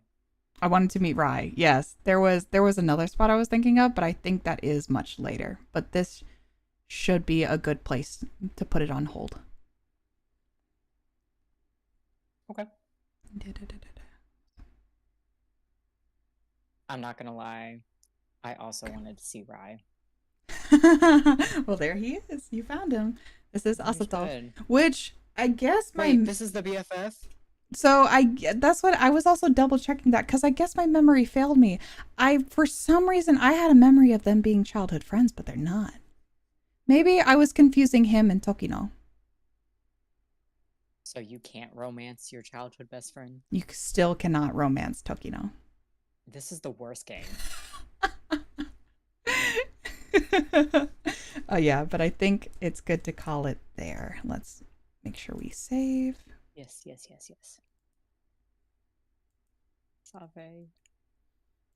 Oh my god. It's frozen. Oh no. It's frozen. You gotta be shitting me. Okay. Well, at least you saved when Well, we met Rai. we did. And so I'll quickly get back there off stream. That's so fucked up.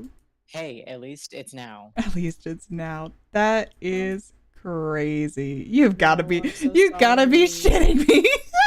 No. That's so funny. At least it Is ended. it just the game? Yeah, the game just sometimes crashes or Oh, freezes. Okay. No, everything else is fine. It's just sometimes the game, it won't let me like. Oh, I see. It won't let me select. Is it because it's not an official game? Yeah. Hmm. Yeah, but the official game isn't translated, so. Boo. Yeah, boo. Big boo. Okay, well, doesn't matter. The game wanted us to stop here. Yeah, they were like, you're done. You're done now. Okay, that's... Could you imagine if we gotten further? That'd be crazy. That's fine the way it is. Hold on. Let me... there we go. For the wrestling. Okay. Sorry. No, you're good. Here we are. Let's just head over to here. Oh, your Fugi's not here. Oh no. Hold on. You've disappeared. No. Let me put you...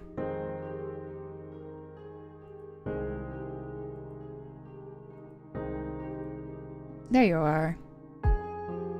Hello. I'll put you down here so it's like I'm holding you. Yay. You can be right here. There we are. Okay. Yippee. Jesus Christ. Ugh. My God, what a time that this has been for me and my vast amount of technical issues. Everything's fine. It's all fine. We did it. We did it, I guess. We did it, Joe. Let me load up this. There we are. Okay. Oh my God. Okay. Even bigger stretch. I think this was close to 8 hours or so.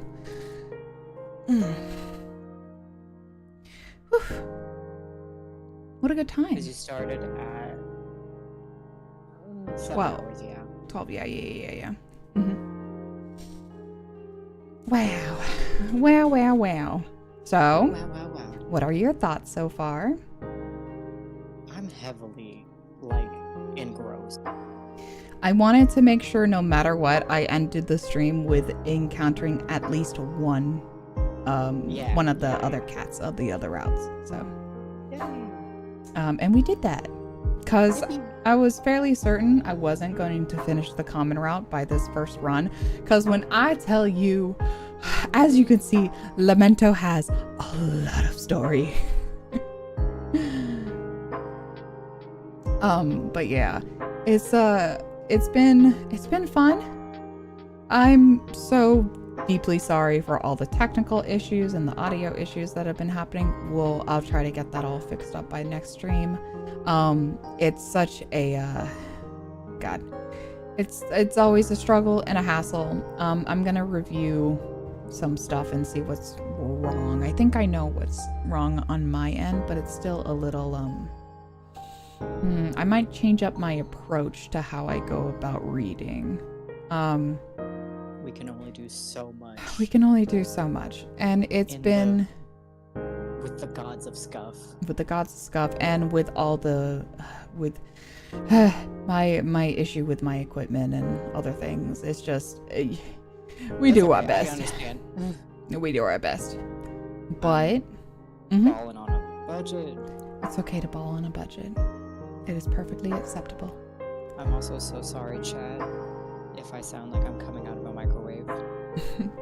You sound pretty okay. I mean, there's the smallest bit of crunch, but you sound fine. Okay. I promise. I'm gonna move you up a little bit. I promise. There you are. It's cute. I put on little cat ears specifically for this, so we're both cats today. Meow. Meow meow meow meow meow meow meow meow. Meow meow meow meow meow meow meow meow meow. Meow meow meow meow meow meow meow. Okay. Well.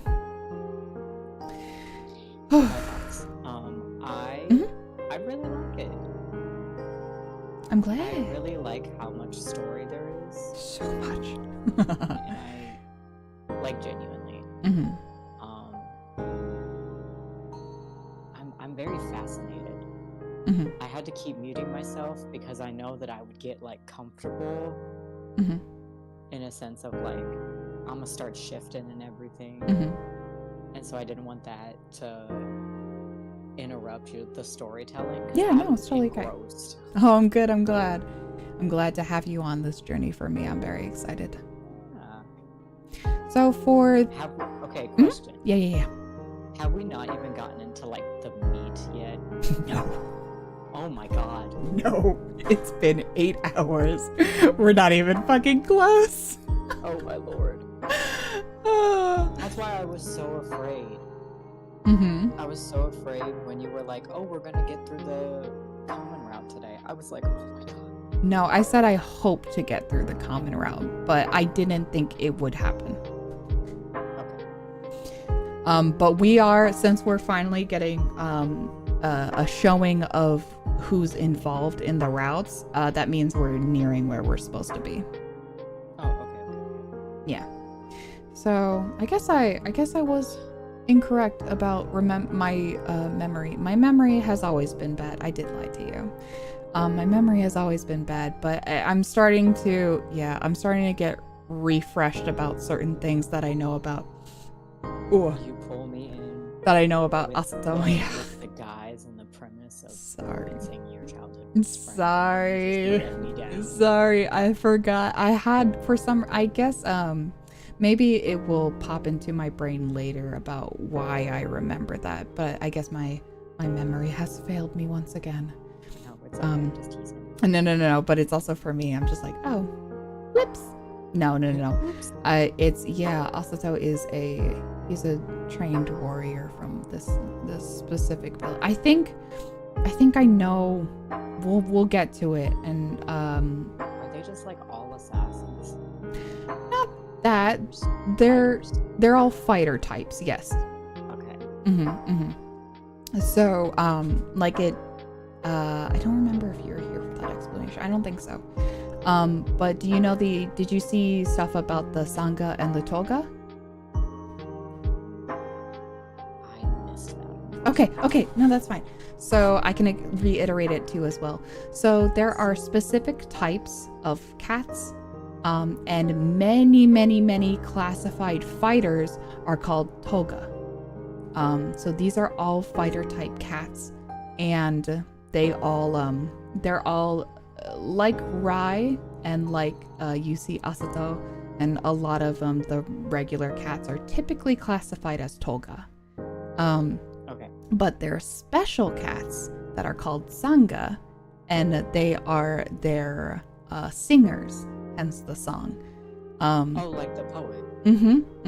So creatures and cats who essentially they buff the power of their toga by singing. Like a bard. Oh, okay. So they're like, but I would say they're like their personal bard, you know? They're like they're essentially a bonded pair. Oh, so it's like Wheel of Time. It's like Wheel of Time. Okay. Isn't that nice? And so every cat, well, not every cat, but a toga tries to find a sangha because that greatly boosts their fighting ability and their power.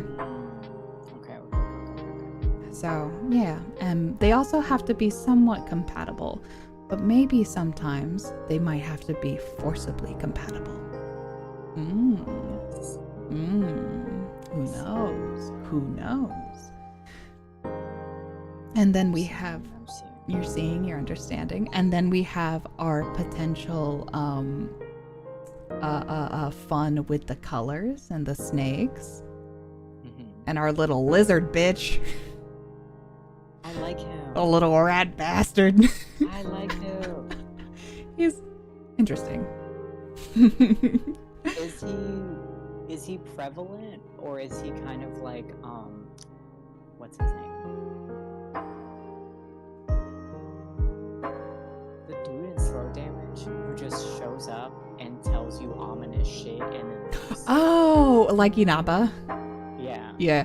I would say he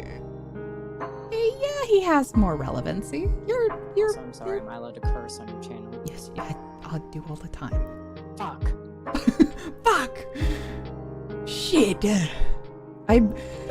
That would be crazy if I wasn't allowed to curse on my channel, but I'm playing a Nitro game. I know. I literally have a censorship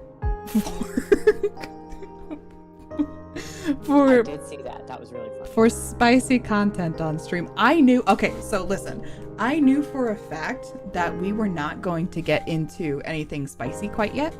But you know, obviously I wanted to have that just in case, and I had a faint memory because I think it's been a genuine eternity since I've played Lamento. So a lot of my memories seem to be just like merging together. And so I remembered something with that scene, and I remembered something spicy, but it was too early into the common route that I was like, this literally cannot happen. I know what the CGs look like. I just don't know when 100% they're gonna pop up.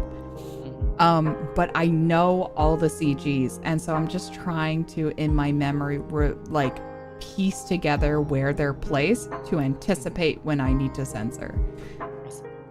And so that scenery was very familiar. And so I was like, huh, is it time? Is it time? I wanted to be ready just in case.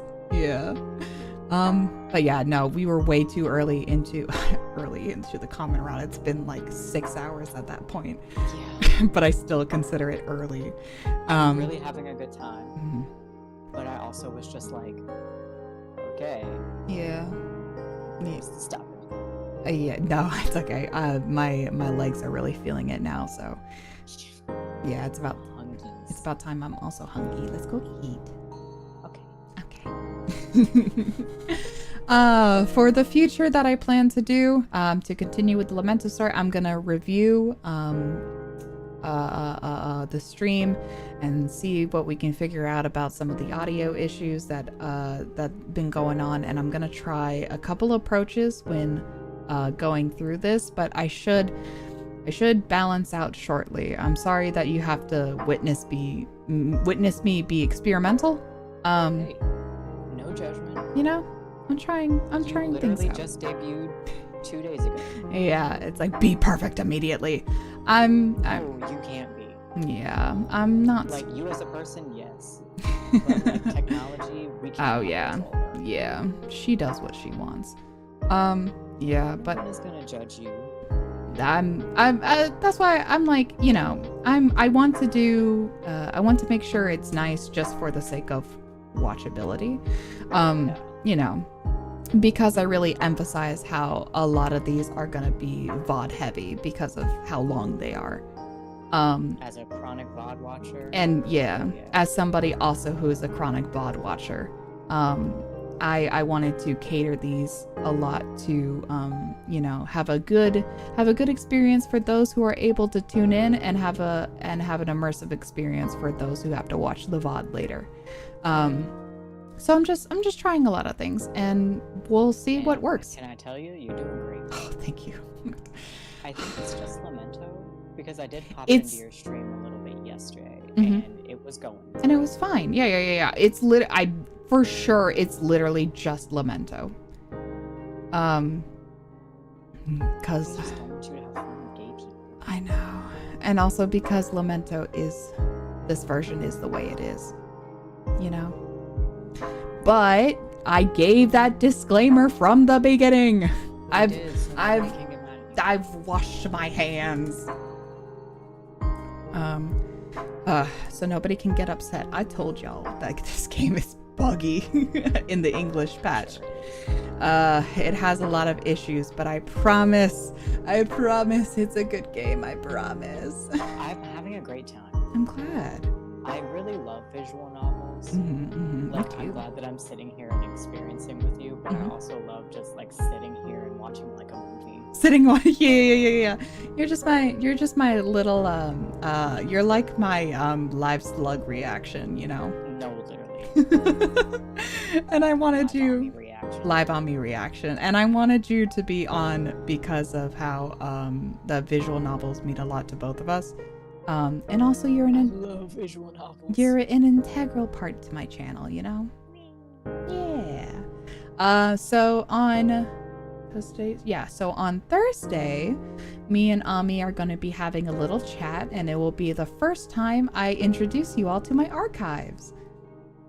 Yippee. Which is very exciting. He won't have the cat ears on. Well, maybe he'll have the cat ears on then. Different from you. Yeah, you can decide what you want to do. You like them.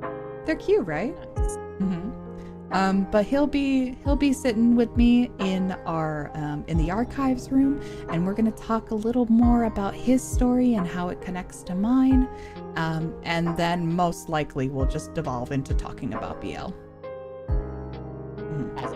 As it goes. Yeah, usually for those little segments, I like to make sure that we really dive into all my guest lore, and then, you know, at some point, you can't stop me from talking about BL. It's gotta happen. It happened in the Storyteller game, and it will happen again. It's gotta happen. It's integral to me as a person. Can't hide from it. All right. But with that, I'm going to take a much deserved rest after this very long and arduous stream full of technical difficulties and issues. Goddamn. And cat boys. I'm going to have to make to make up for it like a funny compilation later or something about all the technical issues. To at least I think it would be good. to make a mockery of my pain. Like, hey everybody, I suffered. Hey, there was a lot of suffering in Lamento. But I love this game. I promise it's good. You don't have to keep promising. I love it already. Okay. Promise to You don't chat. have. There's no convincing. Promising to chat. It's good, I swear. All right. With that, we are finally gonna sign off. Oh, time to eat, time to rest. Thank you, everybody, so much for coming and for dealing with all my issues. Thank you, Ami, for hanging out with me. Of course. I will be started same time next week, yes? Yes. Same time next week. You have another thing that has to be done. And then, yeah, I'll be writing solo for a little bit, and then we'll be. No, I got those orders worked out. Oh, you did. That's right. Okay. Yeah. Cause yeah, hold on. Yes. Okay. You're right. All right, then we should be on 10 a.m. Yes, 10 a.m. Regular time, 10 a.m. EST, which is my typical regular time for streaming. That way we can have a good long stream and it won't be super late for me.